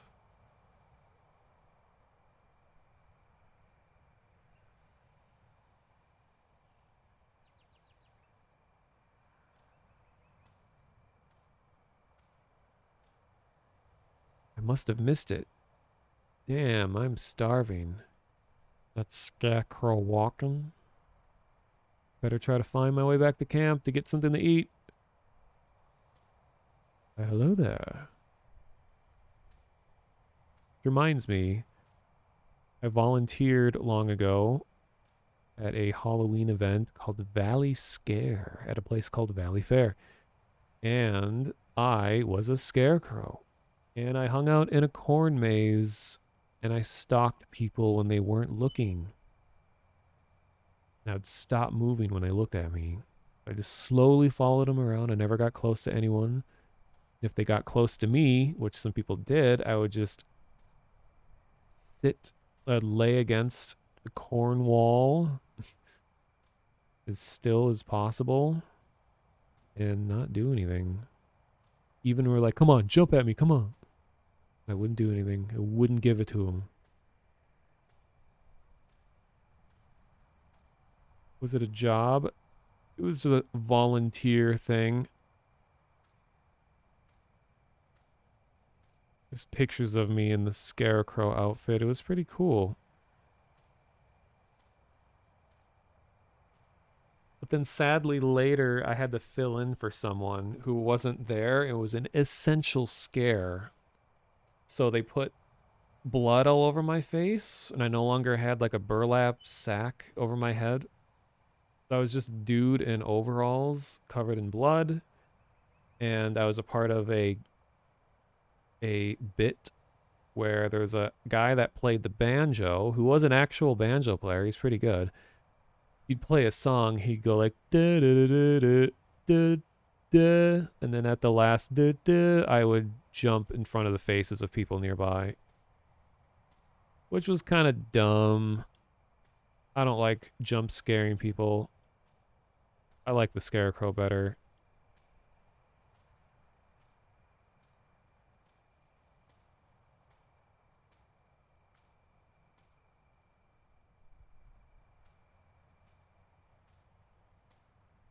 What if I come back to my tent? Scarecrows laying seductively inside the tent. Y/N. Thank God I managed to find the camp. I hope my lunch is still in my backpack. Never found the cigarette though. How am I gonna live?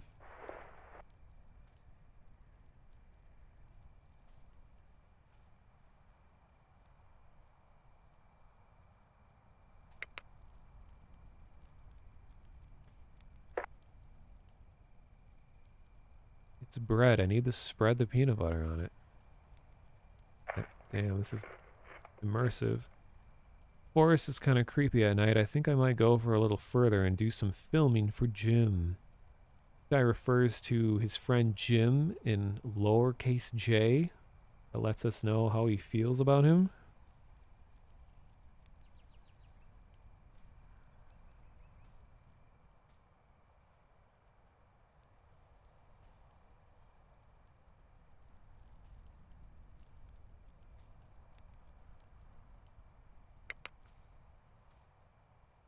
Wait, what did he say? I have to go film for Jim? But I don't even have my camera, I thought.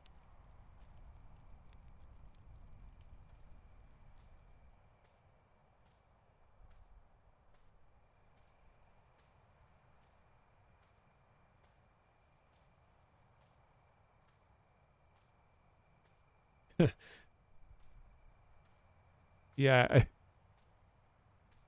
I don't need, I won't be starving out here because I'll have a cold turkey with me. True.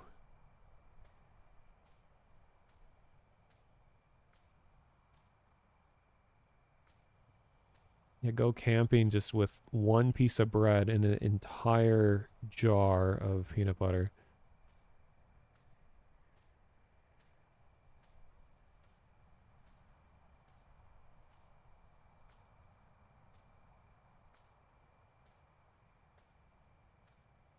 This must be the place.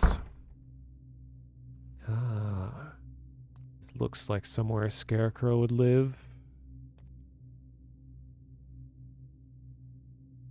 Town of Derryfield on the brink of bankruptcy. Illegible. Mayor Frank Barnes declined interview. Later that night, he donned the burlap sack and became the Scarecrow. Nothing interesting.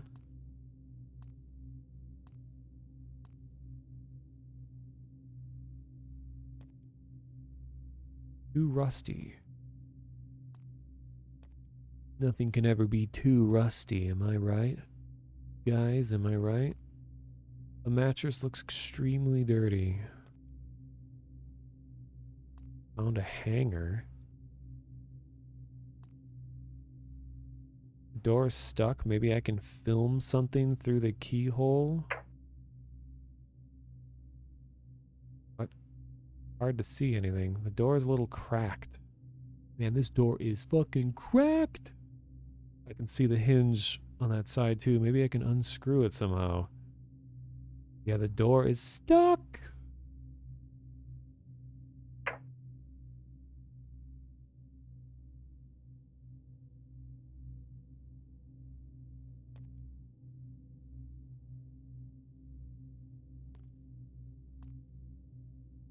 Well, I have a hanger. Can't...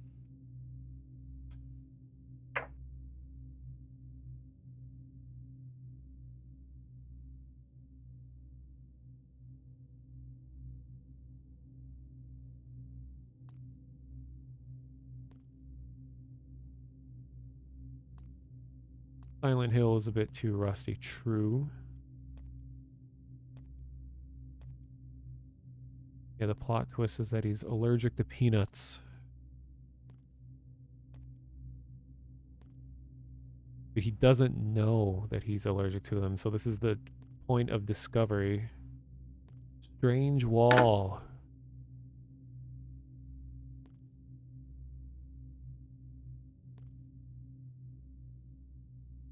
She locked me here now because I managed to escape from the basement. I heard Ralph calling me, but it was the Scarecrow. I think she can see through its eyes.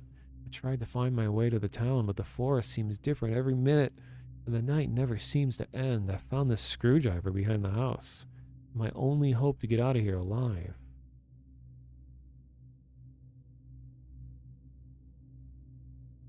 Can't identify what would be, but it will surely bring a lot of audience to Jim.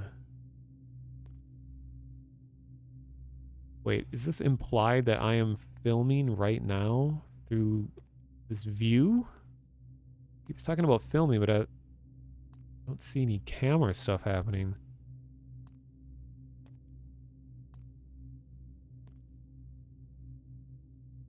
It really does walk at midnight. God, why does that sound have to be so loud? The difference between the ambient sound and like the effects is tremendous. People need to learn to audio balance. Clock is not working. Oh God, I hate it when they center justify text. Like nobody writes with center justification. It takes a lot of planning and forethought.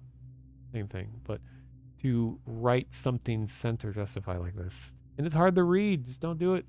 Put everything to the left. Those who yearn for heaven sow hell on earth. They drowned me, wounded my flesh, sinned before the Lord. They took everything from me, my happiness, my vitality, my faith. I was lost, but now my purpose is clear. I gave up everything. Even though I thought I had already lost everything, I offer my soul, I open myself to sin for a free life without the bonds that bind me. They fear hell, but hell has always been here. People are starting to realize, oh, hell has already been here. People are starting to realize.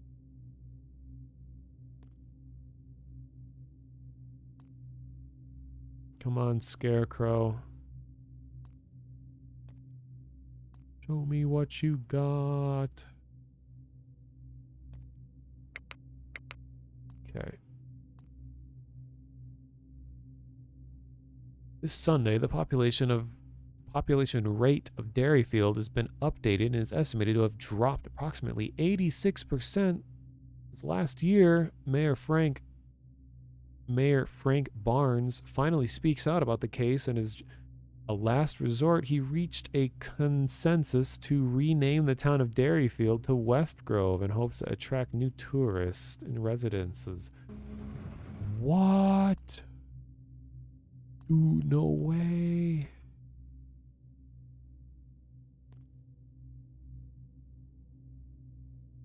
Can't believe the town that we've been learning about the whole time is actually the one that I'm in right now. Door stuck. Alright. Alright. Why does the scarecrow have an eye?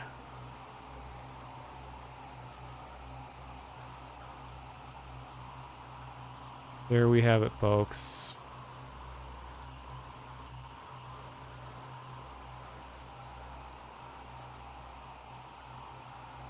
This is turned down to like 10%, by the way.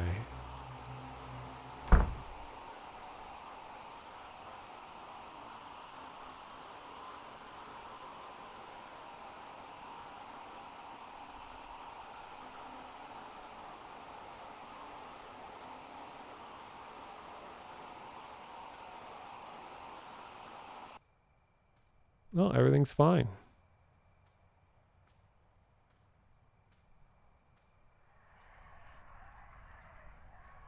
Nice.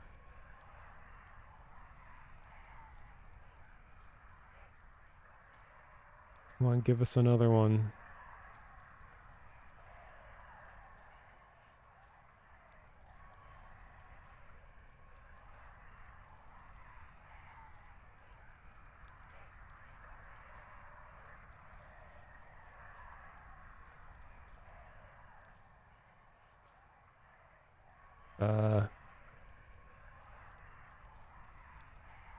Oh, I can crouch?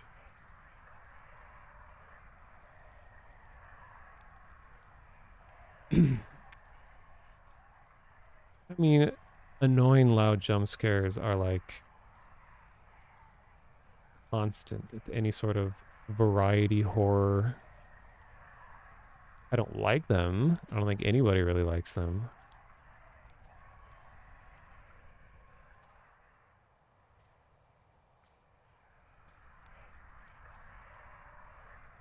All right, well, it's safe to assume. Oh, funny. The CRT effect was off by default this whole time. I can be slightly more blurry if I want. Interesting.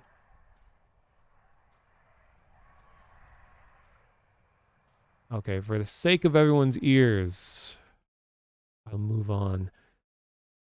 Kind of get the gist of it. Some of the comments were like, the game crashes when I go outside. This game broke my back and neck and my soul.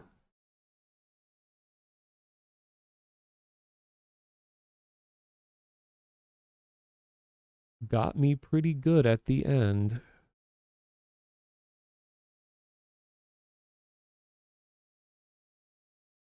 There's a guy that's wearing a ski mask while he streams games.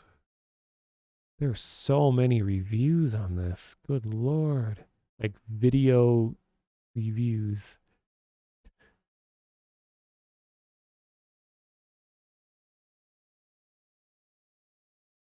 Anyway, that was Westgrove by Spring Rabbit.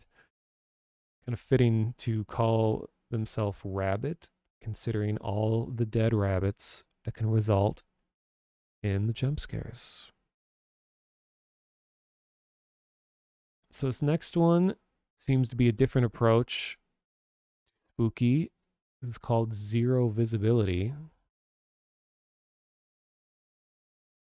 Strangely, it doesn't have a ton of filters on it, considering the name.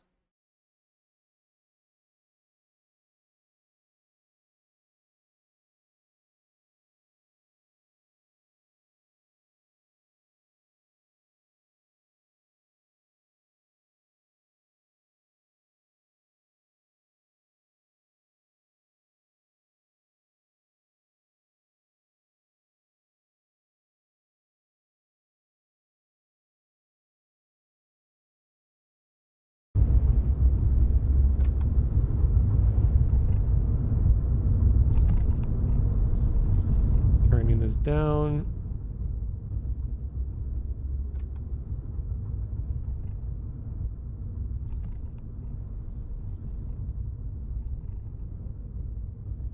We're down to 20%.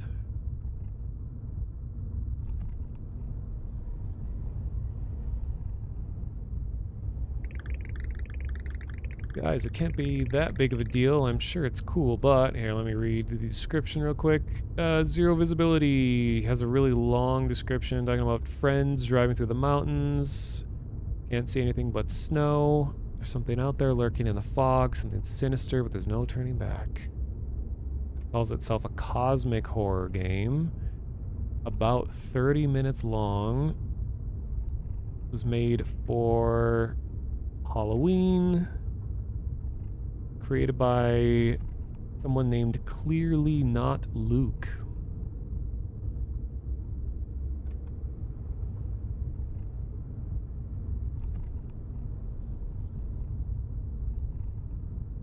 Rated 5 out of 5, average rating. But that last game was rated like 4.5 out of 5, so I don't know how well you can trust some of these reviews. Yeah, no, it's just a lot of fun. Elaine, you should be ashamed of yourself. It's everything. Your life is up to... Wait, your life up to now is empty and you didn't even realize it. Just because... Or it's just been a long, sad preamble. A long preamble to Hot Springs? You know it, baby. Hot Springs doesn't really describe it well. It's more like a really warm river. Like when somebody pees in the water near you, but all the time. You're a poet, Boyd. Aren't things like this better in the summer? Nah, nothing like soaking in hot water surrounded by snow. Oh, I'll take your word for it. Looks like we're about 40 minutes out. God, will you quit it with the map? Just a Chalk Creek road all the way up.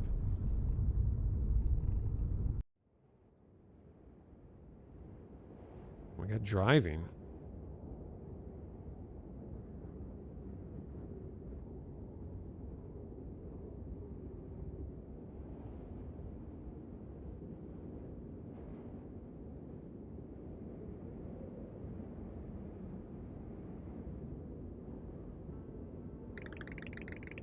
There's snow in the forecast? Nope, I just checked this morning.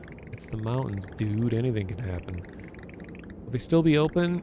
Of course they'll be open. Hot Springs don't close for snow. Great, well, drive slow. Couldn't go much faster even if I wanted to. A trash mobile can barely handle these hills.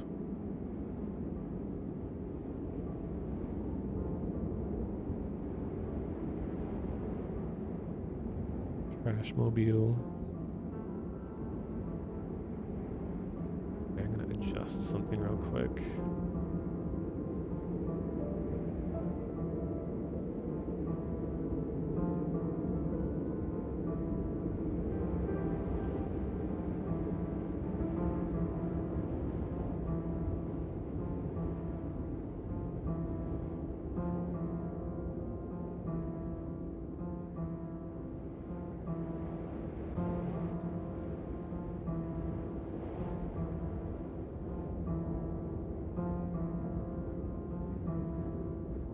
Okay, I just added a limiter, a software limiter within OBS to game audio set at -6 decibels. So, things shouldn't be quite as loud as the last one. Well, that's cool. The snow is accumulated just by sitting here.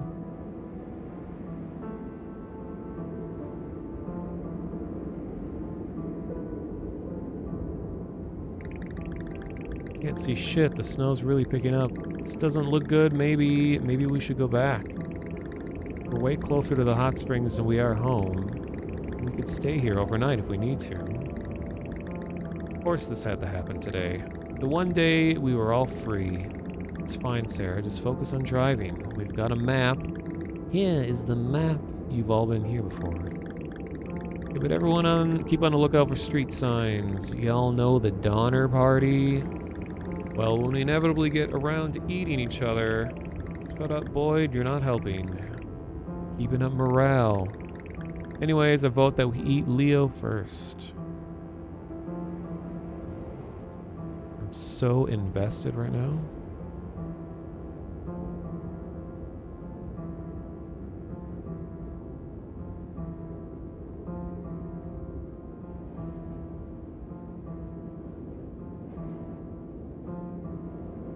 What was that? Street sign. What does it say? I can't read it from here. Hold on, I'll pull over or just hop out and take a look at it. 15 seconds.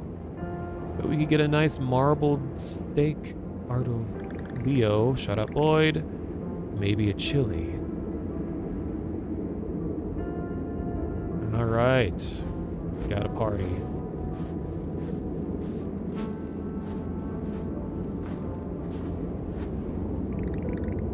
What the hell? What kind of absolute psychopath would do that?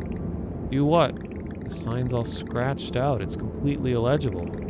Well, let's think about this logically. We're at the fork. There's a tunnel ahead and a branch off to the side. Leo, there anything like this on the map? There are like 5 different forks like this in the area, so we're lost.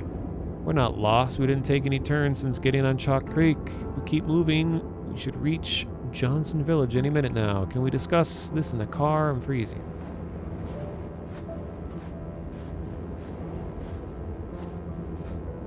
Yeah, these do look like the... Is it Party Hard? That game had similar style with like really lanky sprites like this.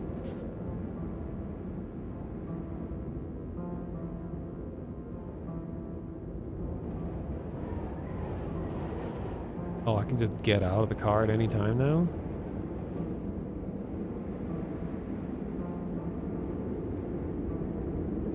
What was that?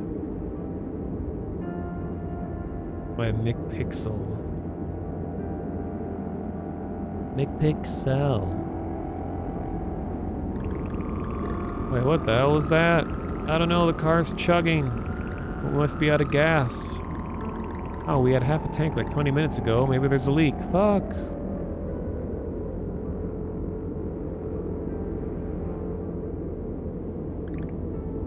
Well, what do we do? We'll freeze if we stay here. We have to continue on foot. Grab anything warm you can find and bundle up.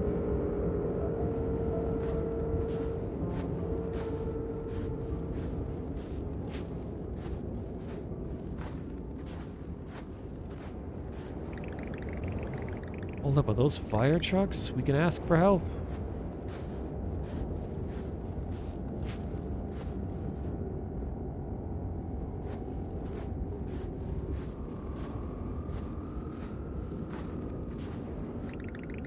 Looks like a landslide. The doors of the trucks are open. I don't think they're still here. There are footprints in the snow. They look fresh.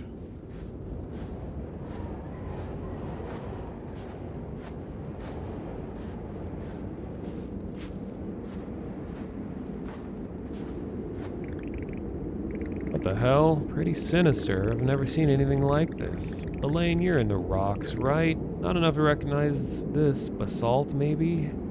Basalt? But the angles are too perfect. They look man-made. I don't like this. I think we could go back the way we came.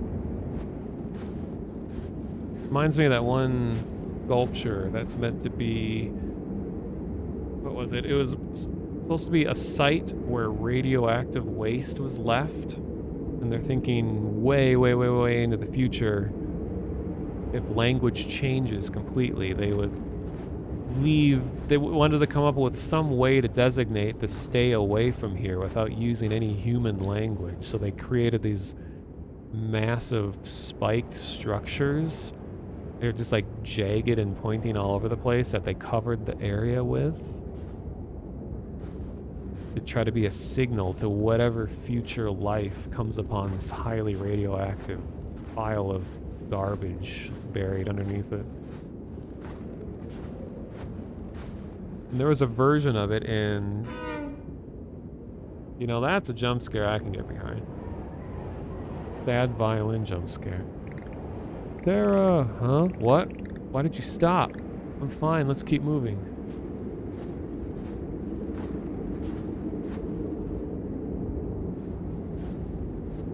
Yeah, the sculptures would look totally awesome. People would be like, whoa, I gotta get closer to this. I know there's a lot more to it than just what I said. There was a version of it in Fallout 76, and that's how I first heard about it. So it might be in West Virginia somewhere. You could probably find it if you just searched, like, radioactive sculpture or something. Jesus, this thing is old. It looks like a model train kit, like a kid got frustrated and tossed across the room. Oh my god, the mouse sensitivity is so low. Like swipe across my entire desk to just get it to move this much.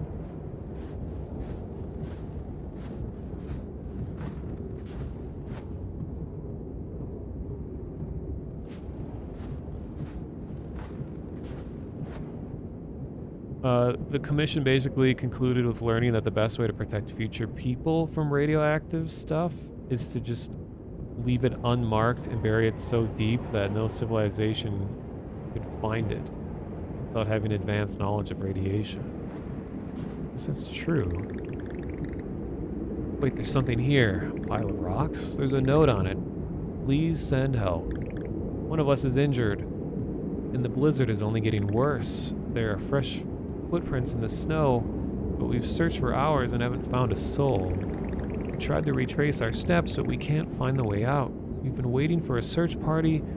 With this weather, I don't think it's coming. The bridge is damaged, but we think we can fix it. If you find this note, we've gone ahead. Maybe you'll find a way off this damned mountain. I don't like this. We should go back the way we came. This doesn't look sturdy. Doesn't matter if it's sturdy. We put Sarah in charge. Shut up, Boyd. You're not helping. Seems unnecessarily dangerous to anyone else. We're climbing across a rickety ridge. Hey, come on. Let's talk. More walk. I think we should go back to the way we came. Try to make it back down to the mountain on foot. The last town is 3 hours from here by car. You think we can make it through the blizzard? Writers putting in the work for this game.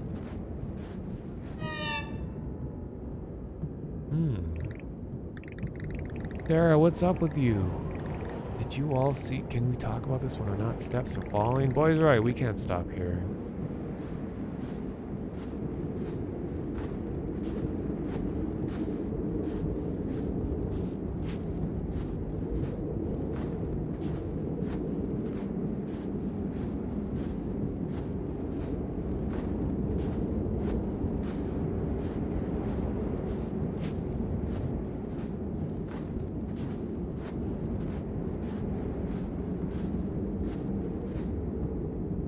Gotta change something real quick.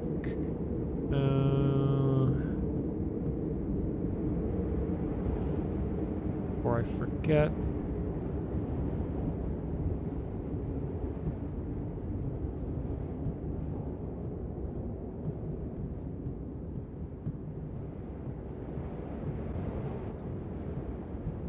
Okay.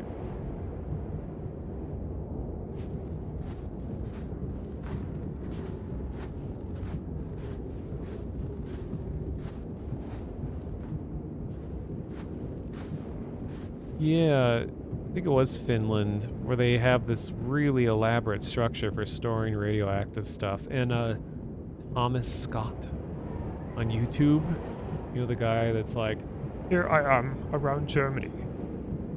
Like British Ray Romano. I'm here at the world's largest roller coaster. But it's not quite what it seems. Anyway, he went to the place in Finland.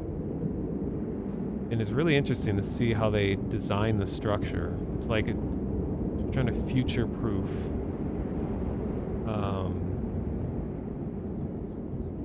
radioactive material.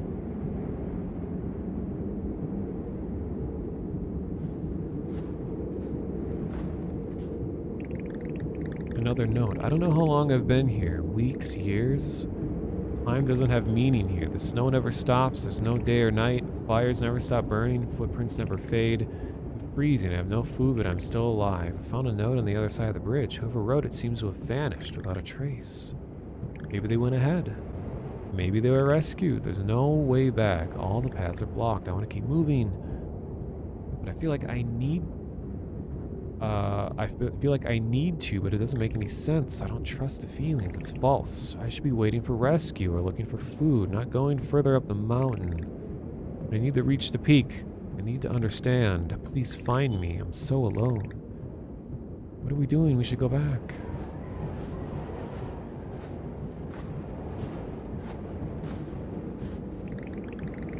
Holy shit, is that a house? More like a shack. Maybe they have a phone. Be surprised if they had a toilet.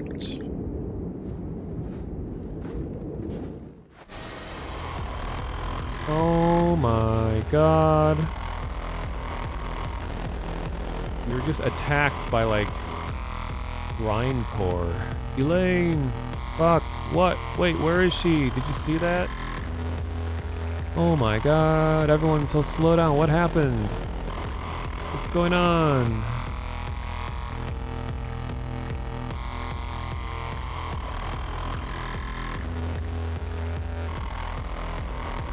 Let's check the house.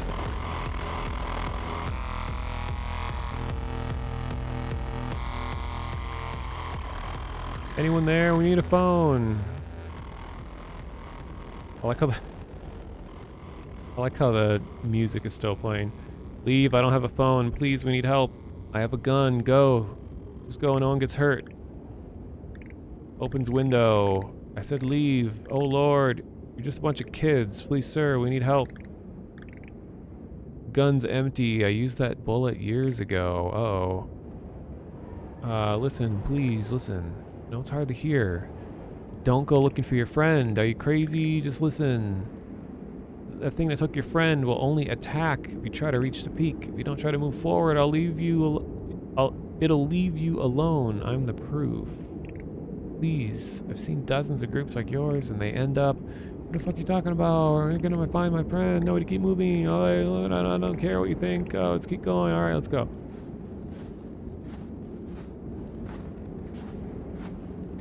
Very wordy.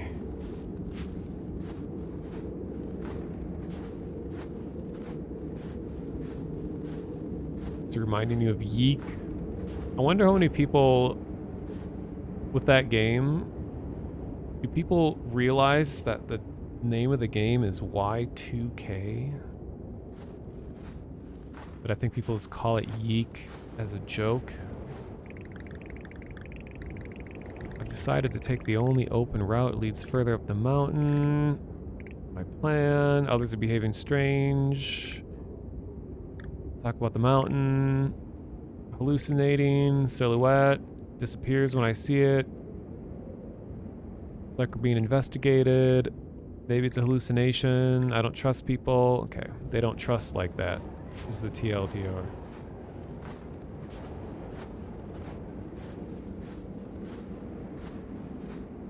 Just reimagined Shining.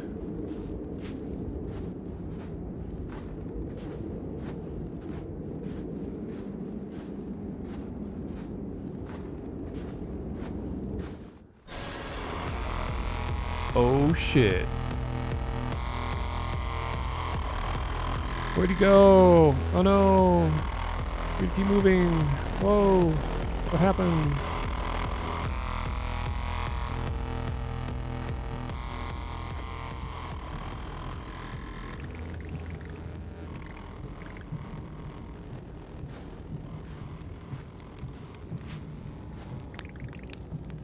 They're more prepared than we were.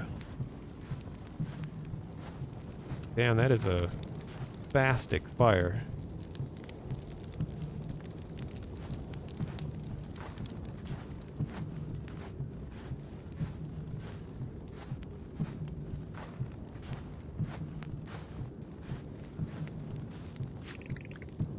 Holy shit, it looks like they're pulled out of their tents. This Dietlov Pass. Can't believe we found it. More incredible than I could have ever imagined. Our measurements were correct. Gravitational fluctuations are much stronger than initial calculations. Warp beyond their others. Look at space. What are the chances there are trillions of one in this place of logic? I think I wonder that. Let's keep moving. Okay.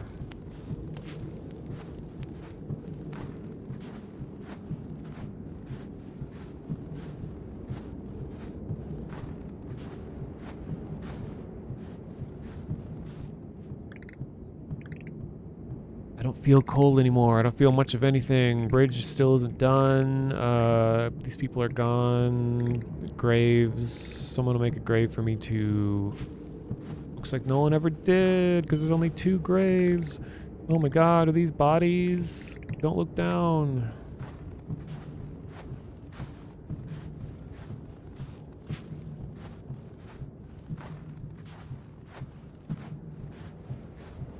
Cool looking structure.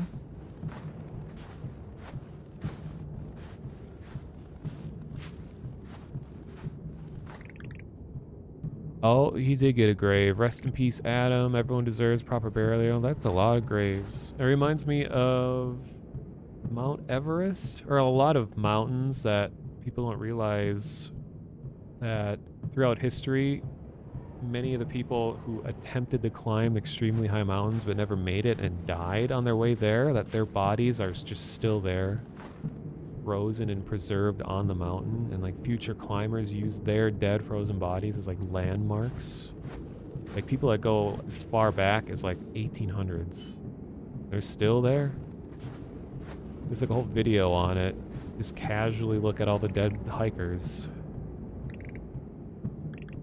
I think we're supposed to be here. This place doesn't want people in. It feels like a warning. I want to go back, but we can't go back. I know, we gotta keep going.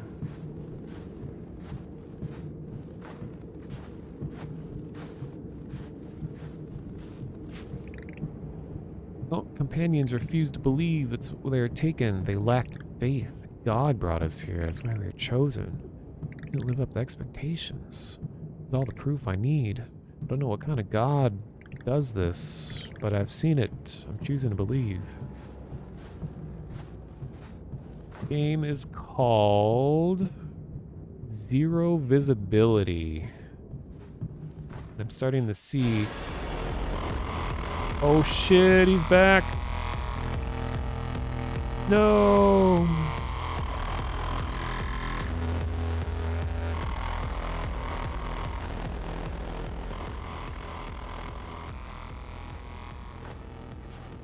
Cool art.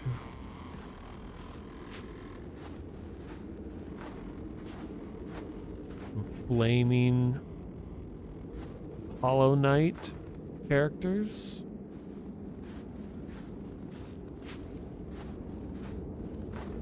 Nice.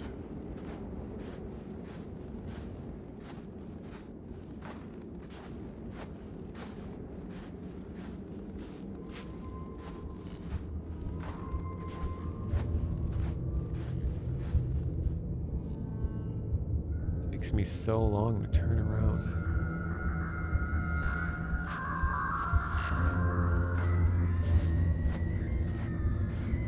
Okay, this is looking cool.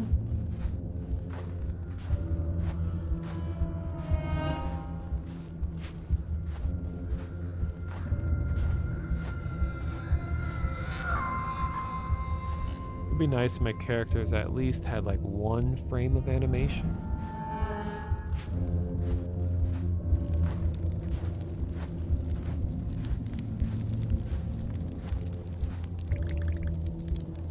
Architecture's incredible. Never seen anything like this. No human built this. Some sort of being up ahead that others called God. It's incredible, unknowable. It's hunting us. Almost there. Something worth dying for. I want to see it. It's worth it. It has to be worth it.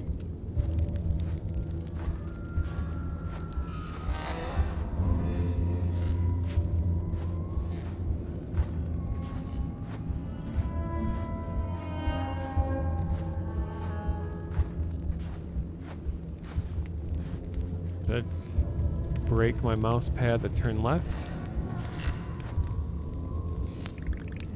I killed one of them. One of those monsters is following us. They bleed red just like us. There's only one left of us. After I finish the bridge, I'll hunt it down and kill it too. God needs to be extinguished. Got words, words, words, words. Oh, and a hammer. Oh, collecting planks.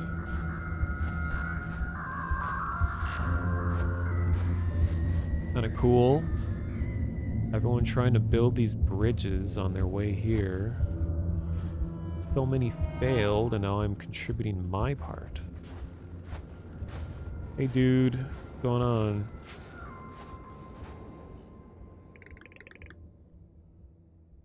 Is the demon speaking in Morse code? Is that really happening? I think it is. What is that?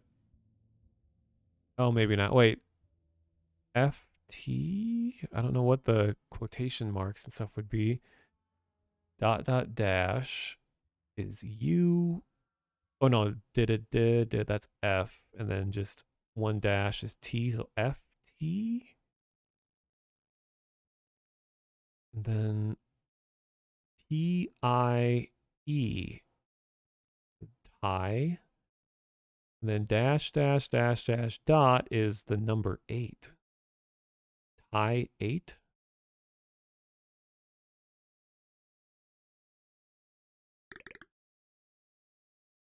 I mean, I'm just ignoring the quotation marks. I don't know what all those are. I E E.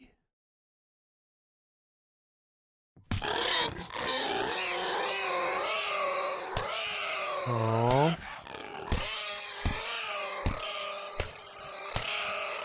All right, lady. Damn.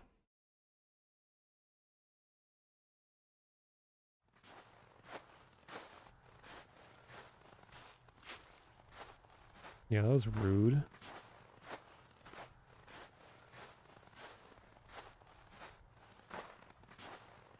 Yeah, it was just a prank.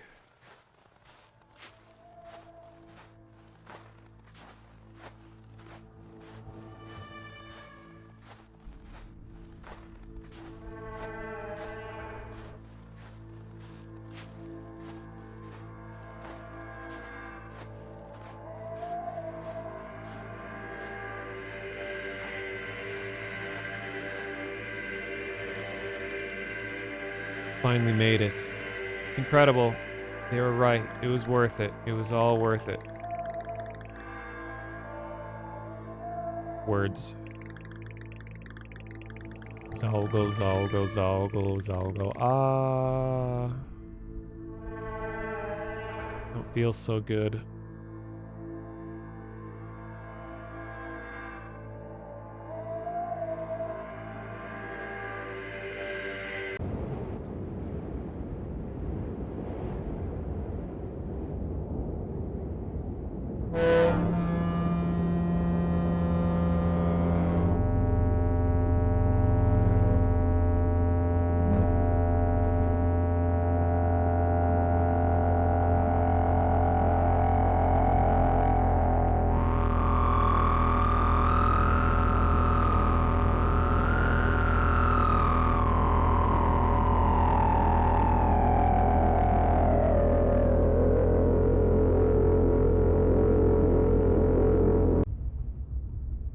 Damn. That was doing an Australian T-pose. I think this is an SC. That was interesting. I like the art. I think my only complaint is way too wordy. You don't need 10 different people and notes to say, oh, I need to go to the mountain. I don't know why, but I need to go. I don't know. But hey, it's an entire game.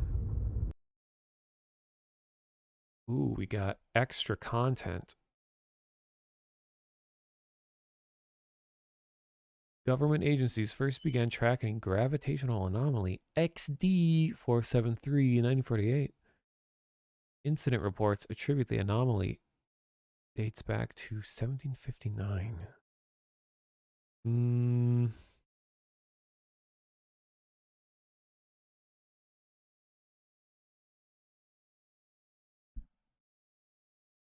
All about the gravitational fluctuations. I should have known.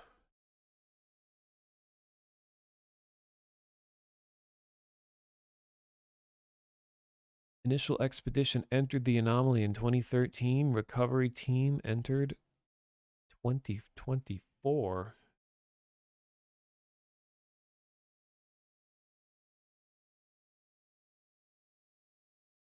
No living member of the expedition team is believed to have reached the peak.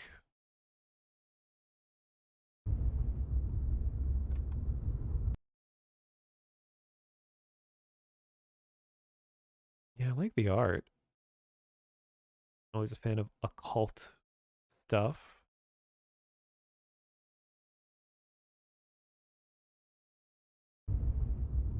Cool. Zero visibility. And that was by Clearly Not Luke on itch. Okay, what? It is 5:30 a.m. my time. I'm going to see if I have any extras that I didn't play. I think there is one last one.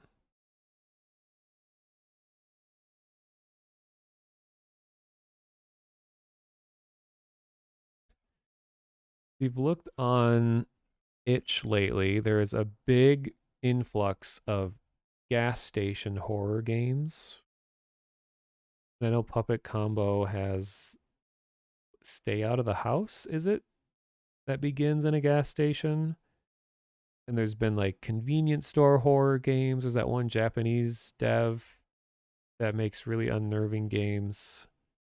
One that takes place in a convenience store. And now there's just tons of gas station horror.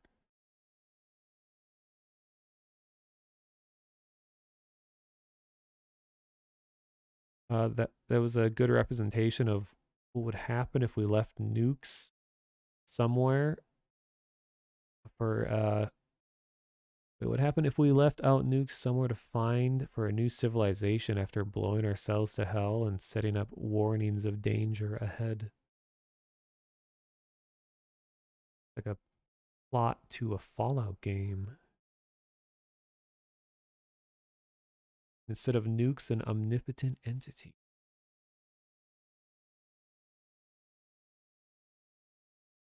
One of the games I had here is a gas station spooky game. Feel like is probably full of jump scares. So instead, I'll do one that seems a little less jump scary, a little more puzzly instead.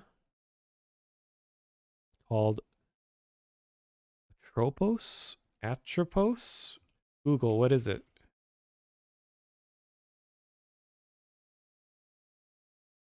In Greek mythology, one of the three fates, or Morae, a daughter of Zeus and Themis, the cutter of the thread of life, depicted as an old woman.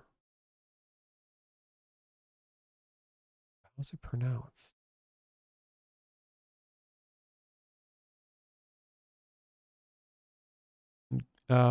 Emphasis is put on the A at the beginning, so it's Atropos.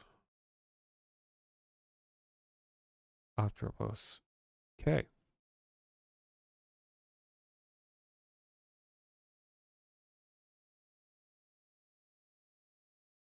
Now, where is the zip?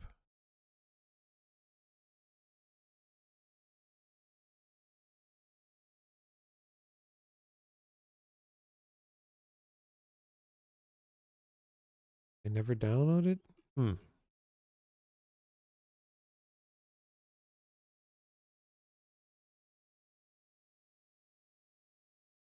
Downloading.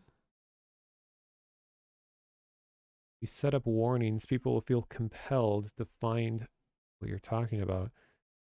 And it's true. It's kind of like how an easy way to really annoy somebody is to act like that you really wanted to tell them something and then be like, oh, never mind. They'll be like, no, what, no, what? Like people really want what they can't have.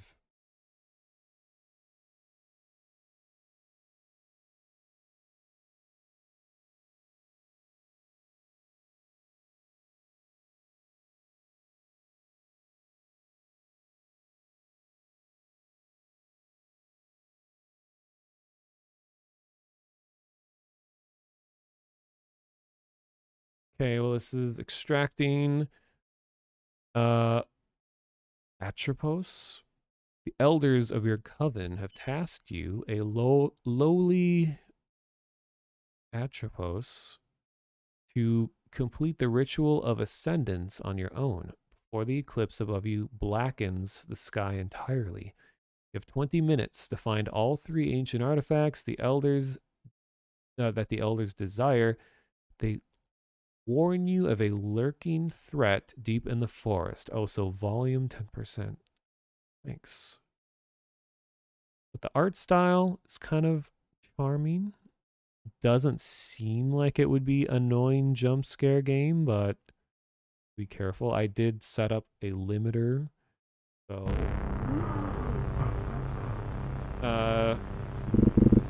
wow, it just starts immediately. Come here, Atropos, the time is nigh. The ritual must begin soon. Are you prepared? Putting the volume down real quick.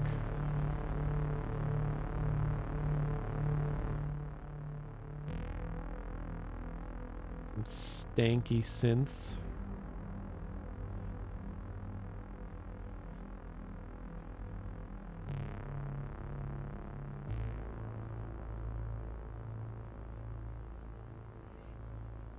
All right, are you prepared? I'm ready, Elder. The ritual? Why do you refer to me as Atropos? I'm not ready yet. I need more time. The ritual? This ancient ritual must take place during a celestial alignment, an event occurring once every 1,000 phases or so, such as tonight. And this ritual will call upon the convoyer to strengthen our earthly essence. Convoyer is a force that guides us through the endless pathways. In death, it keeps us bound while our spirit is faced with dispersal. I think I'm ready. Good. The moon has begun passing over the sun. We must act quickly. What would you have me do? You must collect 3 sanctified artifacts that reside within this valley. A dagger of great import, a flower of a rare plant, and an ancient tome with unique properties. You must complete the ritual on your own in order to advance in the coven. We've left you instructions if you've forgotten your training. You must not fail this time, Atropos. This is a unique opportunity and we will not allow it to be wasted. What obstacles might I face? The valleys was chosen for our ritual because directly underneath lies a mass grave. Hundreds of people were slain here for some occult purpose many phases ago. Wait, cult? Or someone engaging in occult practices referring to someone else as a cult? Due to this, I know OCCULT, not just CLT, whatever. In celestial alignment, at its height, you may encounter hostile amalgams. I will be cautious, Elder. I am ready. Good. We have left a drawing of the artifacts, as well as instructions regarding those markings on your arms. You may return and speak to us if you have more questions. 1,000 cycles is 42 years. Wait, a cycle isn't... Oh, a moon cycle? Is that what they're referring to? Good luck, Atropos. Do not disappoint us. I will do as you wish. Nice, I can see it.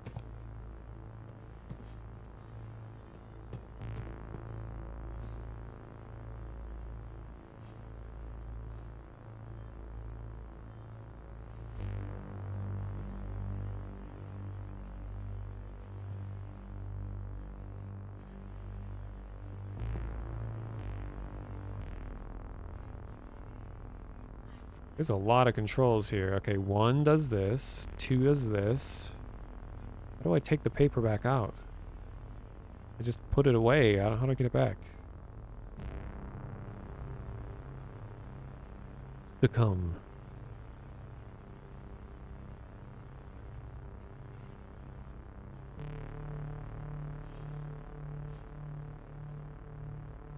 Game, why do you have so many controls? Oh, scroll wheel. Alright, so we got 4 symbols for 4 different actions. It's like one of the symbols is on my arm or something. And switch hands? My god, this is detailed. Okay, put it back down. How did I do that before?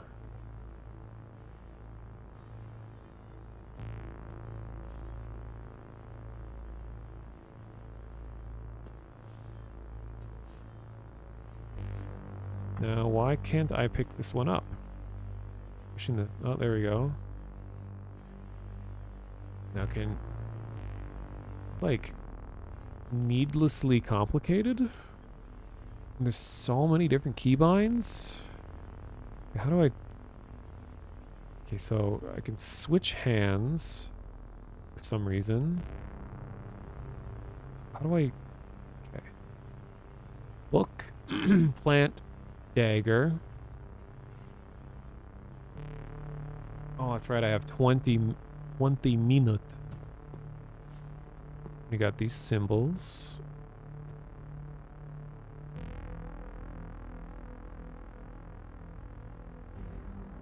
Don't think there's any matches with these. Alright, these symbols I recognize because plant, book, dagger. So 2, 1, 3.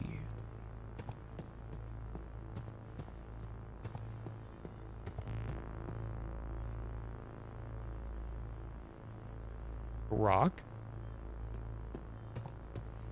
Did I need this?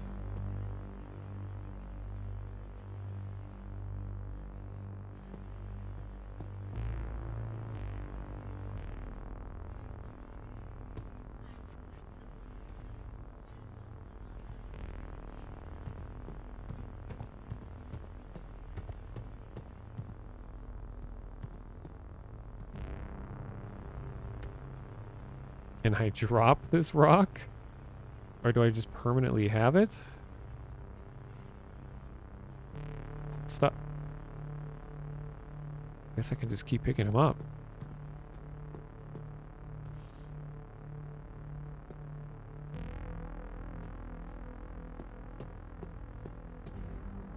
Got another one?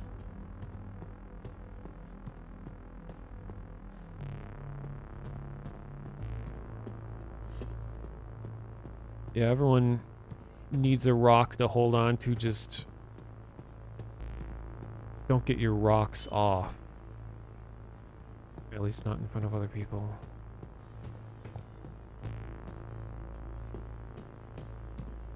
Oh my god, I'm already almost halfway through. Where's the dagger in the book?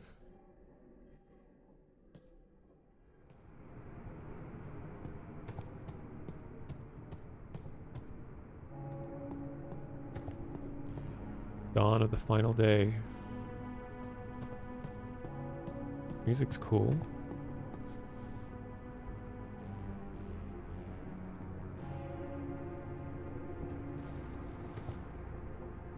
Oh, I can pull stuff? There are so many controls that weren't taught to me. Oh, hey. What's going on, dude?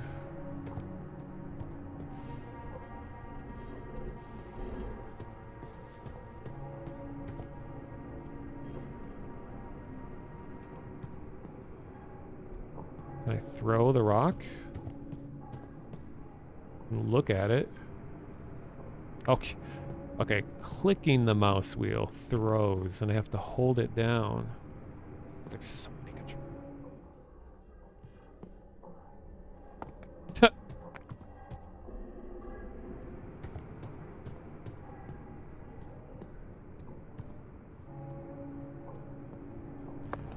Wow. Alright, well, I'm just gonna keep going.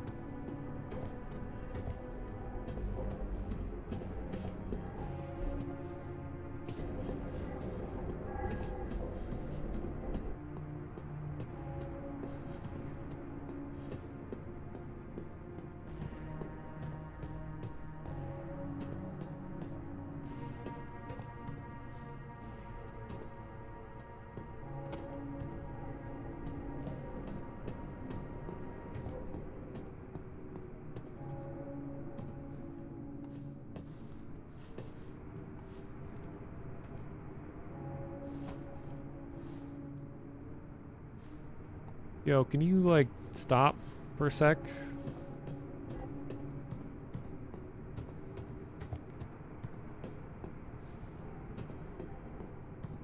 Oh, my left wrist. Potentially a watch.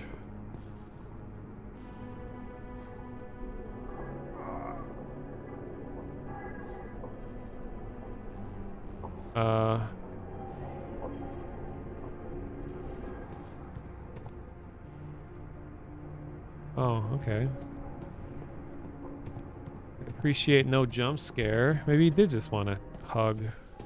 Oh, that's like my health on the right, probably. So I'd probably die if he did that one more time.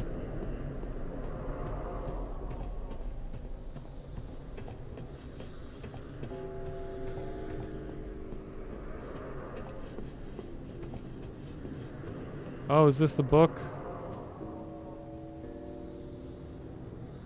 I just gotta go through all of my rocks. I'm stuck.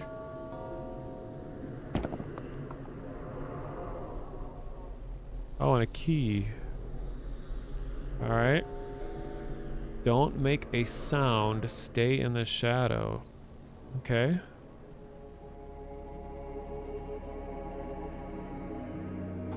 Fucking... Okay, there. Why can I not move?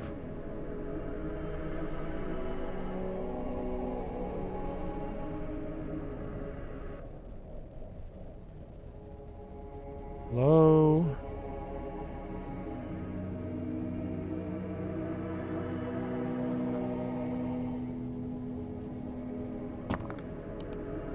Oh. Rock saved my life. Get his energy drink now.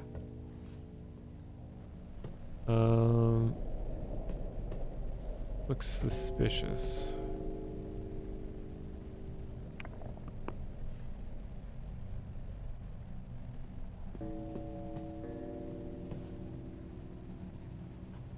Keep pushing the wrong button. There are so many buttons. Like F switches. Q puts it down. E picks stuff up. Mouse 3 throws. I like this concept though.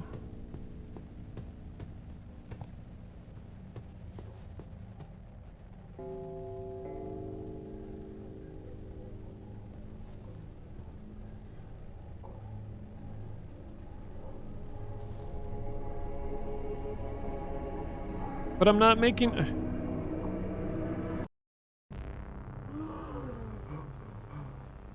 Uh-oh. Come here, Atropos. The time is nigh. The rich... Okay. Let's try again. Oh, hey. Thank you for the raid, Sphinx.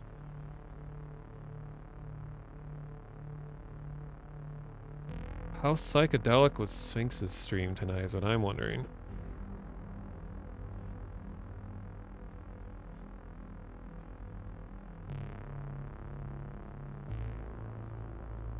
I have a feeling Sphinx's raiders are telling us to kill each other.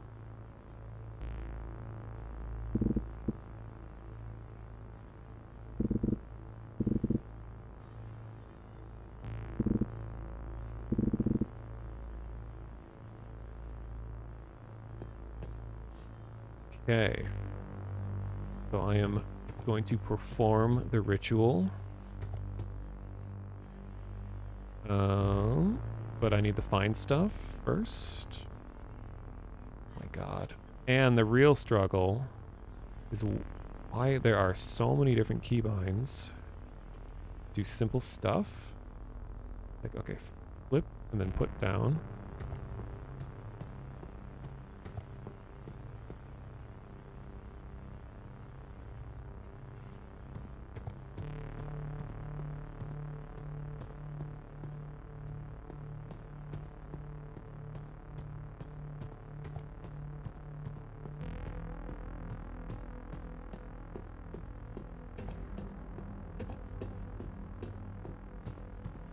Hey, thanks for the follow, Takamatsu. Yeah, I've been playing a lot of random itch.io games tonight. Some a little better than others, but that's just what you get for random selections.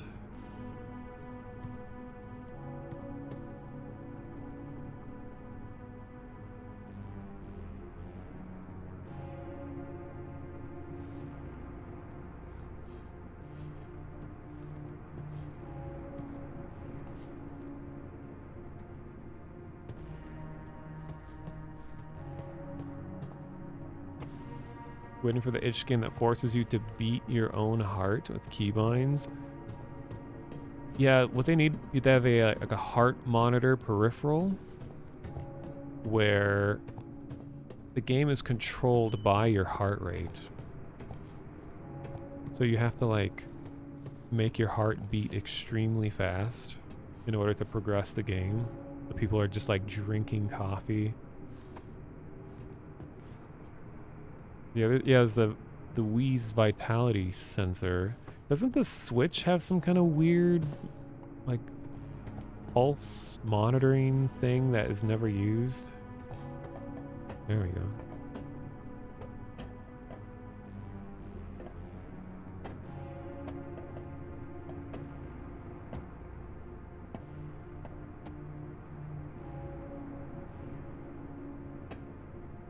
Why is this here if I can't reach it? No!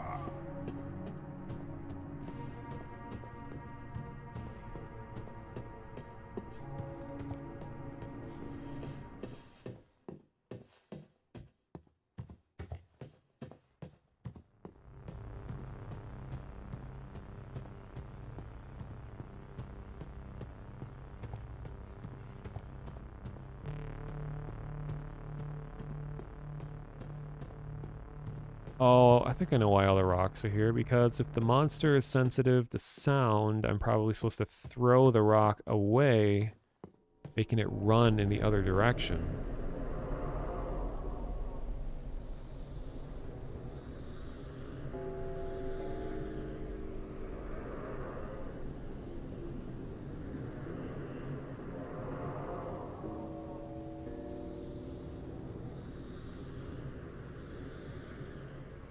A bunch of ecstasy and beat the world record. That is a gamer goal.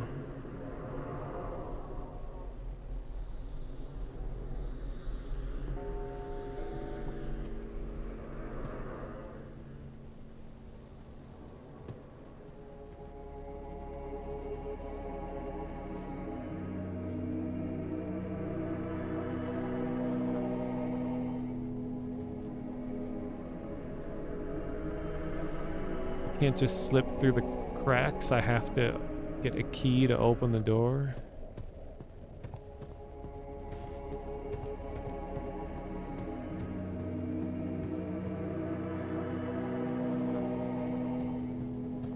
Here we go.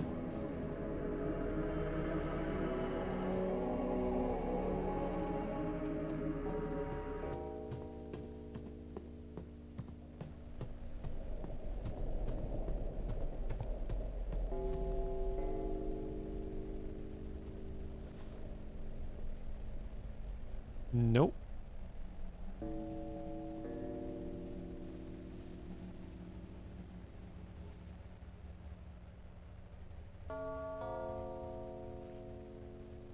Come on, game. You can't crouch, so... Oh my god, let me pick the key up. How do I use the key? I can look at the key.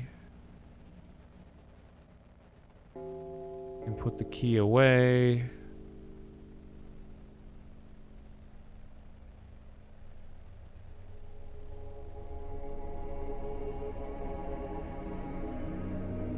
Is it just a control list?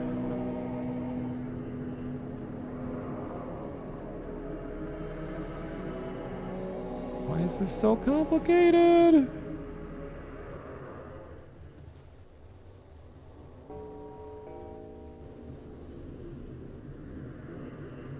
I swear to God, it's like...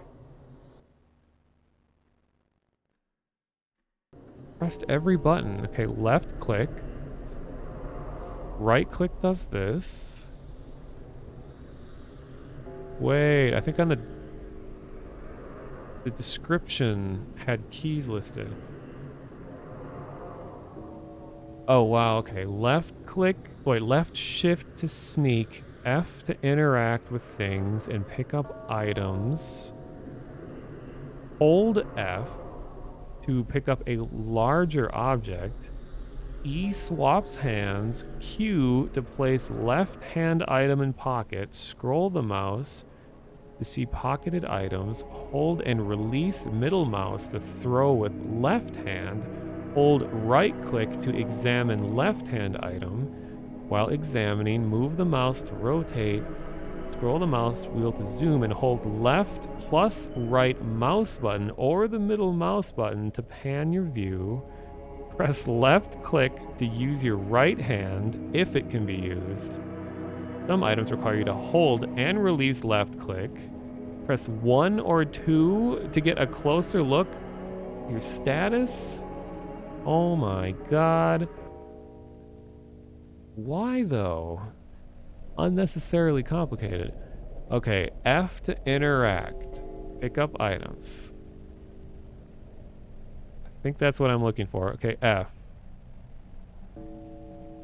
I'm holding a blue key by the blue door. I'm pushing F to interact. It's still locked. Yeah, this is Space Station 13 level of usability. Okay, it's not F. While examining... Wait, no. Left click to use your right hand item. I have to swap the key to right hand to use it? Oh, and then it changes the pose. And then push F. Wait, no. Not F. What was the key again? Left click to use. Okay, I didn't left click. I just walked into it and the door opened. And I still have the key. Okay.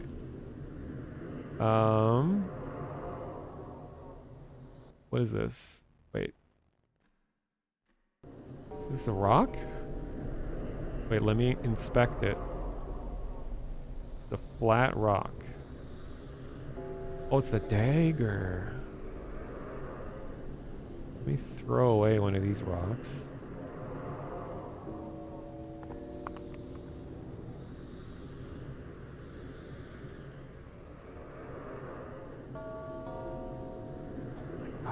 Just pick it up. Just... Okay.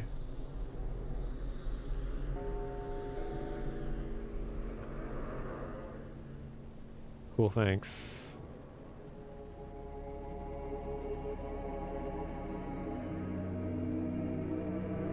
Can I get rid of this? Yeah.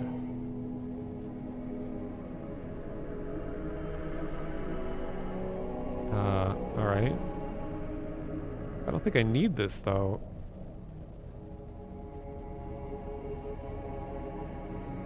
Come on, give me an empty hand. Okay. No.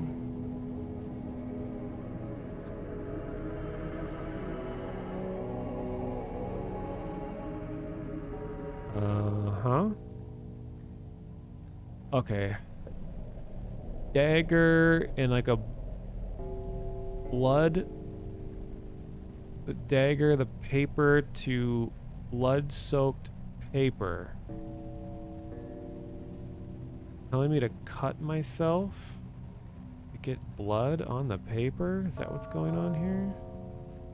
I don't remember being told I had to do that. Okay, so...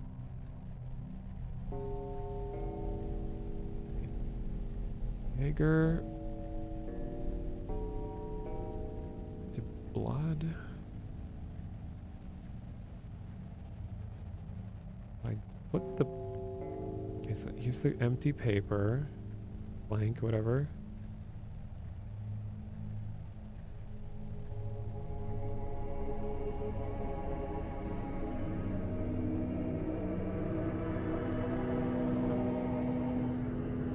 Oh, it's like I have to intentionally get hurt Because see that first symbol there looks like the status of my right hand tattoo, which correlates with me being slightly damaged.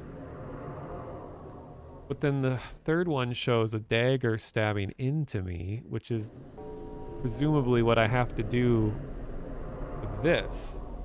But then how do I use the dagger on myself, if that's what's happening? Is it left click? Is it... Wait. Swap hands. Swap hands. Oh, I can stab forward. But can I stab self?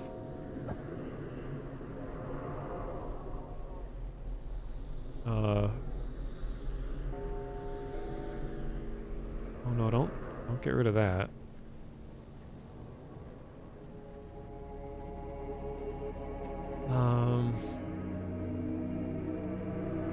You know what? I have the dagger. I'm just gonna run. And we're almost out of time. Let's just look for the other items. So I know the dagger's in there.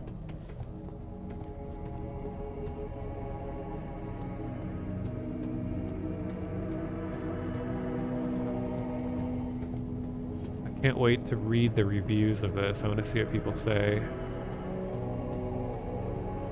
I want to like this. And it's just the controls that I don't like. Okay, what is this now?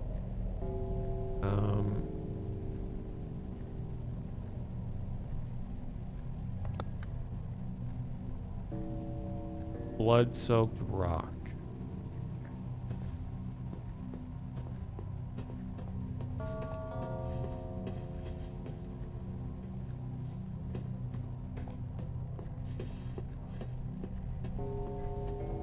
Okay.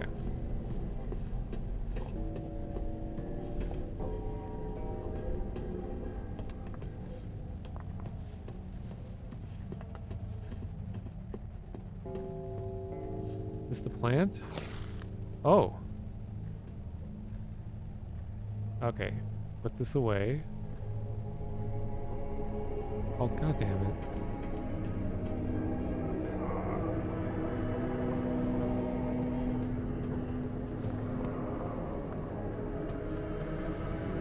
There's more than one? Why? Well, I have adequate injury levels. Can I, like, use the paper on my wounds?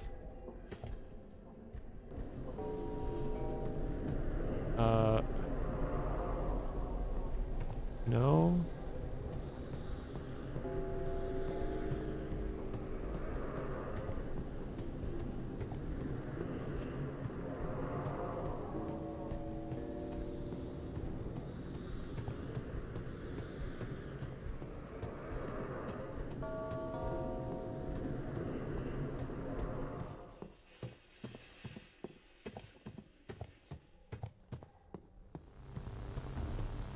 This is new music.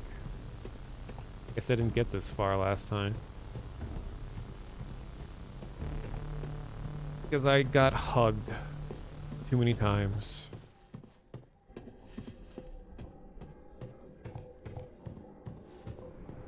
Nope. Oh my god, why is he so fast? Can I just stab these things? Oh, god damn it.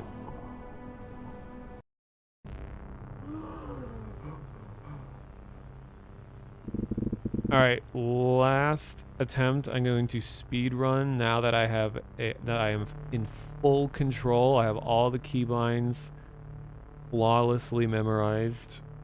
I'm just gonna run. Okay. Here we go. I don't even need those right now. All I need is the plant.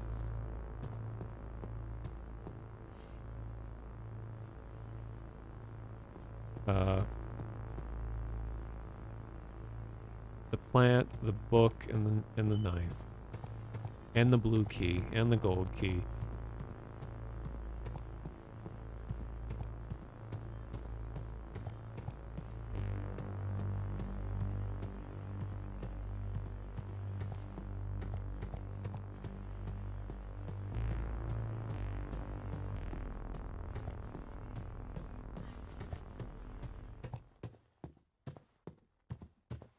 think the unnecessary amount of separate buttons wouldn't be so bad if they just had it like listed on the screen at all times.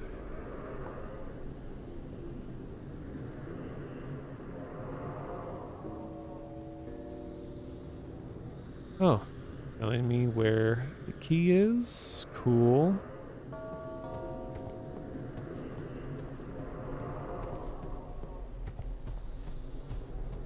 Blue key is right here.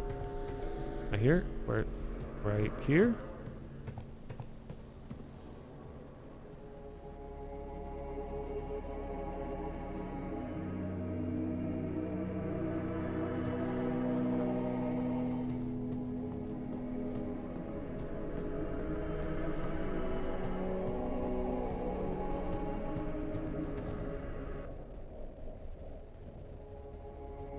Give me that dagger.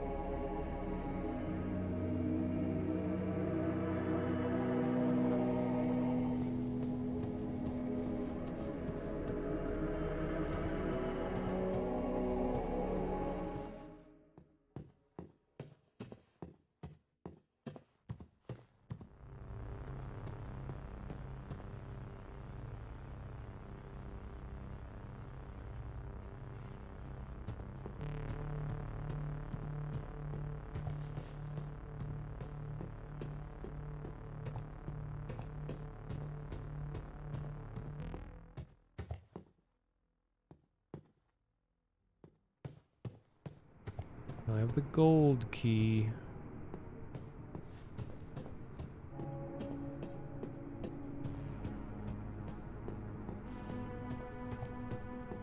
God, do I actually have to carry a box up there to get to the roof? Okay. Gotta do some mental gymnastics to remember that away. Then hold F and it automatically releases it if it's too heavy or whatever. I use a smaller box. Oh man, I can only drag it backwards.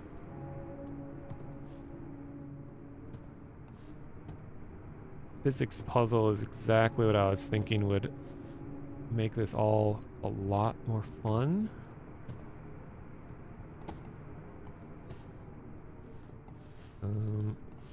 Wait, can I? No, I can't jump with it. So,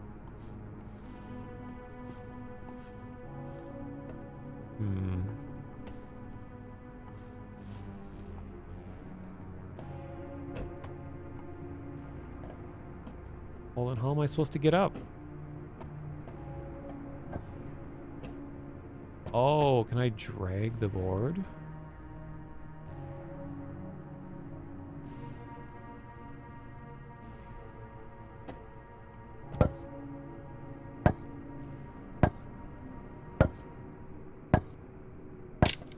Ah, genius.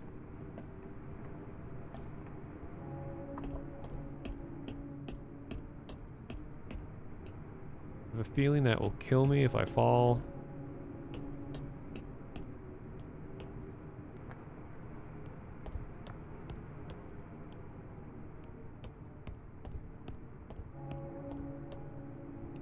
Oh, is that the key? Golden key?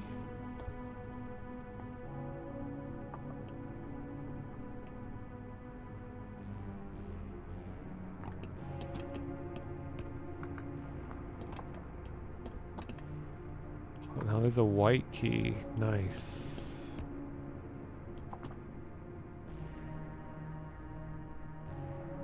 Okay.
in before I fall into the pit trying to put crates in here.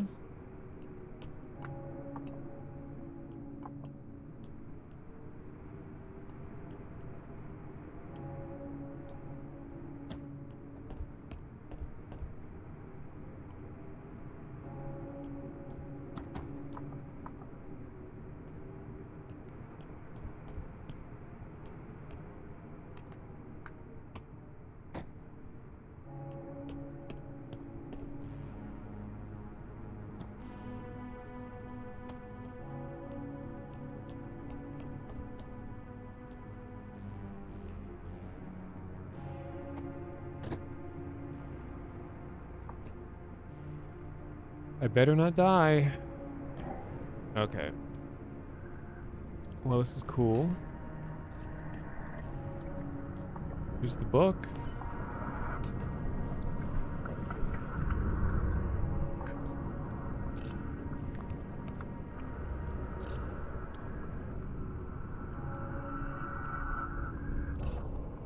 Just need the plant.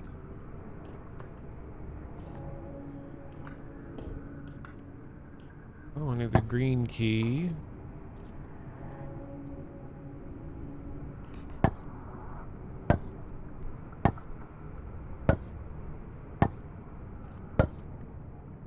Come on.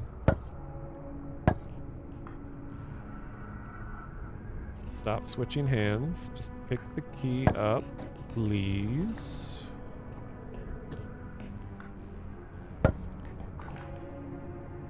Oh my god. The debris of the planks are preventing me from picking up the key.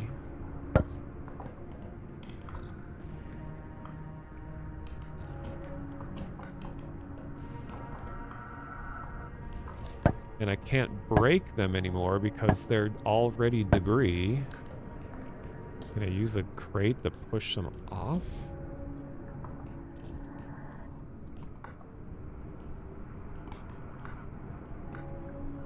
I could use them to make the situation worse.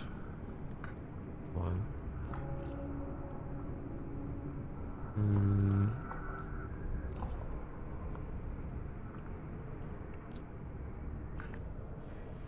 Unbelievable.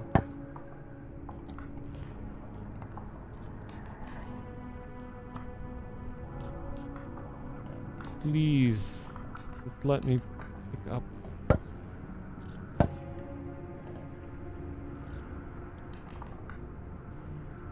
Oh my god.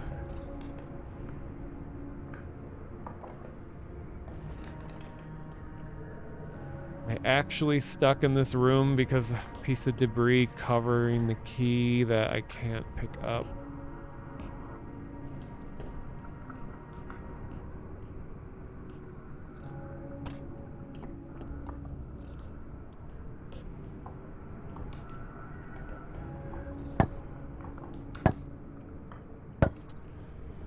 Oh wait, can I throw one of these rocks at it? Do I have one?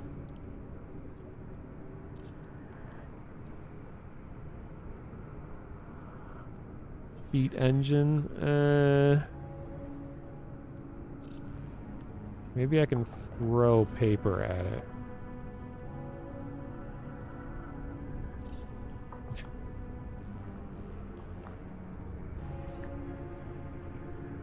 I need all these items. I want to risk them getting stuck, but I guess at this rate, I'm stuck entirely because of this. Wait, what did the scroll do? I can't do anything.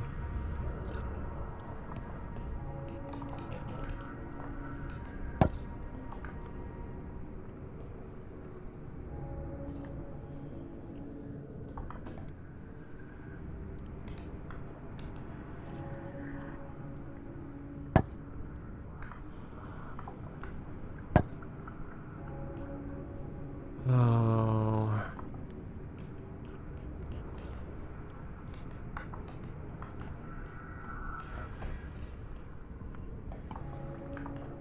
Okay, what I'm gonna do, because this is already very frustrating, is I will watch a YouTube video of somebody else doing it. Because I'm curious enough to know what happens, but there is, as you can tell, very unfriendly to play. Alright, cultists. I am not the chosen one. You have to find someone else. Alright, let's see what people did. There's one rating, and it's 5 stars. And they say no comments. Is there even a video of someone beating this?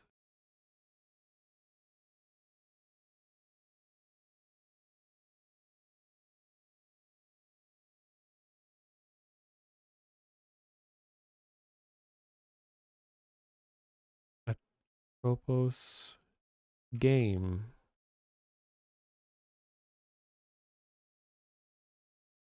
Oh, because it's a Greek word. There are a lot of things. Some visual novel has Atropos. There's like the game Returnal has a section called Atropos. God of War 2, you fight Atropos. Atropos, I don't know. Shin Megami Tensei 5 has a character named Atropos. Okay, there's everything except for this one game. Game Itch.io.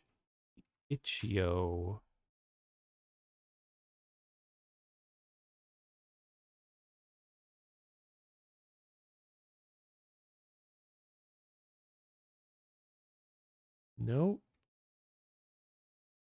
Oh, nobody's beaten this game, I guess. This game was made in 2 weeks, primarily for the Cosmic Horrors Jam 2022. And as such, it's a bug-filled mess. I'll be providing bug fixes for the duration of the Jam's voting period, and leaving the original version up for transparency's sake. Definitely concerned about them being transparent with updating of this game. If you're not rating this game in Cosmic Horrors Jam, I would encourage you to download the most recent build. Content updates. Oh, transparency as in what was done in the time of the jam. I got it. Content updates may come in the future, as there was much I wanted to do, but I didn't have time for.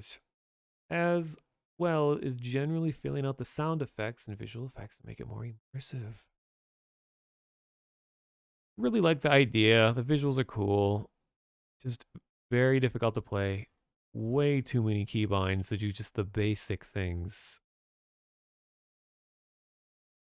Um,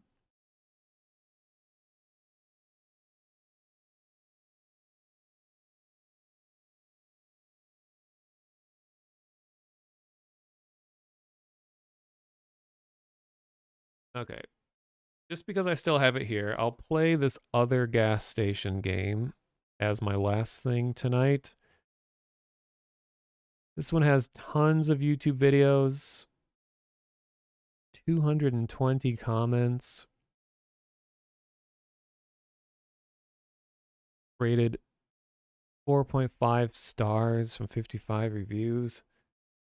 All right, it's going to be amazing, and surely there won't be any jump scares. I do have the limiter on right now, so there won't be anything really loud, but there could still just be loud things as usual. This one is called The Shadow Over Route 80. Or Route. I don't know.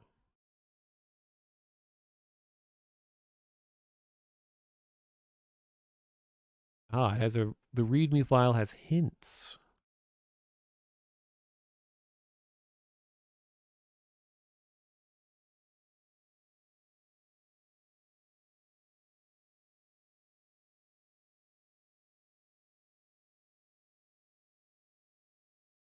There are 4 endings. Oh boy. So it says, somewhere deep in the American wheat belt, a shadow looms. Are you sure you're alone? 10 to 15-minute horror game, multiple endings. Still to come. Bonus mode with more scares and spooks. Might not work on Windows 11 machines. Created by ITO. ITO. Okay, shadow over Route 80.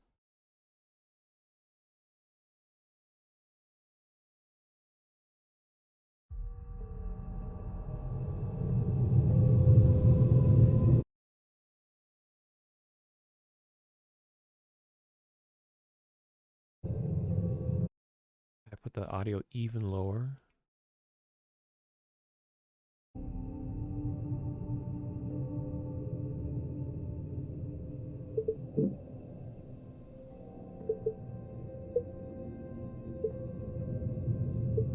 Defaults the window to full screen. Nice.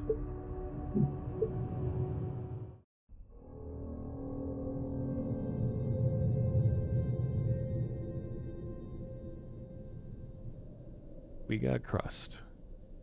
Should probably clean up a little.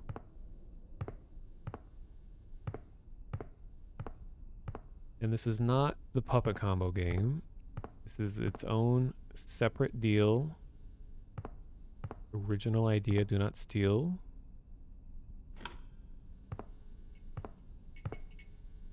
I'm in fact going to put the audio even lower because we all know why.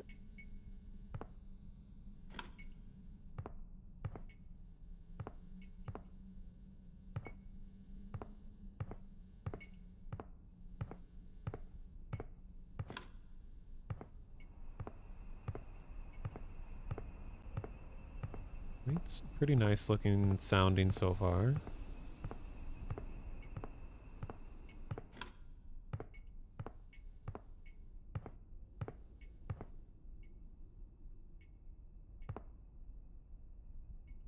Stuff tastes like crap anyway. I don't need another coffee tonight.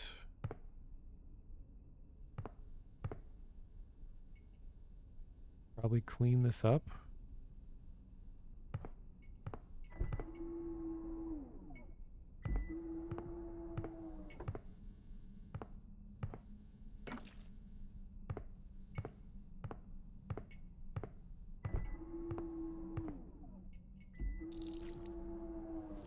Some low effort mopping.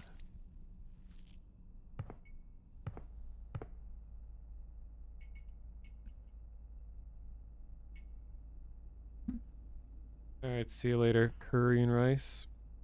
Yeah, I just assume everyone's asleep. 6:30 my time.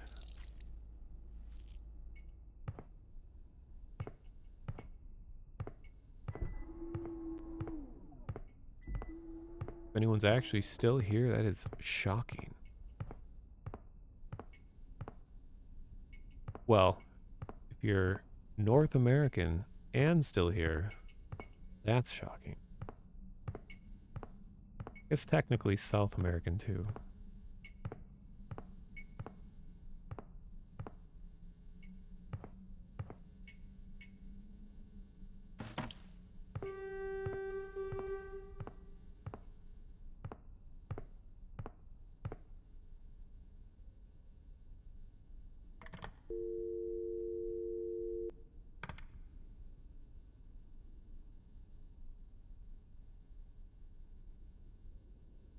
Technically awake, just in bed. That's how it starts.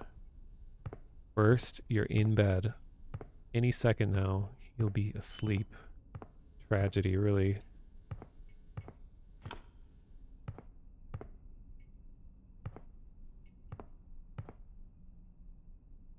Gas station has stove in the break room? I thought that was a gun.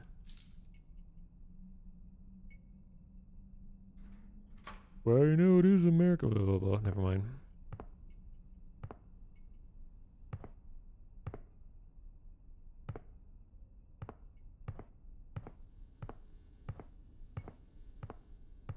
Alright, let's go talk to the person who's going to kill me in the near future.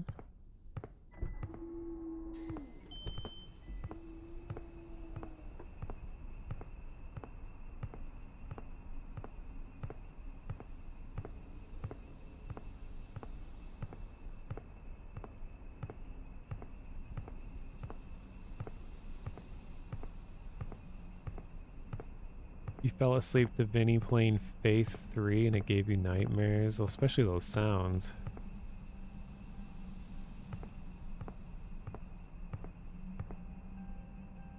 There's no one in here?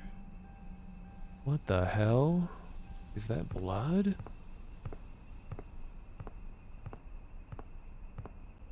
Well, I have the keys to my bike. I could just leave. Go home. I really shouldn't go. I need this job. I can't get fired. It's letting me leave.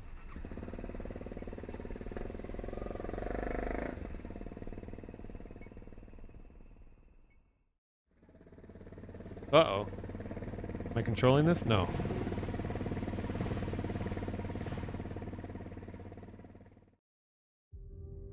Hey, you escape back to the normal breathing world, but every now and then, something in the corner of your eye.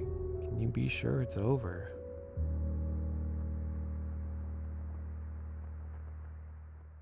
Well, round of applause for the game allowing you to just leave.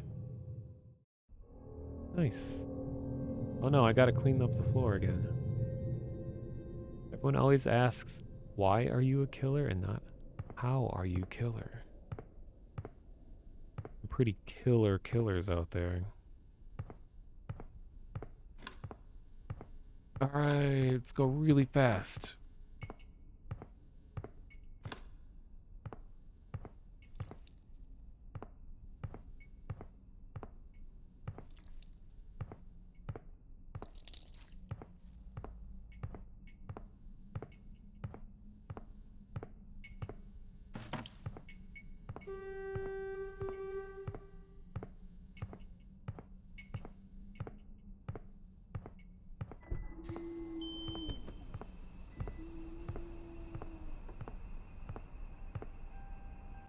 One's here. Is that blood? What the hell?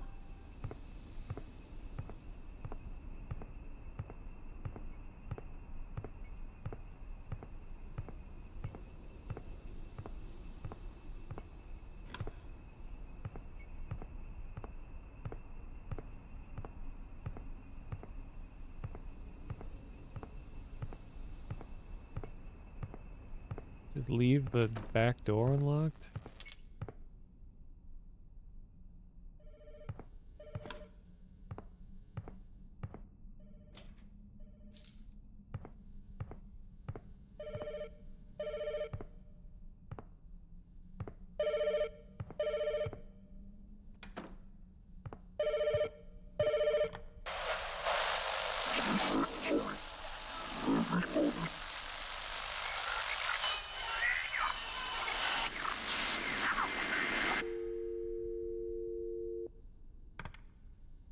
Must have been a butt dial. I remember in real life, there was a moment where an aunt of mine accidentally called my mom, and she just like left the phone running for, it had to be almost an hour. And you could just hear like muffled, distant talking for an hour. And my mom thought that like my aunt had been kidnapped or something. And that she was trying to signal for help by like leaving the phone running like that. Because sometimes people do that if they're kidnapped. They'll just call someone they know to like get their attention. But sometimes a call with no explanation is scarier than someone saying everything's fine. It was weird, but it was just an accident.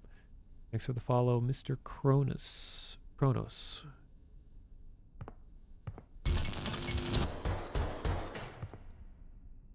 Not again. Gonna replace all the lights.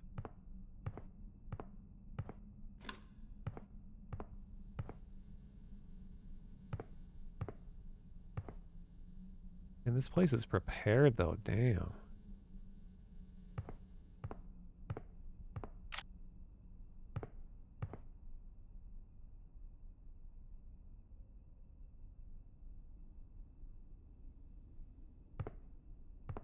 Yeah, one of my closest friends calls me all the time is named Scumlikely. I don't know if it's like what country the name's from. Scumlikely. They call like twice every day.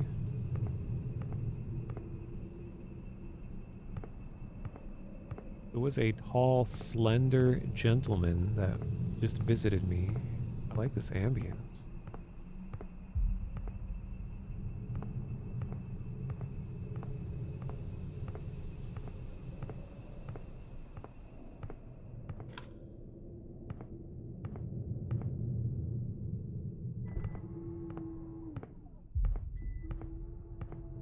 And the door still works, even with power out. Actually, my grandfather partially owns the patent for motion-activated doors. I guess he was involved in like the creation of them, like the 40s, 50s or something. Like they went way further back than I thought. Kind of cool. Okay, am I looking for a circuit breaker?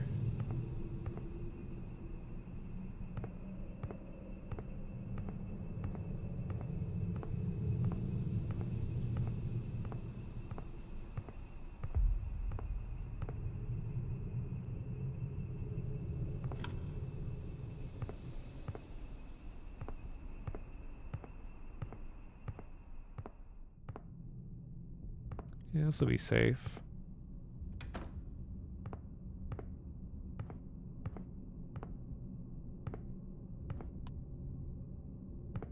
Ooh.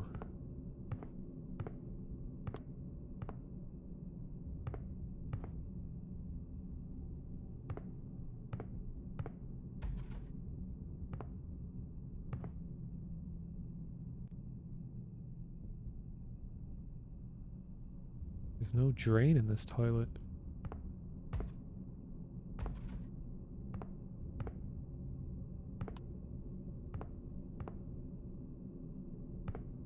Yeah, it looks like a real reflection. Can't tell if it's a faked reflection where there just is, you know, like the geometry is just mirrored onto the other side, or if it's just actually a reflective texture. I don't know.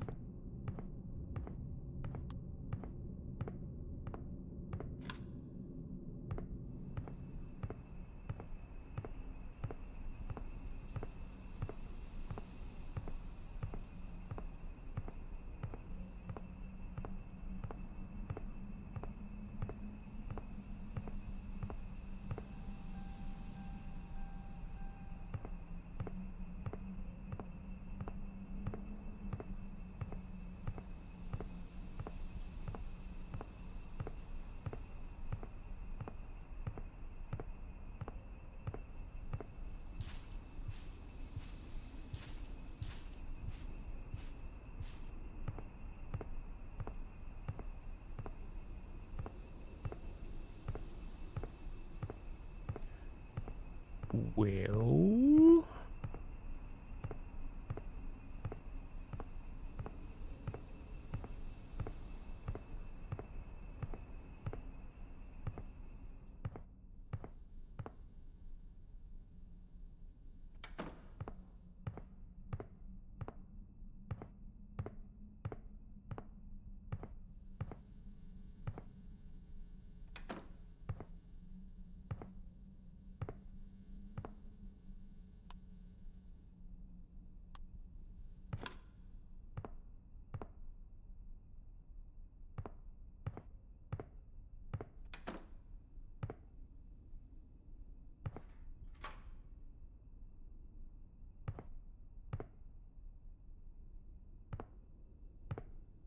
you know, you're brave when you're in a building alone at night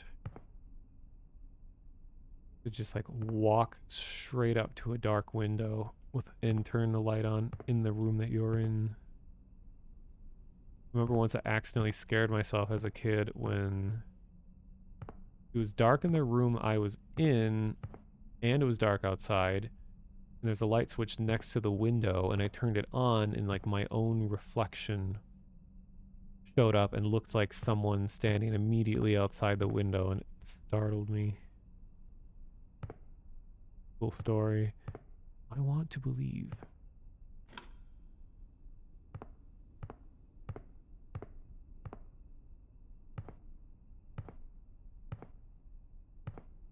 Well, there was a hints readme.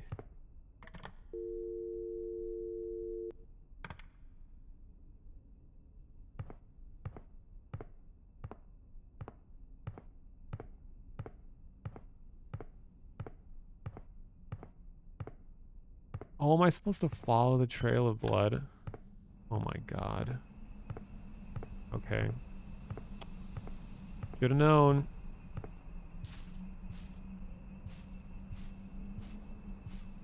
User error.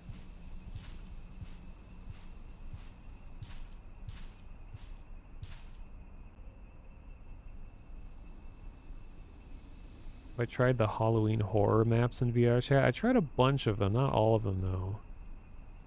There's a couple that people are really saying were good.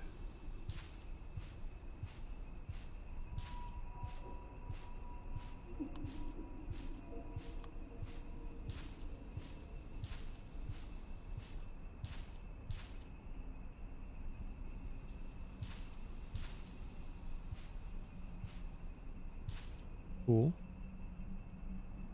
Deer skull or a moose? What the hell?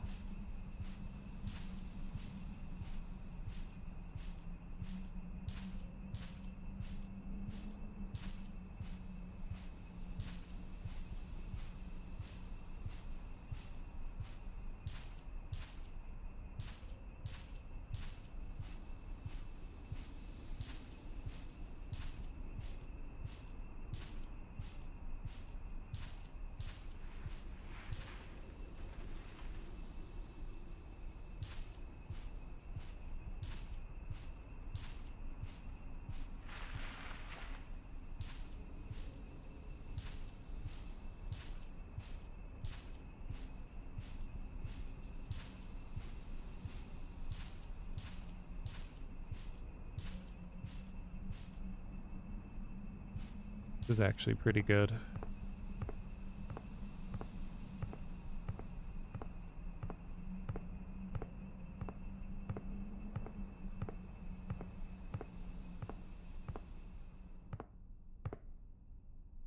Oh no. Car's gone. I'm gonna have to work unpaid overtime to clean this up.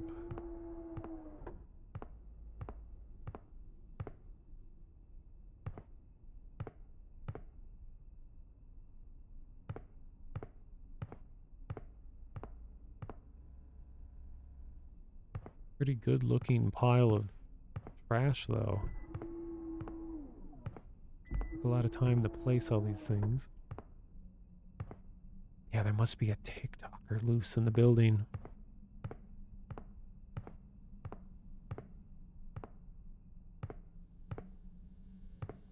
Oh, that's where I left it.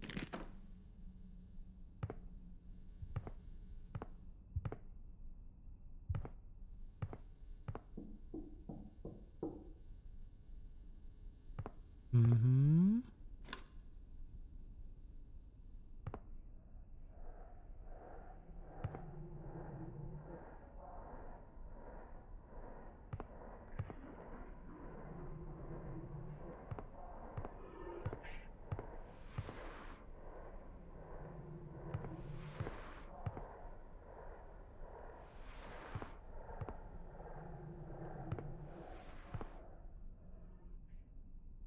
This is really well made.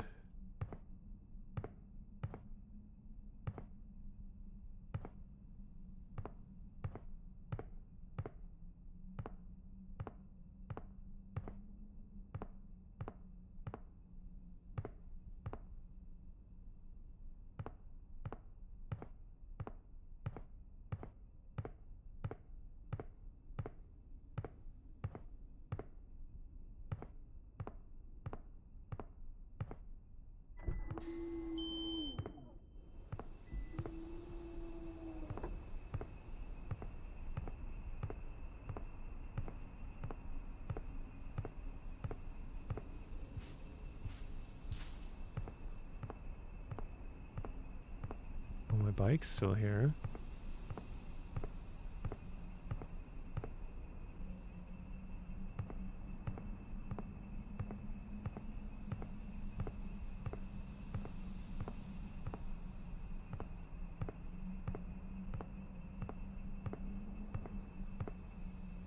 Oh.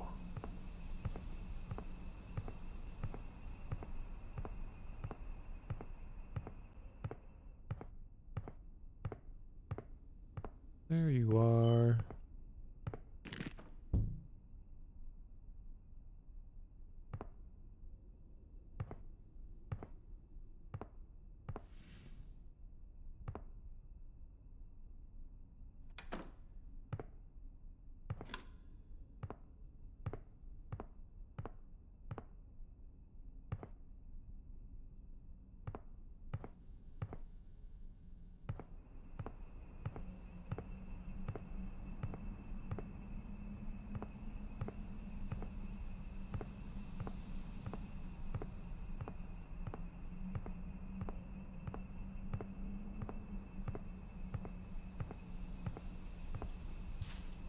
Going back out here. Wait. Oh, I'm picking up skulls. Yeah.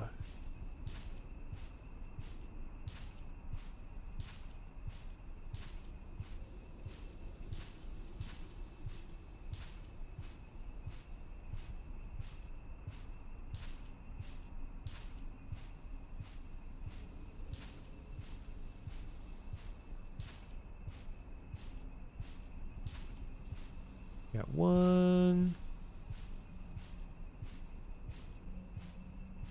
Oh boy, I need 1, 2, 3 more. I also need a run button.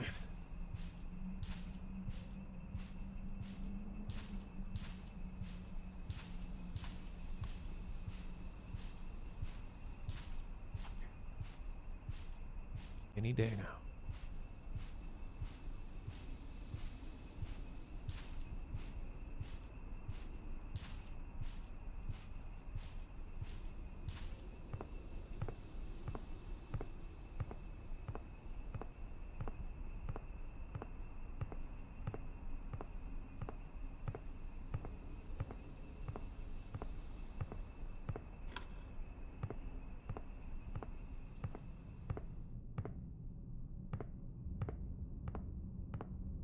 Knew it.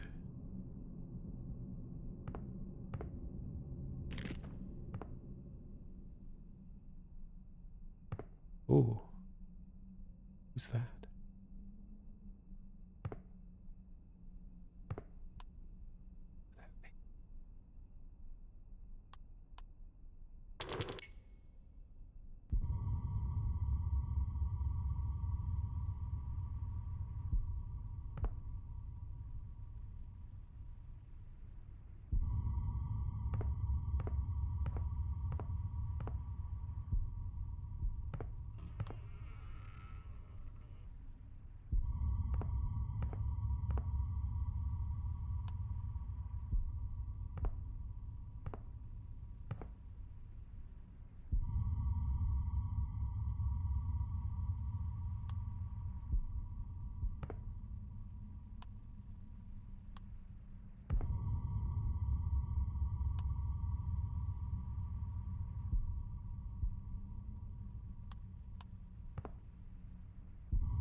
Only way out? Picked up a mysterious key.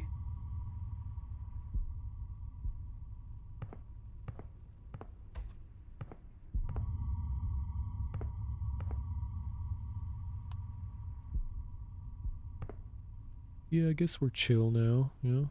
Things are good.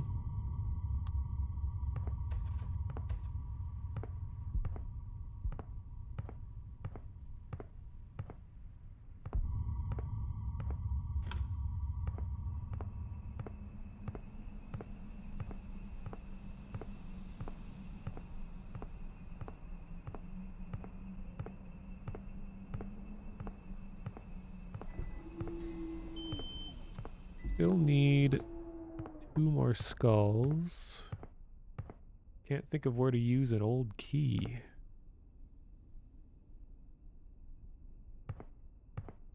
Oh, yeah, gotta make a train spotting exit.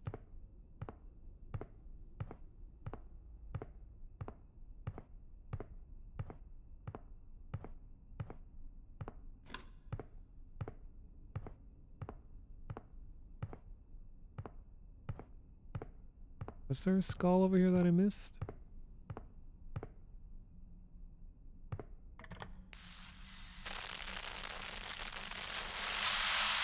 There's only one way out of this.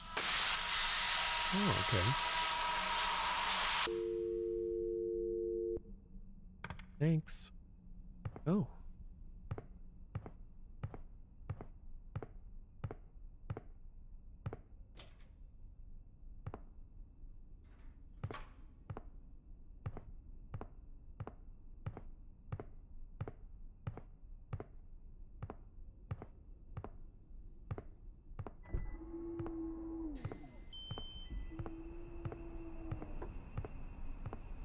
One of the hints said something like, when in doubt, check the bins. I wonder if that's coming into play right now. Well, son of a gun.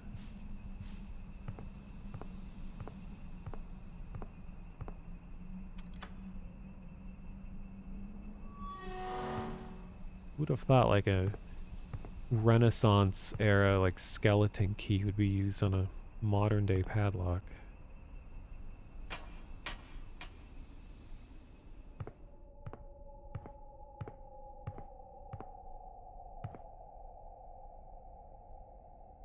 This is where the talls hang out.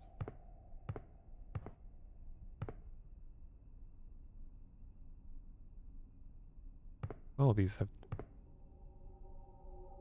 Kolam, the baby prince, to be born unto our world to rule for eternity. Araguel, the barstard vermin, helper of the unfaithful. Is that like Irish? Barstard vermin, helper of the unfaithful. Bathroom.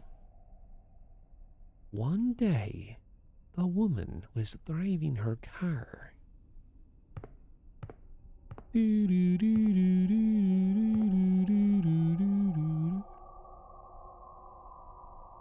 Ashamander, protector of the faith. He who can hide in carven images.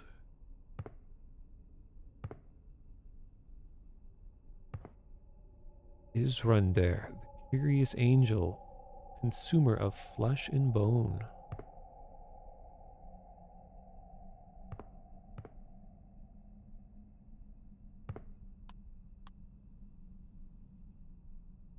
Yes.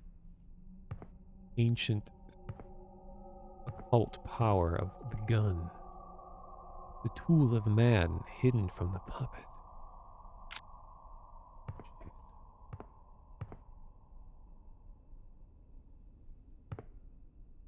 Trying to stop me.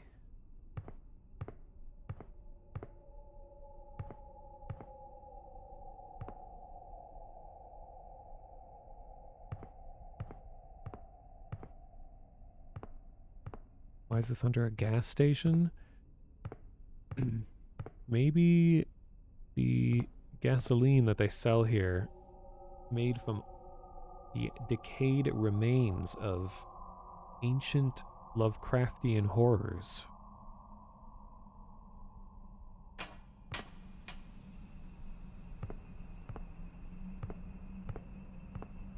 So there's 4 endings,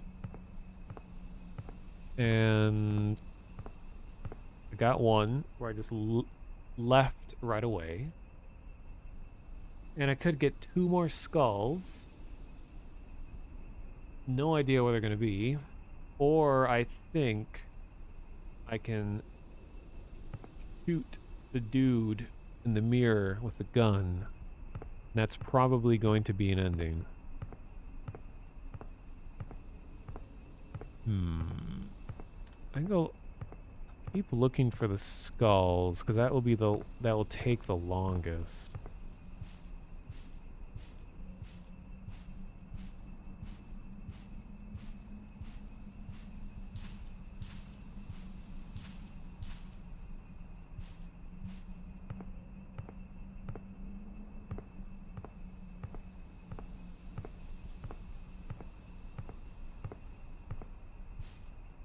Anybody saw any skulls that I missed?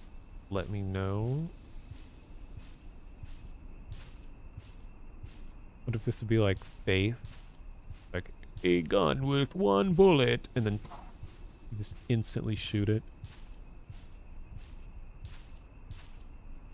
There's actually a VR chat avatar of Faith guy, and it has like all the quotes. It's funny. Oh.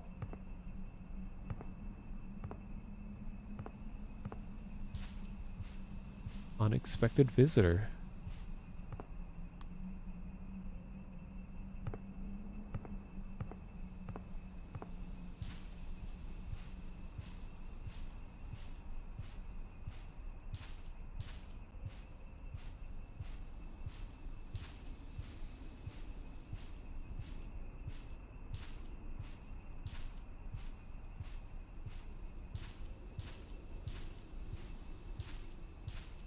Oh my god, I wish I could run.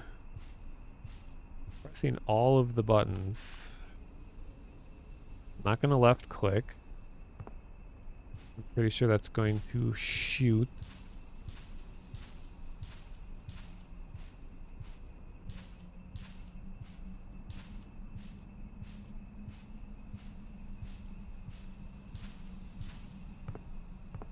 But where else could the skulls be? There's nowhere else to go.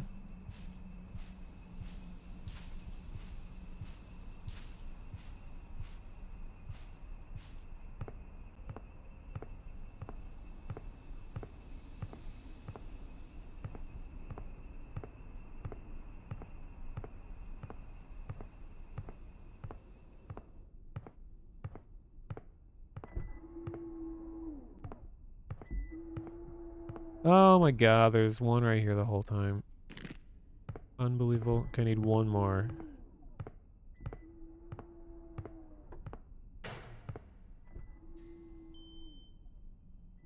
Ooh.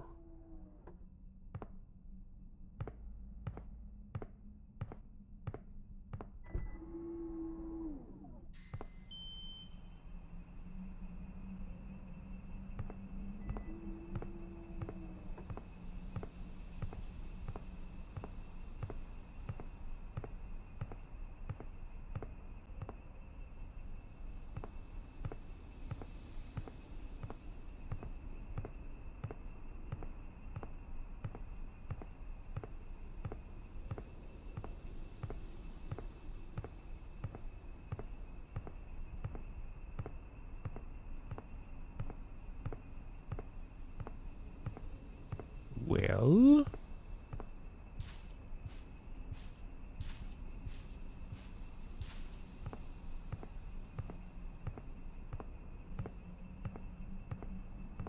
Oh, wait.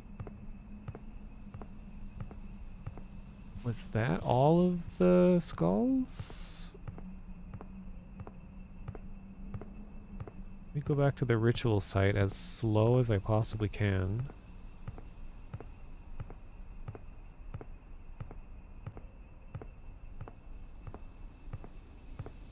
Let me guess, this is the wrong side of the fence. Probably. Feels like it. Oh. Well, here's the last skull. Randomly way out in the street. Alright. Skull ending confirmed. It's happening. Ah, yes. Thank you, Dev. Saving me some time.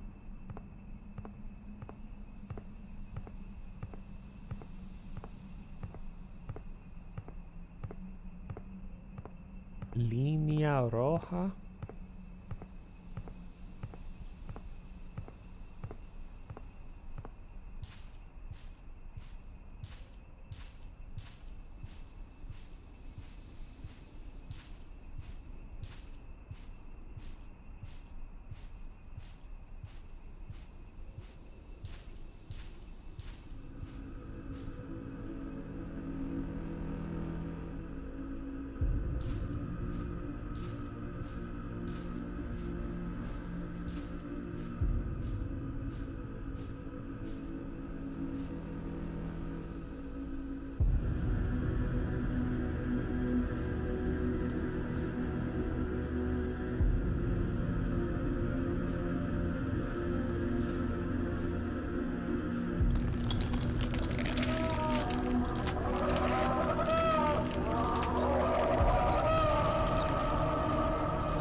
You know, I could have shot, but there's multiple endings. I want to get this ending, whatever it is.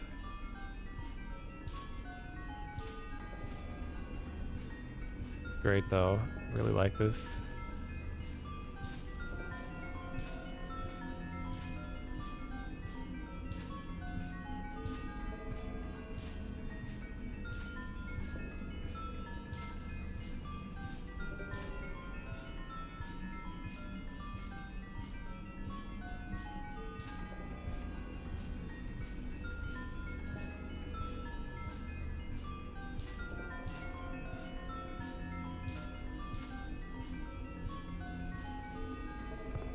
Oh my god.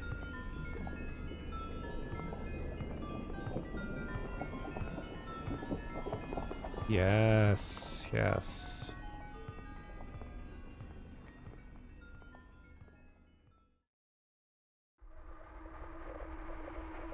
And the shadows spread across the world, granting unto humanity an eternal fear and purifying fire. All living things look upon crashing waves of red. The end. Nice.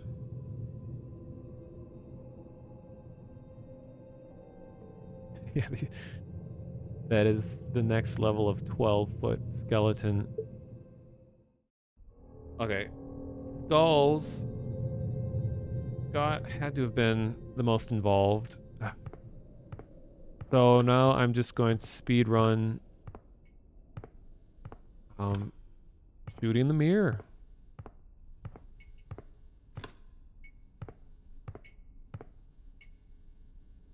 I wish it would have save states. I don't have to redo all this. Or at least checkpoints. It was really cool, though. This is well made. My only complaint is just how slow you move for how far away you need to go for a lot of this.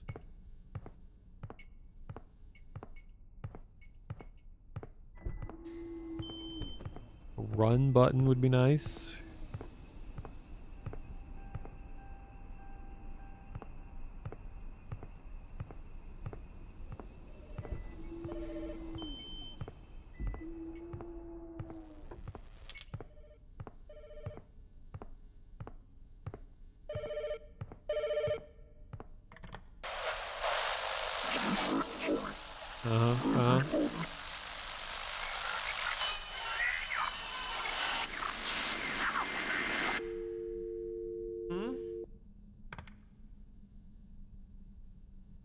Okay.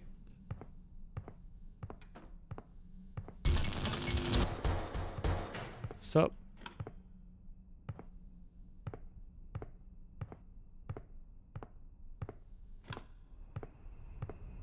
I don't have a flashlight, goddammit.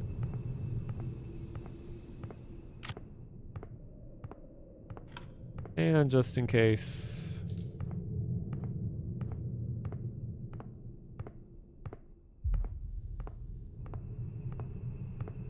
Yeah, next year,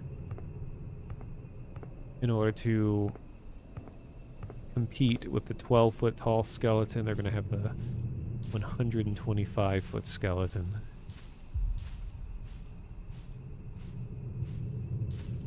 Each individual bone has to be shipped to your home separately.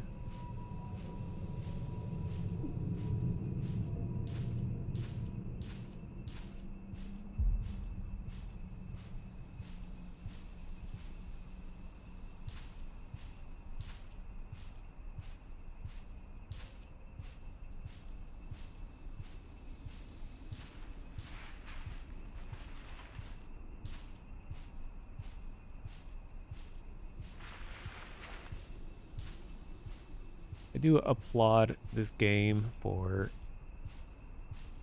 being very, showing a lot of restraint. There was one blatant jump scare, which I think is good. It's earned. There's so many other opportunities to have more jump scares, but they resisted. Instead, just did cool things. Like, there's a jump scare in the way of something is extremely loud and suddenly in your face. But there's also, I don't know if you call it a jump scare, but like a light suddenly shutting off. Which is startling, but not obnoxiously startling.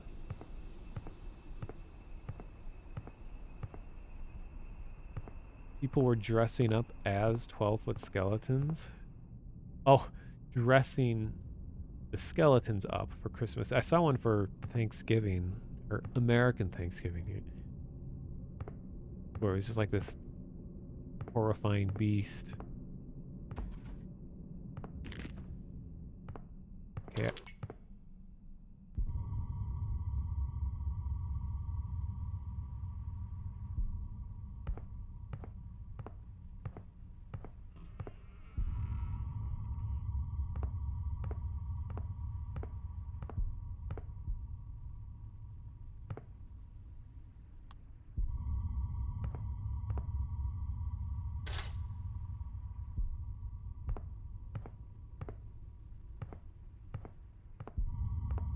I like this sound.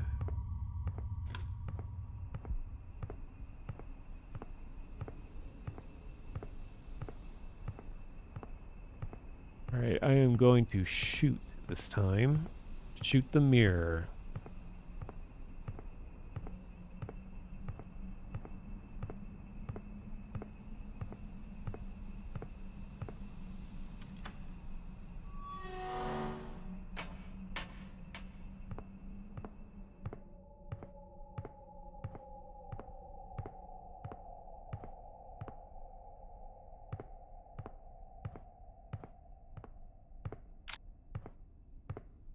Oh.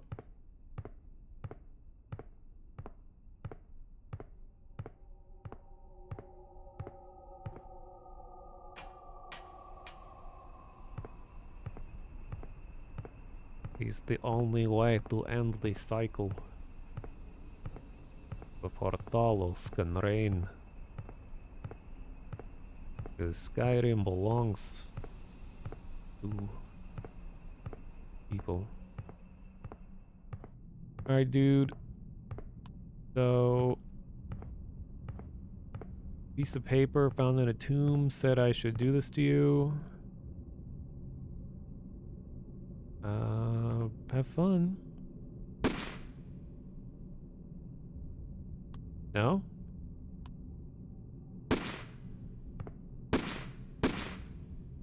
Alright, well, cool. Only way out?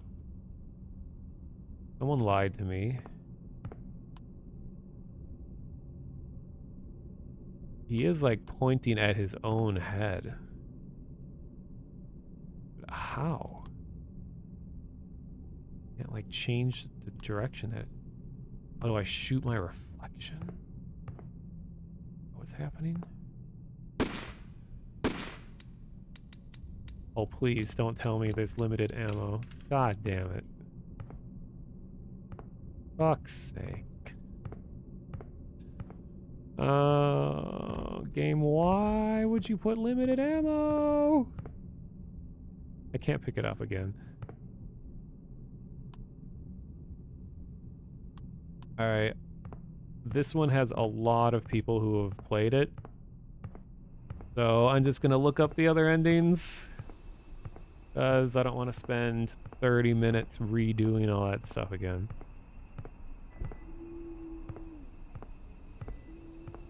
Can you bump into it going backwards?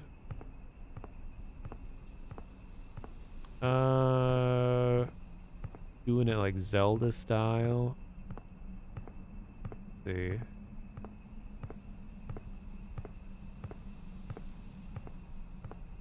Also banning Roy Roger for TOS violation in chat.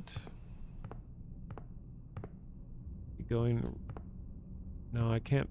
Oh wait, go backwards into here. No.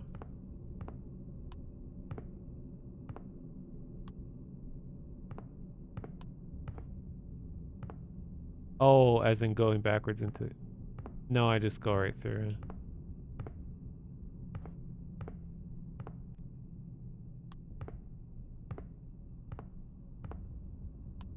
I know, you're making gameplay suggestion. Okay, I'm just gonna look up the other endings. This was really cool though. Like I said, only complaint is that you can't run. If you want people to go through your game to get all the endings, you gotta make it a little easier on them for restarting the whole thing over again.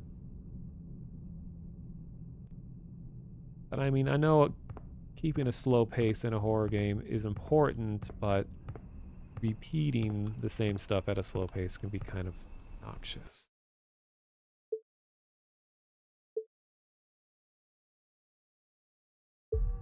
So, The Shadow over Route 80 was the name of this. Created by Ito, I-T-O.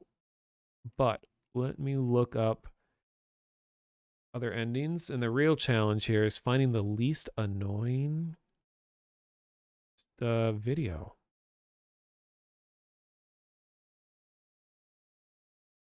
Here's one that was posted just an hour ago.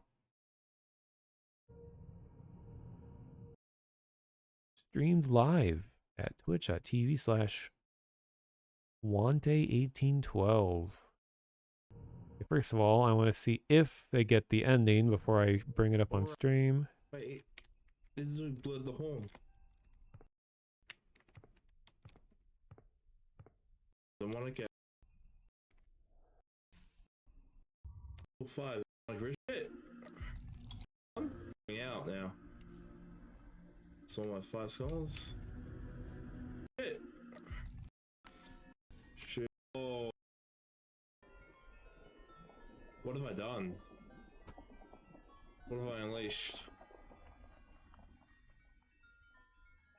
Okay, they just got the same ending that I did. I mean, commentary isn't that big of a deal. I mean, I'm doing commentary right now. It's just trying to find people that get all the endings. That guy just did the ending that I just did.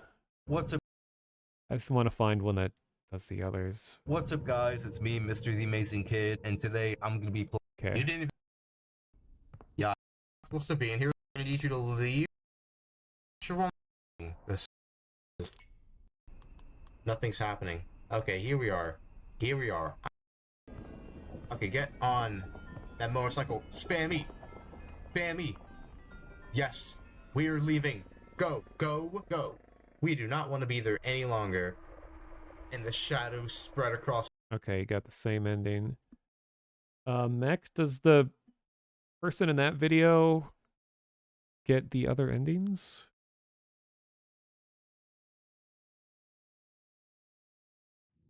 Okay, here's a 20-minute one. Maybe they do more than just one ending. Sometimes I don't know anything, so I thought... Alright, there's nothing to do. Very terrifying. What? Can we actually go further, or is that it somewhere? There was one here already. I think only one way you can leave. And I the ship is here. What the heck, bro?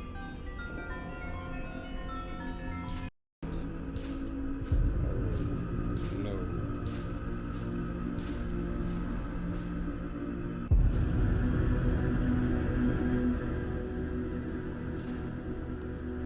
What the? I'm just gonna see if That, this bro? this person tries shooting What? the guy that rises from the ground.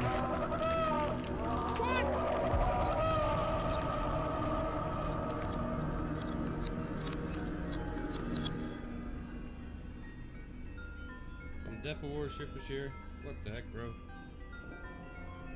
No.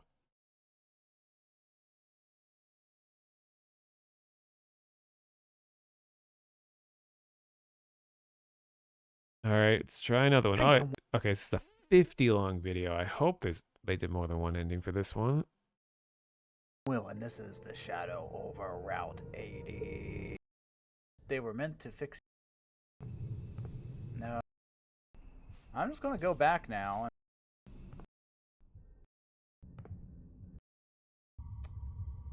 I don't have anything to say about that. Tacos I hand?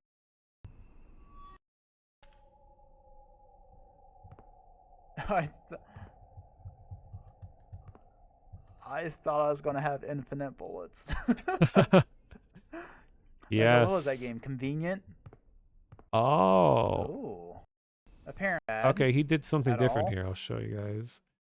Let me see.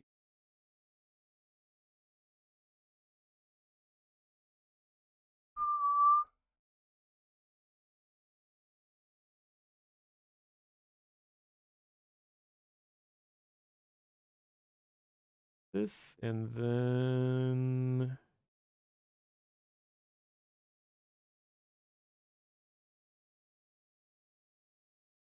okay. So that statue that's immediately behind you when you get the gun, you can apparently shoot that one. This doesn't look bad at all. Yep, hate this. How long have I worked here? And I've not noticed this shit. Hi. Ooh. Ooh, you're a big old skeleton. Aw. I don't want to hug you.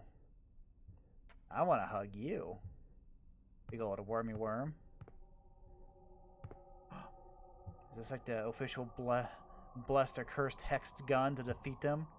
The tool of man hidden from the puppet. Sweet. Bow! Bow! Bow! Bow! Oh shit! Can I get a reload?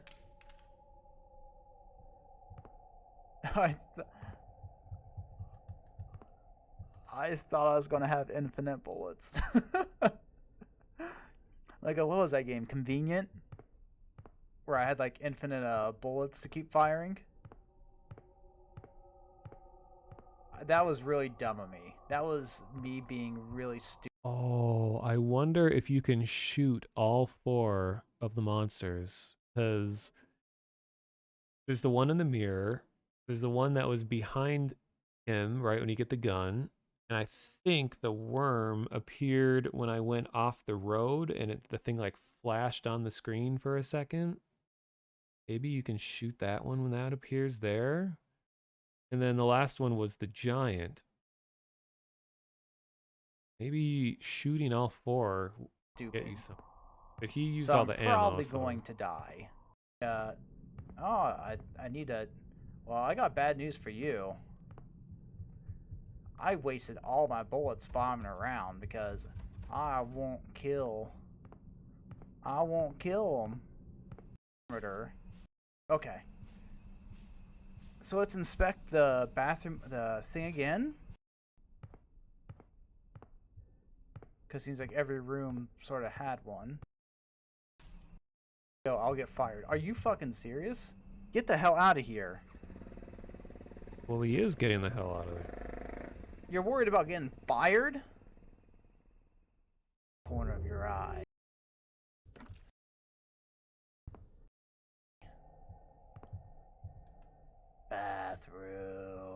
Yeah, I wonder if you can Oh, there's kill the inscriptions. all 4 of these. Column, the baby prince, to be born unto our world to rule for eternity. Arguel, the of the faith, he who can. And then like shatter into stone. Because last time I shot it and like shattered into stone.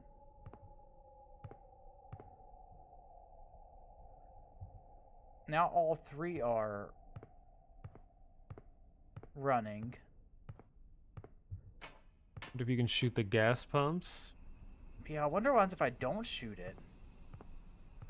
Now I need to go to the bathroom.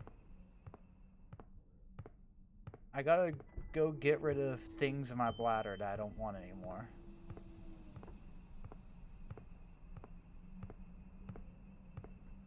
Okay. Hey buddy, I brought this. What do you want me to do?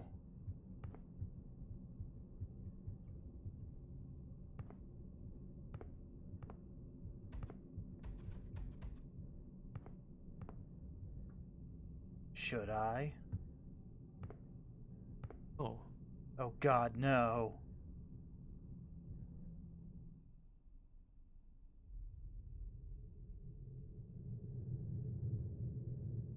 I'm afraid, do I click?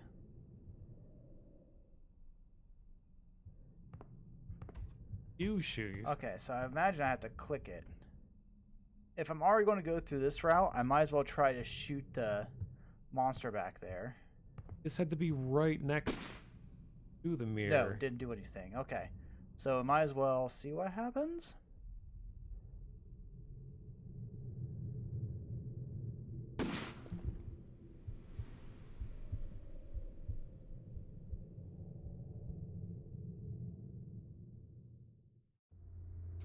And with that, the ties are cut. You join the other souls forever, trapped by wretched shadows. But your sacrifice has given the world another chance. The end. So I'm just holding. So by like doing that, I'm only pushing message. Fuck off. You can't fit back there. These side things. I was just dumb and didn't walk down the middle of the street. Oh fuck! Yeah, that wasn't the worm then. Never mind. Something else. Wasn't expecting that. False complete the ritual. Okay, wonder if he'll try to shoot it. Big flashlight hand. Now, this looks pretty fucking rad. Hell yeah! Let's do this.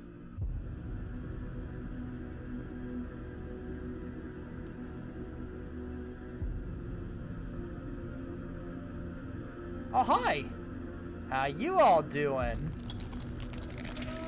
Oh hell yeah! Sup? How's it going?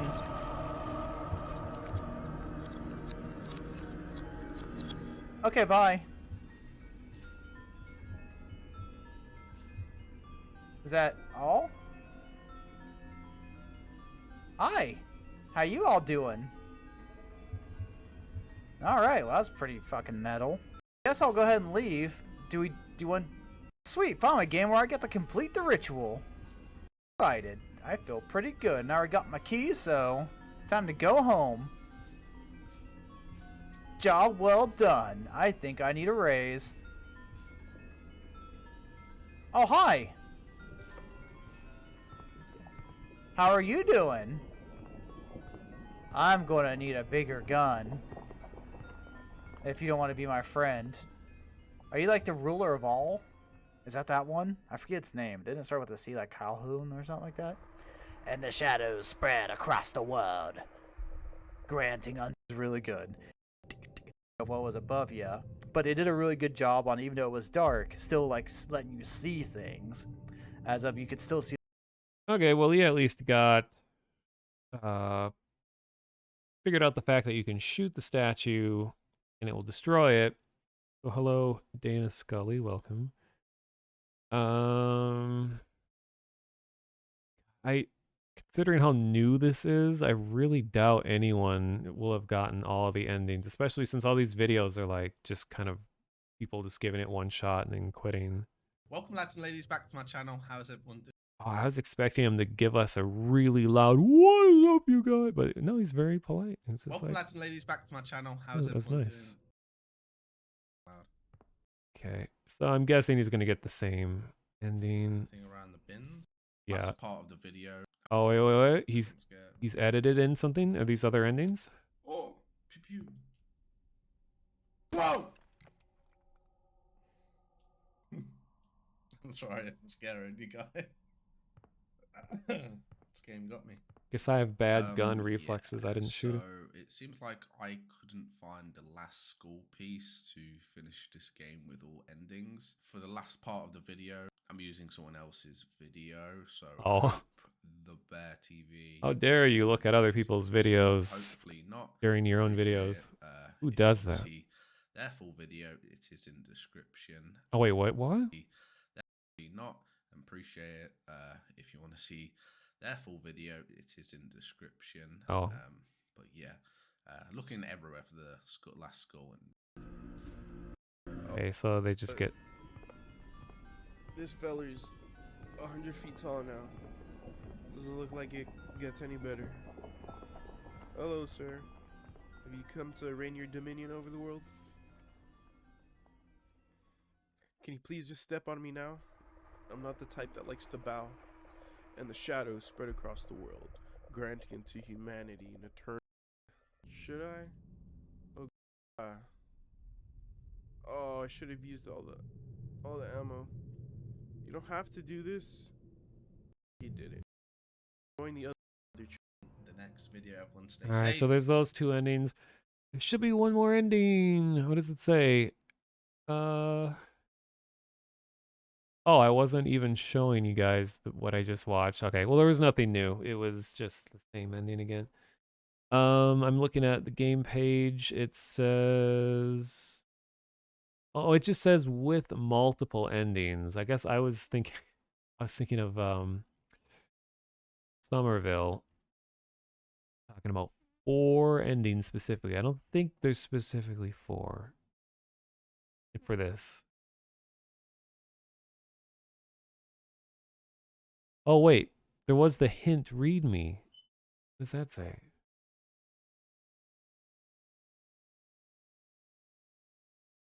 Says, hints. At first you don't succeed. Try again. If you can't figure out where something goes, it might be trash. Try the bins.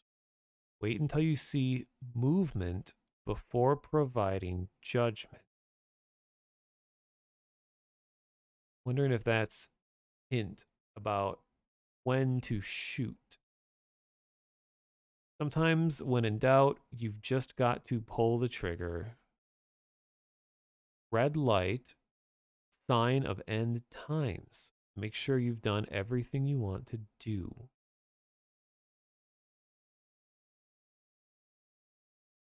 Oh, there are currently 4 endings. Okay, that's where I saw that.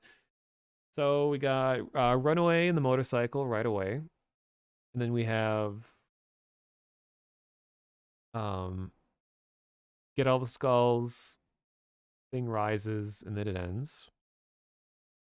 And then shoot yourself. And then the last one I'm wondering is probably related to shooting the creature at the end.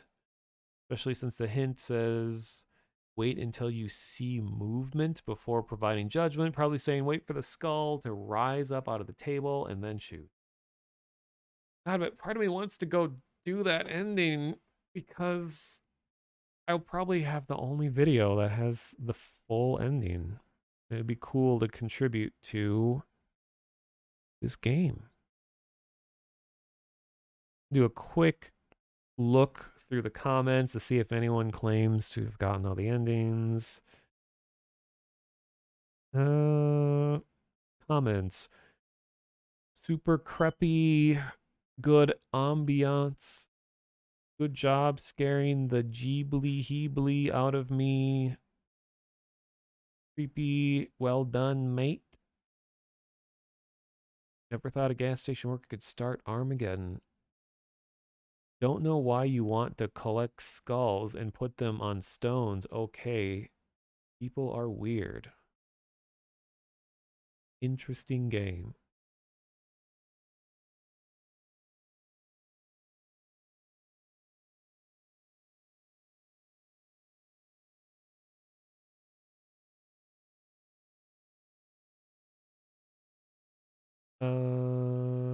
Oh, I only got one ending. I played this game before the other endings were added. I didn't know it had multiple endings. I would have gone back. God damn it. Okay. You know what? For the sake of leaving my mark on this game, I'm gonna go get that last ending. Just about the end the stream, but who knows the next time I'll stream, so... As they say, let's do this.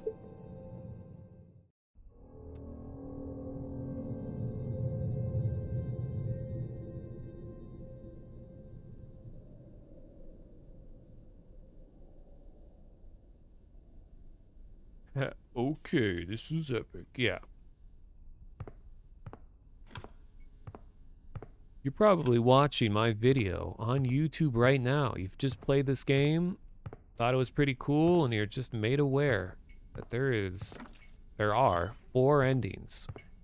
Here to let you know that the first ending, or one of them, if you go all the way through the game and you collect all the skulls, go to the stone altar in the woods, don't interfere with anything, let the dude rise up and take over the world, and there you go. And you can get another ending is to get your keys in the locker right here, and then go to the motorcycle right outside, and you can leave immediately. That's another ending. Another ending is once you get the gun, go into the bathroom, you gotta step right up. Come on, you know. Right up next to the counter, look at your reflection in the middle, click it, and you shoot yourself. Now, the last ending I'm trying to get, I couldn't find a video of anybody doing it, so I'm going to give it a shot. Because I think it involves shooting, just to explain it. And I believe I just need to shoot the prince at the end. Right.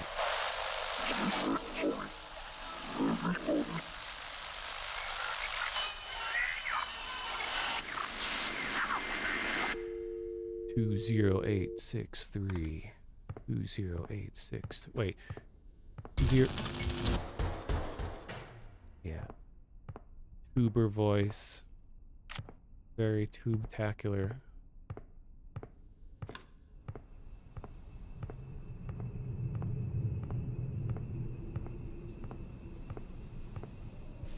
Oh, and because you probably clicked the chapter jump button to get over here, I just want to say I thought this game was really cool. Love the visuals. They show a lot of restraint in their use of jump scares. I think they're effective. It's like this concept isn't really anything new, but I think it's executed well. There's a lot of gas station horror games out there these days. And this one adds a kind of a interesting, funny little twist, I guess you could say. Because it doesn't seem to be taking itself really seriously. It seems self-aware of like the absurdity. And my only complaint is that once you know there's multiple endings, it's quite a chore to walk very slowly to go redo the intro to the game over and over again.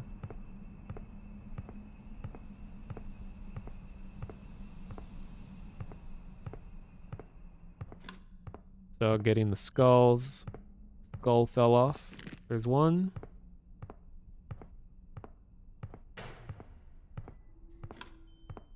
Here's another one.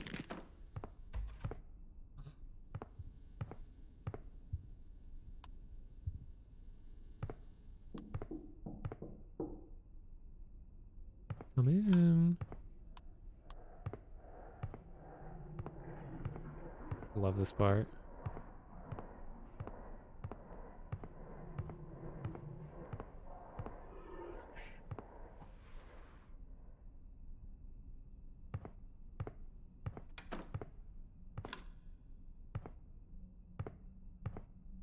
There you are.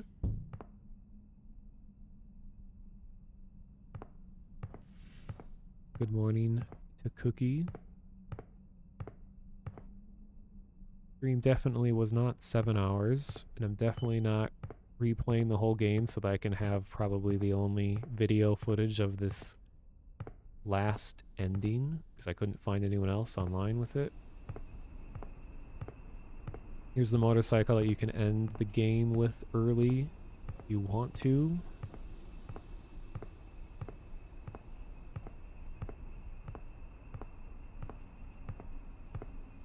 Okay, wait, let me get...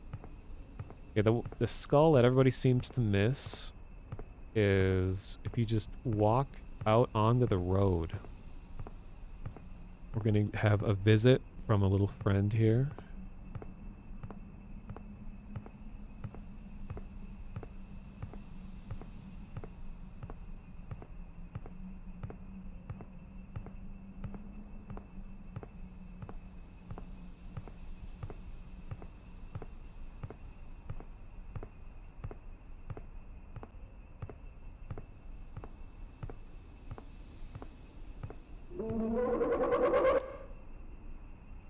What a nice guy. Even left a skull for me.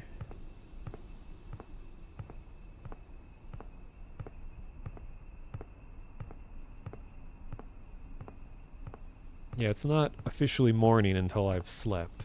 It may be almost 8 a.m. here, but I haven't slept yet. It's still nighttime. And then the last skull in the bathroom. This is a particularly cool part.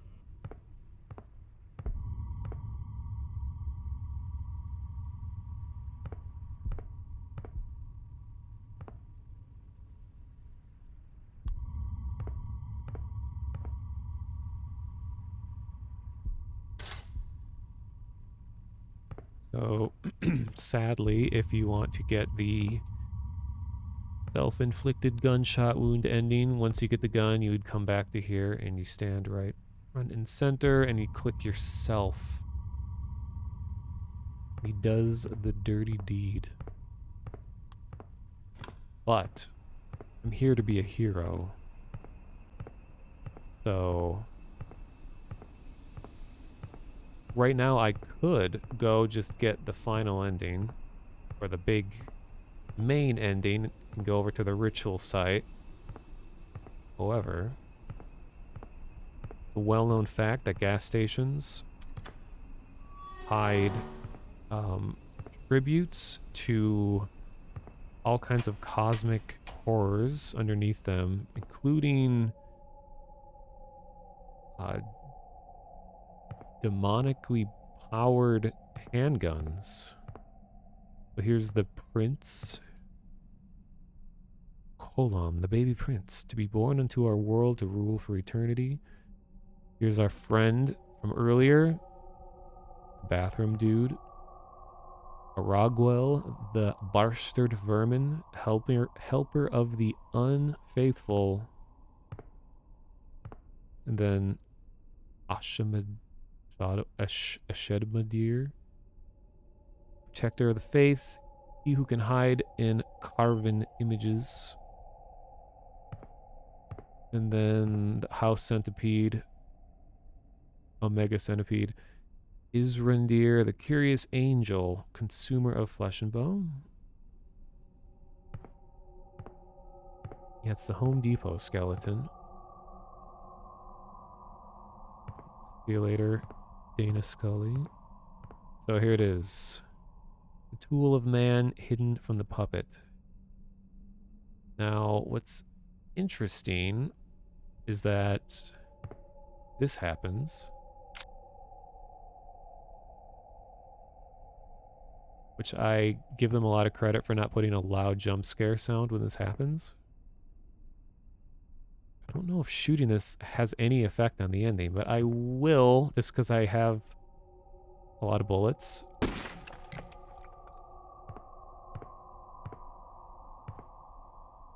Oh.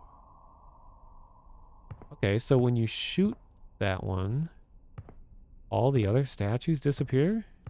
Except this guy? Great. Well, that brings up some other questions. Because I thought I was going to go and shoot the prince.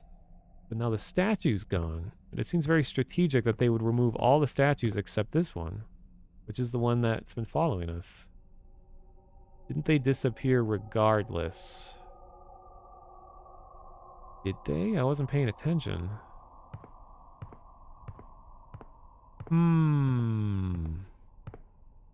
Well, in the games folder,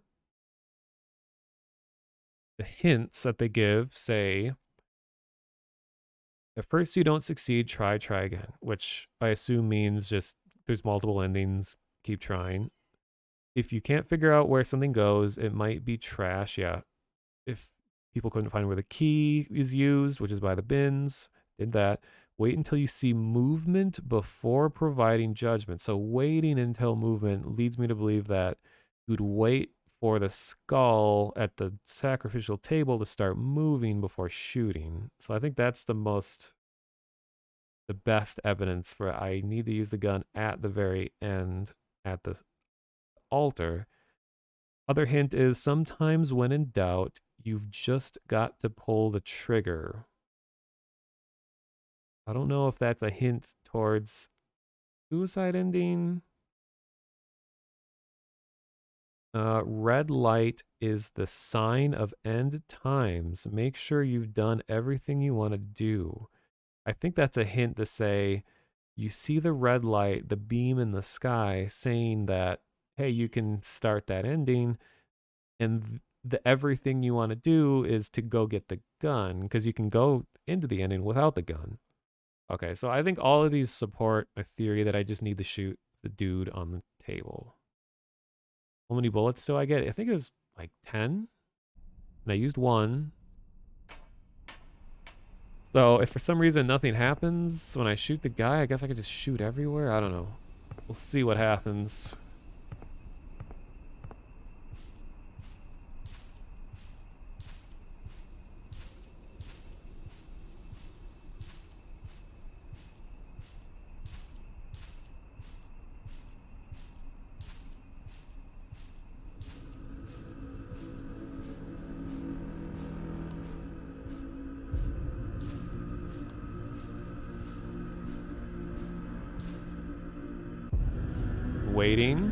Waiting.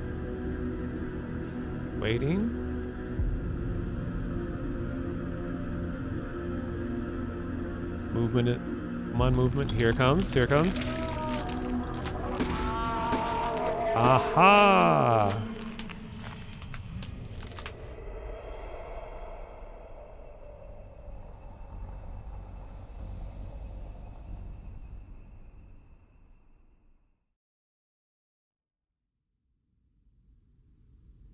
Daytime? Was it all a dream?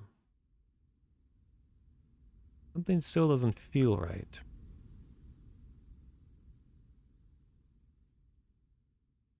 All right. World first.